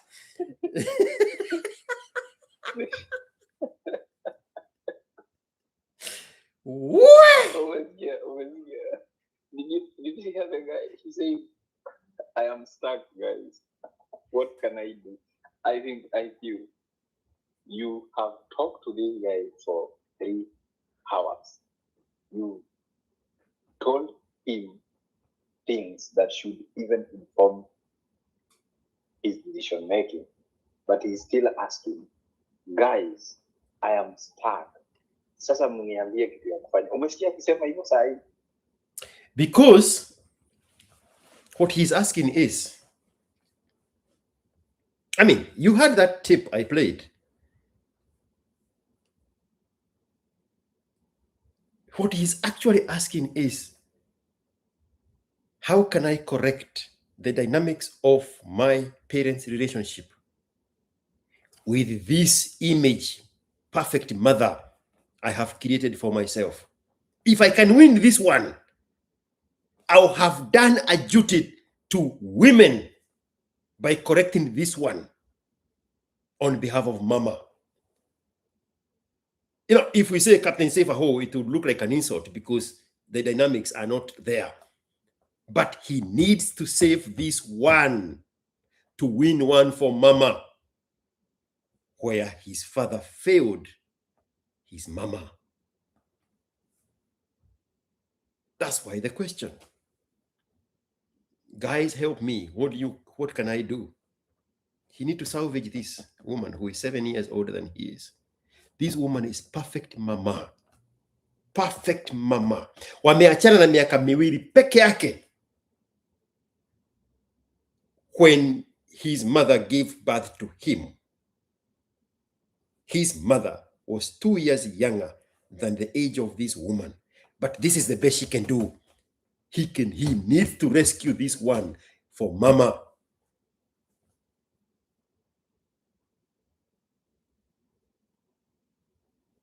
Half a million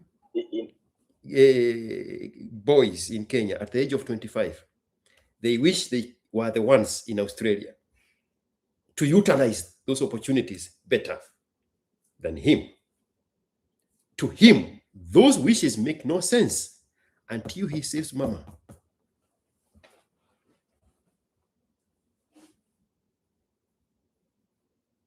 He has to win one for mama.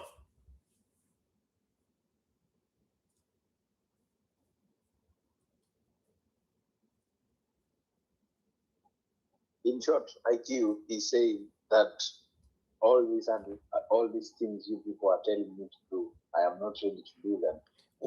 I wanted a solution that would still keep her in my life. Yes. In our private conversations, he was like, how can I make her submit to me? There was never a discussion about how he needs to disentangle himself from this conundrum he has put himself with, dating a woman who is older than he is. No. Wewe do not complicate mambo, kufichua the real dynamics of the things going on in the background, that this one here is a representation of mama. I never needed to know that. To know he's not going anywhere. We are still going to end up where we started. He is going to show up in this woman's house. Hey, na hamujipedi. Kijana wa miaka 25 anakula tangu ya 32. Hamsikiagi vipi? Na si ati ni maskini, uko na pesa.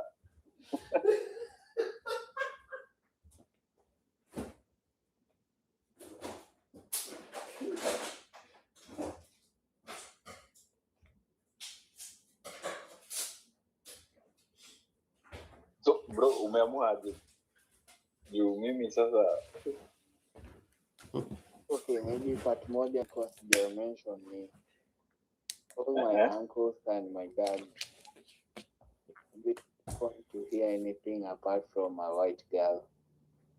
Like they will, so like I always knew she can never be a wife because all my uncles ni vile tu sa hawana explanation kama ya IQ that makes me understand, but they all just saying lazima akuwe Australian, a native, an indigenous Australian, but they don't have an explanation.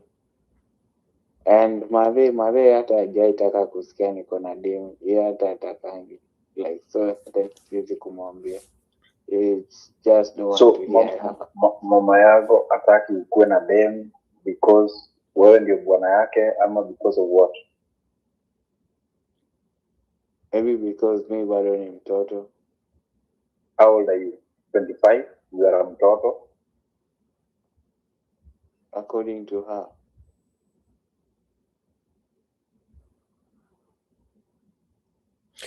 Tarebogora. This guy is Tarebogora.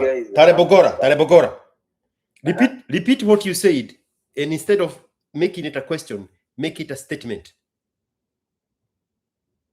The reason your mother does not want you to have a woman is because she wants you to be the son husband. You are the only hope. Her husband is with another younger woman, another Kikuyu woman in Australia, and I'm stuck back here. I need you, my son. If you do your part well, I will secure the things I'm taking care of here, and we will take them away from your father, and they will be yours. That will be your reward if you become son husband. And now you understand why I don't want you to have another woman besides me, because I'm taking care of the things that are going to belong to you. How can I take care of the things and then hand them to another mke mwenza? Don't have another woman and everything else will be yours. Does that ring a bell where Satan was telling Jesus to worship him and he will give Jesus everything he wants under his feet? That's where we are now. Mama does not want a co-wife. This is a son husband because her husband is with another Kikuyu woman in Australia and she's stuck in Kenya. The comfort here from this guy is mother is taking care of the properties. Those properties will end up with him. But she needs to be in Kenya to protect those properties from this other Kikuyu woman in Australia with the father. If they all play the cards well, this boy, if he does not bring a mke mwenza, will end up with the properties, and the mother will protect the properties from the other Kikuyu woman. A win-win situation. But there cannot be another woman because I am the mother-wife. Wife-mother. They are requesting you for the song. They are requesting for the song. Do I have it on YouTube? Yeah, I think I have it. I can play it on YouTube with this little small phone. Kama ningekuwa na wafuasi wangekuwa wameninunulia simu kamera mzuri ndio ni free up simu zangu. Lakini nyinyi ni nani?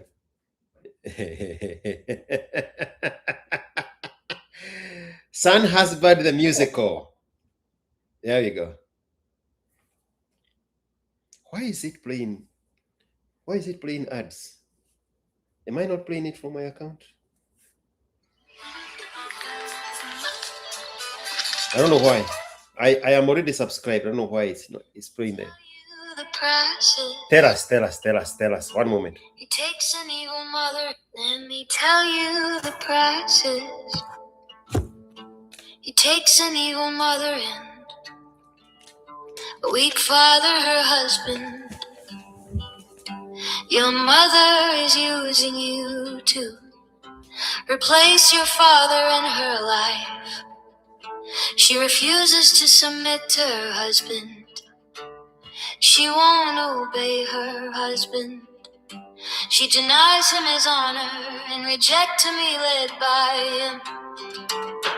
He wants you to replace her husband. She wants to turn you into a son husband because she can manipulate you. She can control you. She can guilt trip you. She can infantilize you, and she doesn't need to honor you. She won't respect you, won't submit to you, or even obey you. She won't allow you to leave, but she will turn you into a son husband.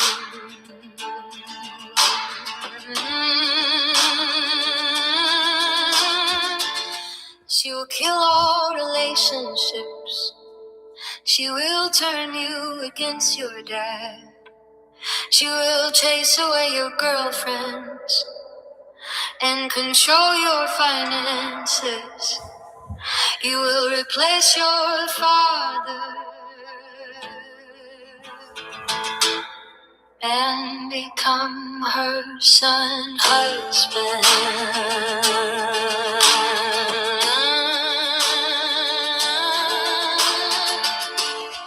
You are angry now, not at your mother, not at your father. You are angry now at your sorry ex. You see yourself just as weak as your dad. Can you feel his love?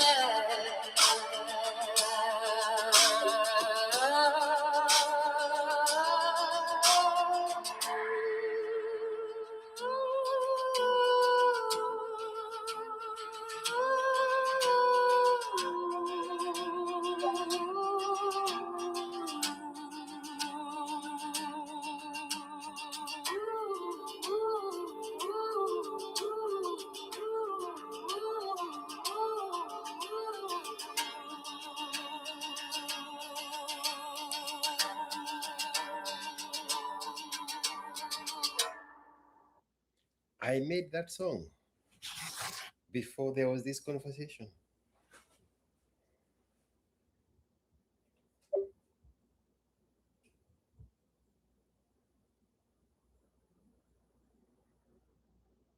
We are here now. We are here now. You, Tara Bogora, you came here and completely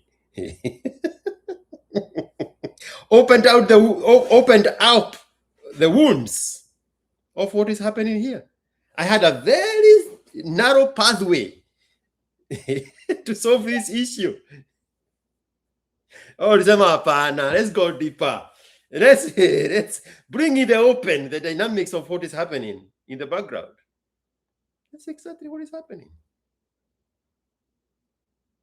I knew that before discussing it. It doesn't change now that we have discovered it. Son husband, bro. That music is on my YouTube. Son husband, the musical.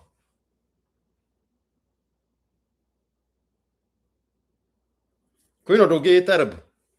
Awijo. George got it again, bro. Where? 4 hours 57 minutes. 3 hours 46 minutes with this guy alone. You see that glow? That glow on that lamp? That's what I was looking for when I was standing in front of the light so that it can come back. Every time I pass by, it fades off. I love that glow. It looks very good in production. Man.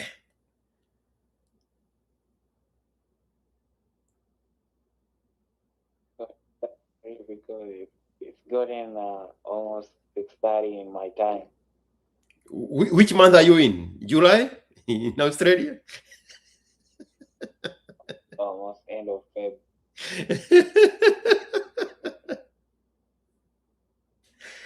Where?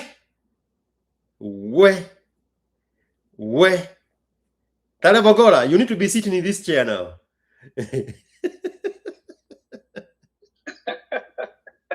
No.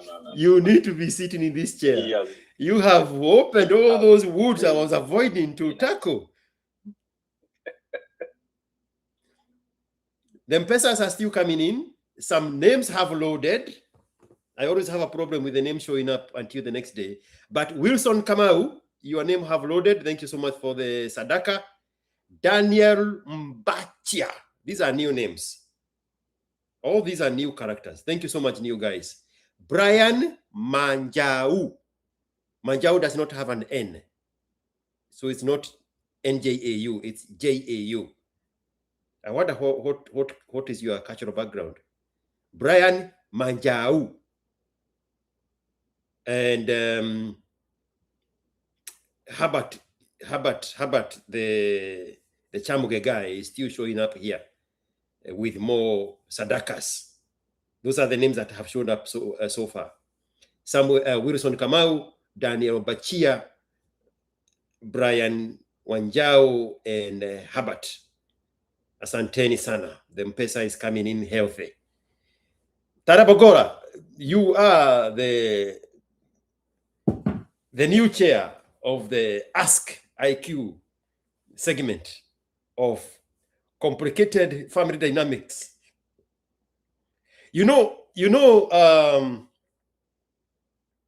There's this guy called Maguire. You don't know him until I tell you it is Dr. Phil. he used to be a consultant as a lawyer for Oprah way back in early 2000s. We used to watch Oprah, and once in a while, he would bring this lawyer from Texas to consult on some legal terms, because there's something Oprah had said that rubbed the Texas ranchers the wrong way. It's about cows. I can't remember the context. And the Texas ranchers had taken him to court, had taken her to court. And Philip Maguire was the lawyer. So they created a relationship. He defended Oprah. They created a relationship with Oprah. And then Oprah realized that he also have psychological aspects and observations in the psychology of man. So Philip Maguire became Dr. Phil. The Dr. Phil we know now started off as a lawyer for Oprah and a consultant, once in a while, a visiting guest on Oprah show. So the future of this show is in the hands of Dr. Taleb Ongewach Ogola. You know that thing, Mr. Mapono says, the matters of the heart. Yeah, exactly what I wanted to tell you.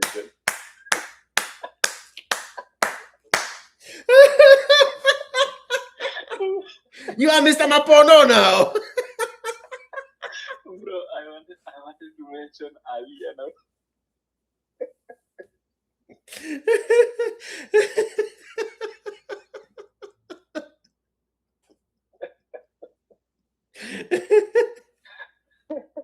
You are Mr. Mapono now with the matters of the heart.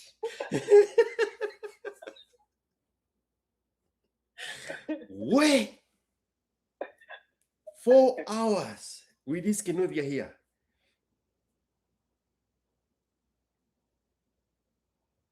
Me, I have given up. You know, in reality, these people are not my demographic. Me, I don't deal with these younger Gen Zs. Me, I want people with real problems. You know why, George? What? Because you are intolerant.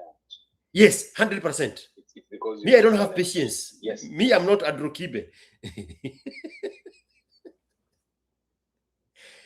you know, Kibe gives them a chance to explain whatever they want to explain. But now, when it comes to you, and you've seen this even happening on X, you keep on telling people that if you cannot express yourself like an adult, I'm not going to talk to you. And yours is very simple, because for Kibe, he can interact with someone today, and that same person misbehaves. He drops the person, and the next time you still talk to the same person. Without it cannot be me. Happened. It cannot be me. Yes, you don't tolerate that. Bro, you will be blocked from my life before you say hello. There are 8 billion human beings on this planet. I cannot never get over that.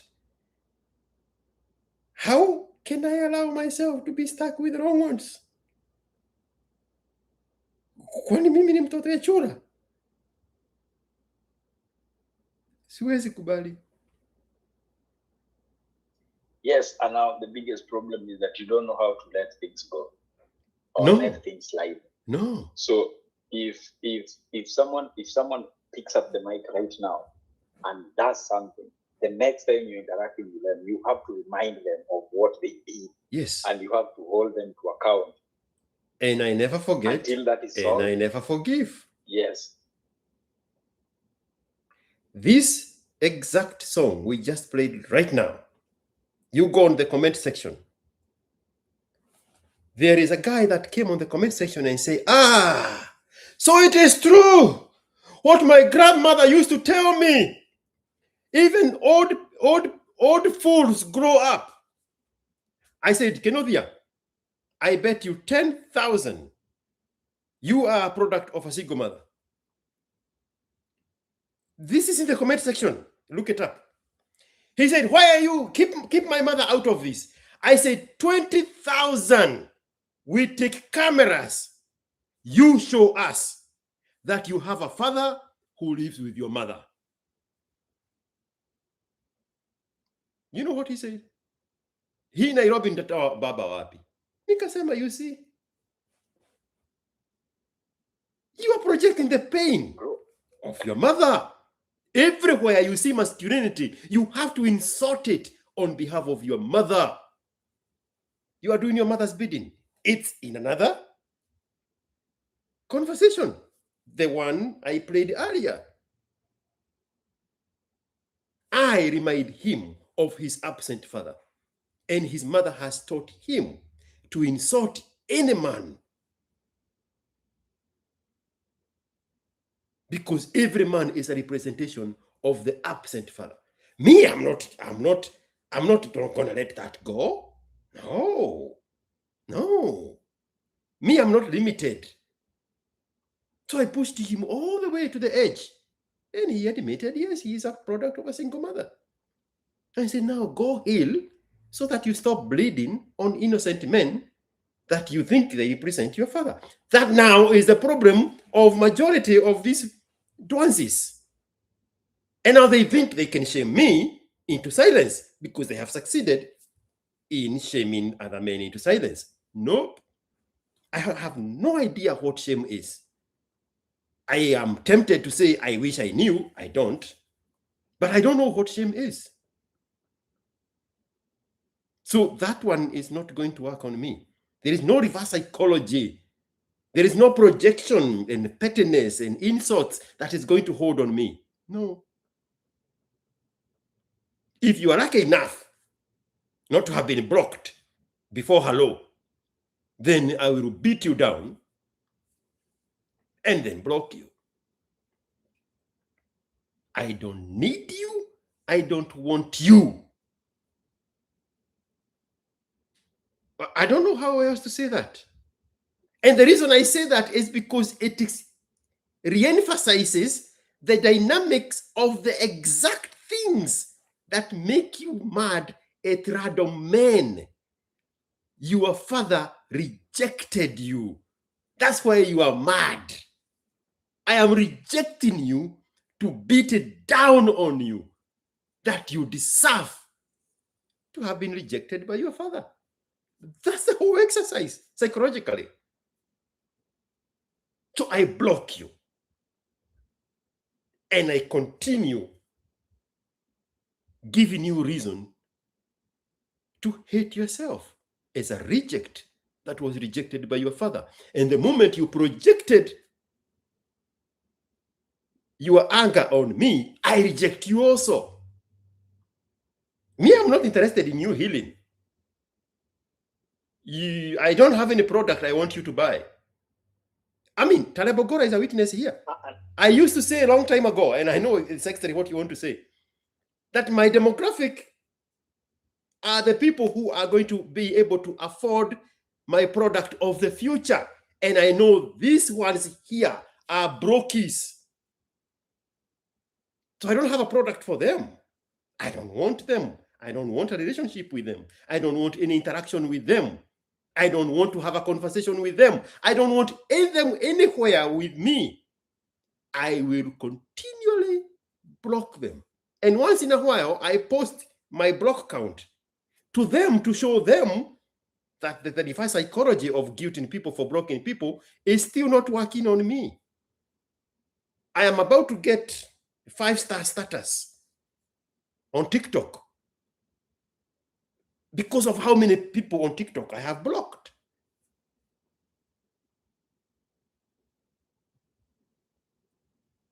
Go tell your uncle not to talk like me, but don't change how I talk. Mimi si uncle yako.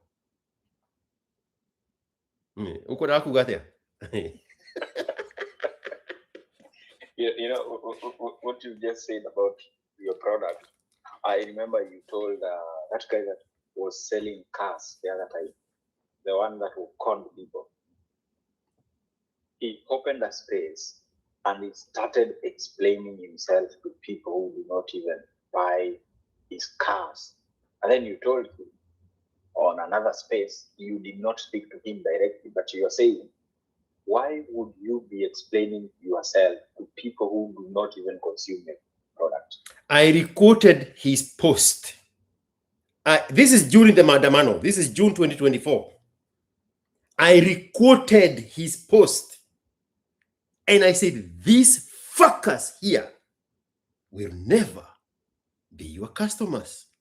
The only thing they will do is destroy you because they want to destroy your product. What happened? They had planned to go to Kiabu Road to destroy his car yard. Did that not happen? Didn't the Jay-Z wanted to go and burn his cars on Kiabu Road? I had told him. Yeah, it happened. These are not your customers. They will never be your customers. Why are you explaining yourself to people who do not have the purchasing power to buy your product? Your customers are older millennials.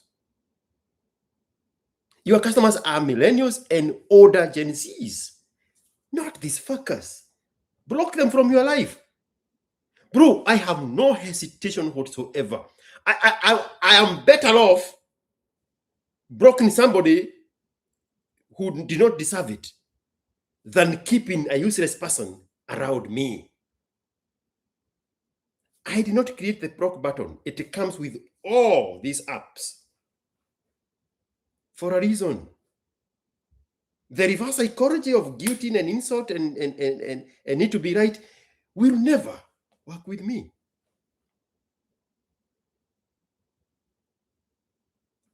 If anybody is confused, we are talking about Cairo. These fuckers don't buy cars. These fuckers don't have purchasing power to buy cars. Why are you explaining yourself to them? What is that ugly, short, poor gene guy that always troll him? And the other day he showed us his wife and children, and the children are definitely not his. What is his name? Rena or something? It's a very small name. Is this guy on X? I don't know that guy. Rene or Rena. Somebody's going to come up with his name. Rena, Ranel, something. Some useless, poor quality of a gene, of a Luo gene guy. He looks like the image of dust is constant, but just naturally.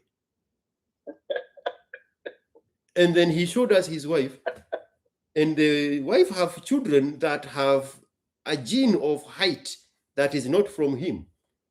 And I don't know what he did. And I recorded his phrase and I said, you need to do a DNA test. There is no height from your part of the family. These are not your children. Those are the kind of fuckers that wanted to destroy Cairo. What is that fucker's name? Rene? Rana?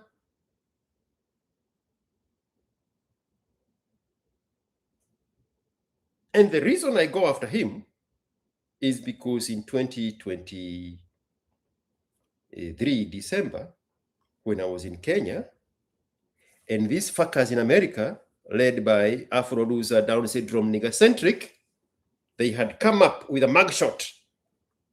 And unbeknown to me, he had mentioned my name when asking, what is this we are hearing about you beat your wife? There is a mugshot of you. I did not catch it until months later. So now he will continually pay for that oversight, that mistake of trying to think that he can come after me. There is no forgiveness. There is no forgetting. Why is nobody catching up that fucker's name? He is the one who has attacked Cairo the most. A very short name. A very ugly, short-looking guy. Fat, like a pig.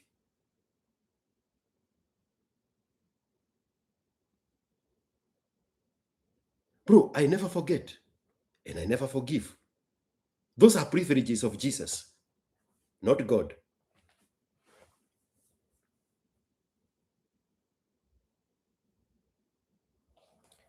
Mr. Australia, is there anything else?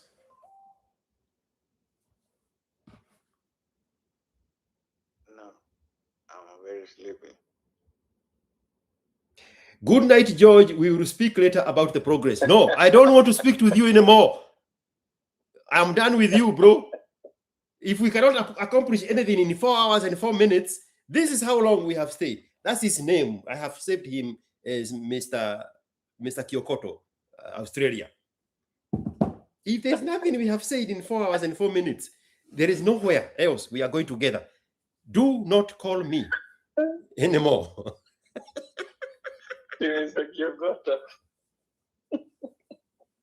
Bro, that is his name. You think I'm kidding? You see it? Australia Kyokoto president.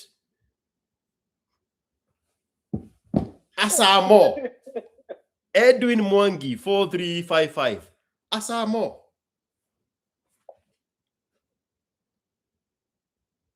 I will always hit him where it hurts. Periodically. For no apparent reason at all. Simply because in November, when we were doing Kibe's graduation, he had carried along a mugshot of George. And he said, hey, what is this? I'm hearing that you beat your wife and you got arrested for it. Forever, Asamo. If you die before I'm done with you, I'll come into your geneza and pee on it. I never forget and I never forgive. I don't have those privileges.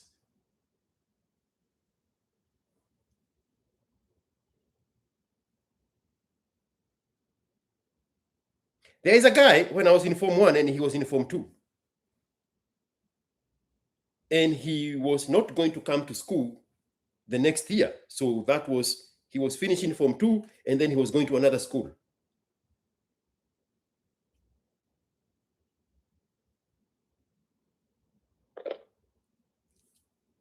He got another guy to call us outside the dormitory.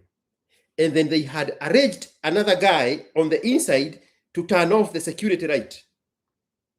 And he slapped me because he knew he's not coming back because he was a coward. Granted, this guy is 2-3 years older than me. I will still find him in the presence of his grandchildren and revenge for that slap when I was in Form 1. I've said this publicly before.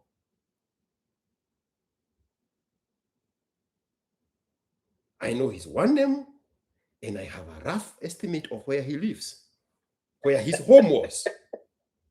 In Kangema, in the slopes of the Abadeas. Even if you be 75, you don't go from Mihote, you will pay for that slap. You think I'm kidding? Me, I don't have privileges of forgiveness. Me, I'm not Jesus. Me, I'm God. I revenge. Jesus forgives because he's a rich kid. You don't go from Mihote. I know where you live. I will come to your house and I'll burn it down and I'll beat you up in front of your grandchildren. From Form 1.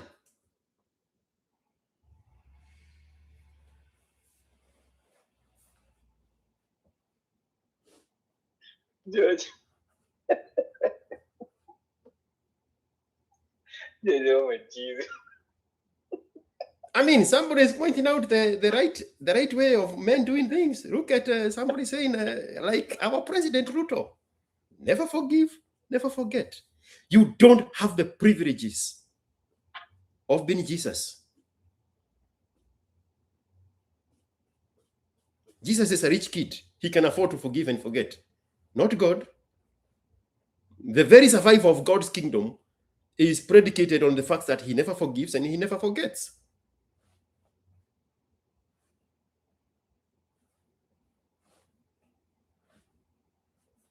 Started Form 1. One slap. You don't go from Mihote.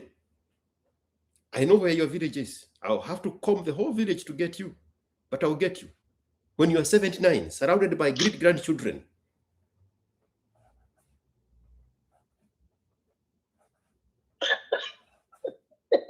Mimi sio mtu mzuri, mimi sina haja na uzuri. Hakuna pahali uzuri nahitajika kwa maisha yangu. Utafanya Irongo wa commit suicide. Irongo, I know where you.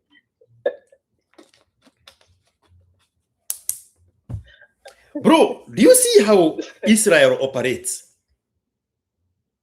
Israel went to a European country, I think it was Switzerland, and they opened a fake company that produces walkie-talkies. And they put a bomb inside a walkie-talkie, and then they sat on it for years. The ones they used on Yemenis? No, they used it on Gaza. Yeah. No, it was not Gaza. It was either Yemenis or... You're talking about the Pajas. No. I'm not talking about the guy they extracted from a 6th floor of a high-rise. Just him. I'm not talking about that one. I'm talking about they created a fake company that produces walkie-talkies. And the Allahu Akbar guys across the fence, they went there and bought the walkie-talkies for communication, not knowing that that is an Israeli product. And so the entire time they are talking, the Israelis are getting the intelligence. And then when it was time for kaboom, they just pushed a button and those walkie-talkies exploded. It was Lebanon. Okay, it was Lebanon. Yes, it is Lebanon. Evans Gary, thank you. Yes. This did not happen in a span of 2 years. No. They sat on it for a very long time. The Lebanon government even had to warn their citizens to throw away all those. I do not have the privileges of Jesus, the privileged kid, to forgive and forget. I am God. I punish.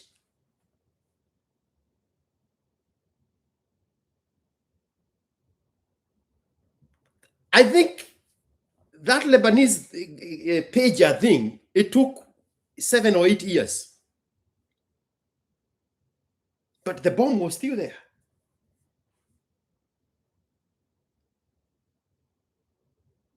The Israelis just one day decided, today is the one we are doing the Muslims a version of Allahu Akbar, and they pushed the button.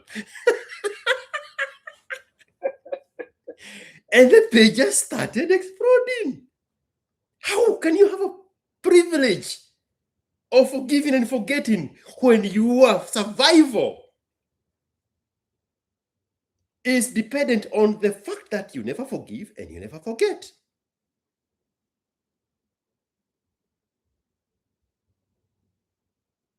You know, now that you say that, I remember there's a time you posted something maybe 2 years ago and said that revenge is the greatest weapon you can ever have as a man.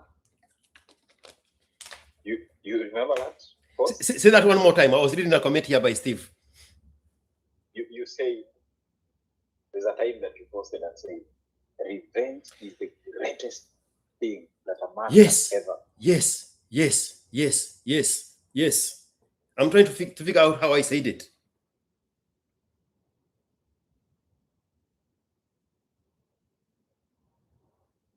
I think I said revenge is you say is the greatest strength in a man or something. We can look it up with a keyword. Yes, and you say that because I think Trump had done something to Iran. You remember when America bombed Iran? Mm-hmm. They bombed their nuclear facility, uranium enrichment facility. Yes. Yes. You posted that video and said the exact words. You do not have the privileges of a rich kid in Jesus to go around forgiving and forgetting. No. That's a spoiled kid. His kingdom is secure. That kingdom depends on you not forgiving and not forgetting. I can't find that quote in a search.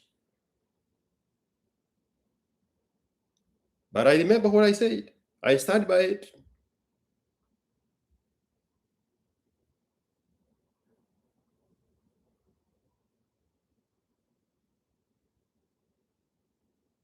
But now the society starts guilting you. That is a bad thing to not forget. It's a bad thing to not forgive.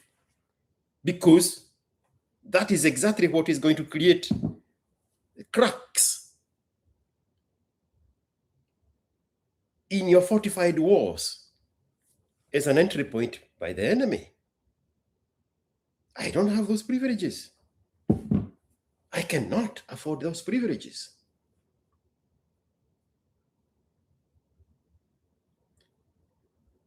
Do I need to say, probably because these people are new to me, that I mean exactly what I'm saying?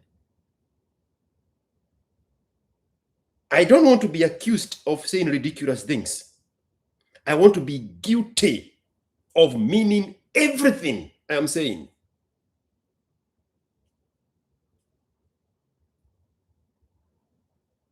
Forgiveness is for privileged kids like Jesus, not God, who has a kingdom to protect and to advance.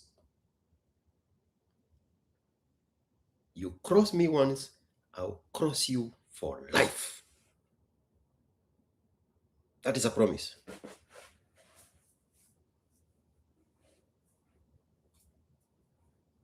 Queen Odoge. Tarabogora, I need to learn some Luo, bro. How do I say Queen Odoge? Is there anything else in the Luo? Hey, sema tena. Ntiegi Modor. Ntiegi Modor.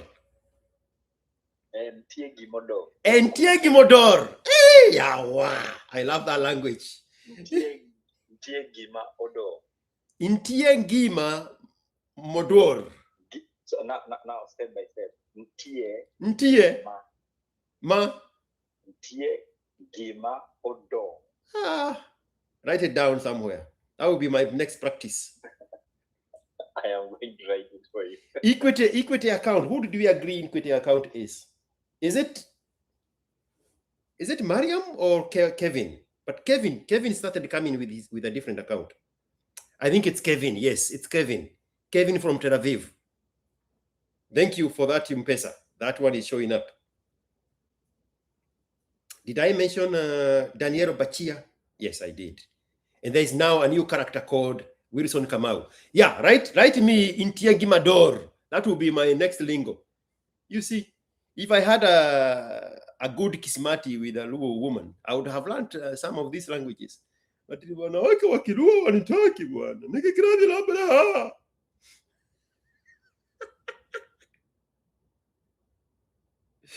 oh man, let's finish this up, Mr.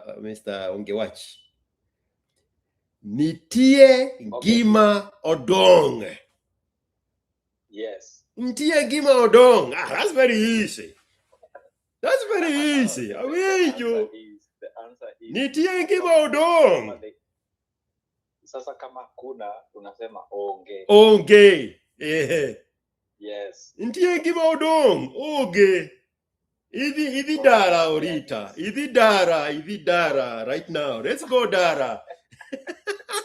Or if there is, if there's nothing, unasema onge, but if there is, unasema Ntie.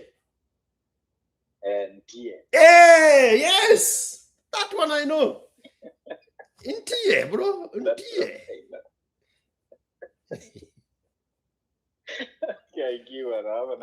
Bro, I took this 21-year-old Luo girl to a fancy restaurant in Parklands. I saw that restaurant the other time I was in Kenya. Something like Clay Works, something like that. Very fancy restaurant. It's Ethiopian themed. Very flat. She did not have appeal. She did not have aura. She did not have the language. Just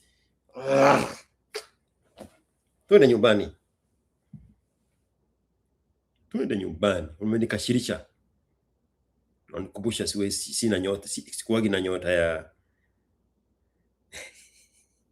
ya intie onge maduong for the muchachitas. The problem, so I give the problem with Luo women is that they are very lazy. Bro, that woman was so inactive, so unanimated. You know why they are like that? Why? No,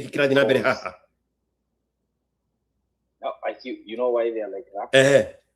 They are not used to entertaining men. They are used to be entertained by men. I got a toto. So if they find Kikuyu men, it's a problem because Kikuyu men expect them to be the one entertaining them, not the other way around, like the Luo men do.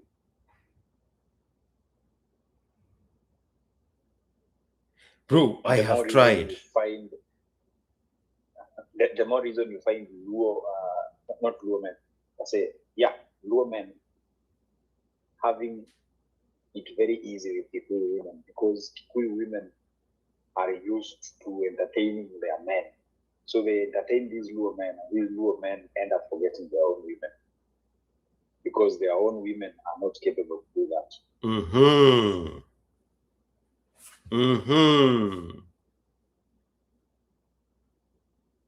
But Kikuyu women do not deserve Luo men. Luo men are very superior beings. Luo men are very superior beings. Kikuyu women do not deserve Luo men. Lakini wacha tuachia tusichome. Every prominent Luo man has a Kikuyu woman. From SM Otieno to Babu Owino. Do you know who SM Otieno was? Samoti, I don't know that. He was a super lawyer. He's a criminal lawyer. You know Waboy Otieno, obviously. Waboy Otieno in her 60s married a 22-year-old boy. Her husband was SM Otieno. When we were in primary school, the newspapers and the news everywhere were inundated by the struggle between Gotalira, whatever that tribe in Luo Nyanza is, fighting over the body of SM Otieno and preventing Wamboi from inheriting her Luo husband. So those cases went to court for months, if not over a year. And I think Kwach was on the side of the Luo group, clan, and John Kaminwa was the lawyer for Waboy Otieno. John Kaminwa was 60 years younger than he is right now. John Kaminwa is this old lawyer. The same guy, the same exact guy. We know him when he was 34, fighting, probably even younger, I'm not kidding, fighting for Wambui Otieno to inherit her Luo husband against the wish. Well, the will, SM Otieno's will was in favor of Wambui. But that clan, I cannot remember the name, it's a very beautiful name, that clan that was fighting in court on behalf of the Luos against the Kikuyu woman. They had their judge, their lawyer in Kwach. I think Kwach ended up becoming a super judge. It was a spectacle. Anyway, mimi sina nyota ya wanawake wakijaka. Tufunge hii kitu. Wacha hii kitu ngumu yako na utapata mjaka. Sina haja. Kuona usiku mwema. Mimi sina haja. Mimi sina haja.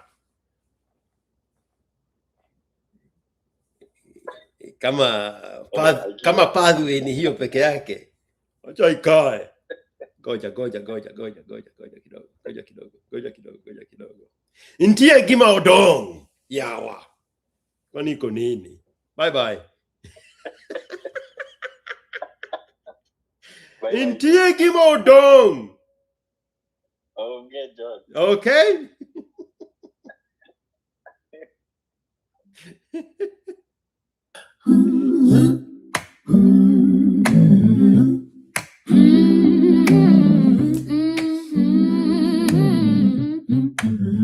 Yeah.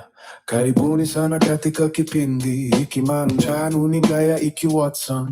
Nawashukuru ninyi wote mnaojitolea kuboresha vipindi hivi. Nawashukuru watu zaidi ya 20,000 ambao ni wahusika ama kwa kimombo subscribers wa chombo chetu cha Watson YouTube. Ninyi wangwana kabisa na mkona roho safi kama baba, bali na wahusika kunao pia waheshimiwa wakinga tukiza juu zaidi wanawaitwa washirika au kwa kimombo channel members. Hao sasa ndio wenyeji kwa hizo mitaa ya runinga ya EQ Watson.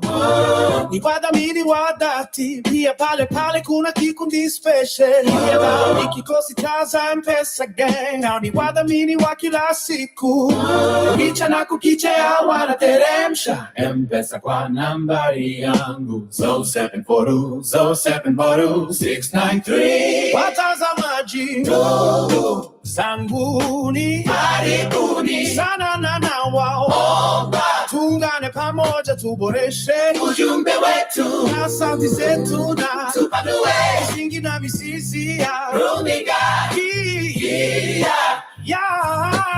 EQ Watson.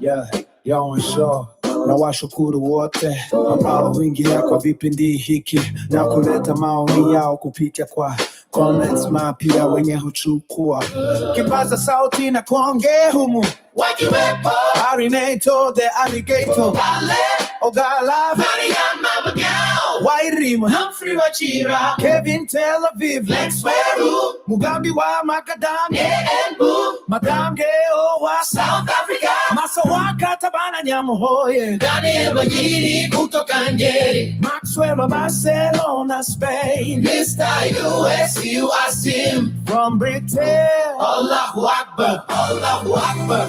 Na wengineo asanteni sana, na kwa sasa twende kazi, nikikiratie na mbele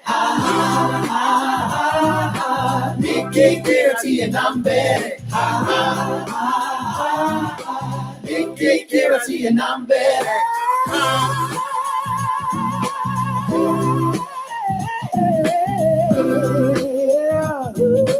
nikikiratie na mbele. Hapo sasa. Asanteni sana wote kwa kuwa hapa. Wacha tufunge kituo na wimbo mwingine hapa Murwa. Let me see if it's gonna show up. Maybe it's the same song. Maybe my favorite is the same one I have just played. It is here.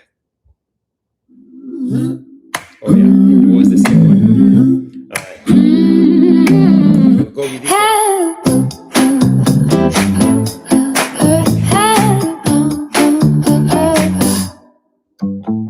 Hello, YouTube fam, let's gather round tight with hearts bursting forth in pure delight. Nikki Kirati, take a cosmic ride.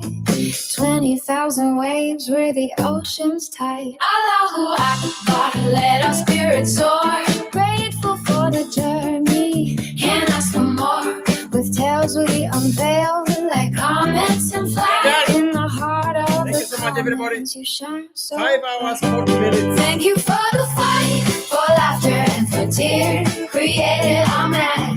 facing down those fears. Every super chat you send feels the fire inside. With each new subscriber, we embrace the wild ride.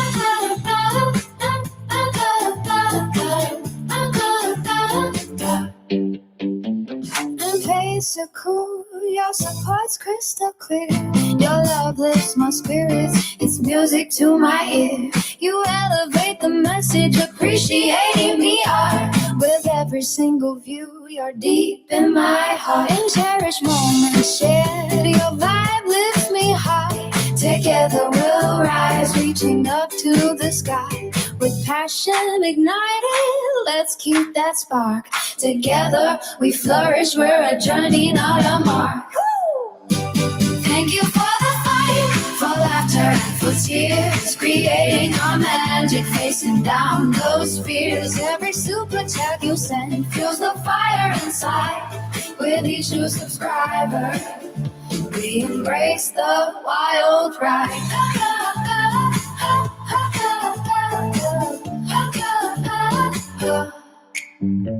Let's amplify our rhythm, feel the blazing desire, connection and kindness, that's how we inspire. Together we're rising, look how strong we stand. This is Captain IQ Watson, I'm here to lend a hand. Say less, my friend, it's just the beginning. Thank you from the depths, my heart's ever spinning. As Auntie Sana, let's spread joy and cheer. With every new journey, I'll always be near.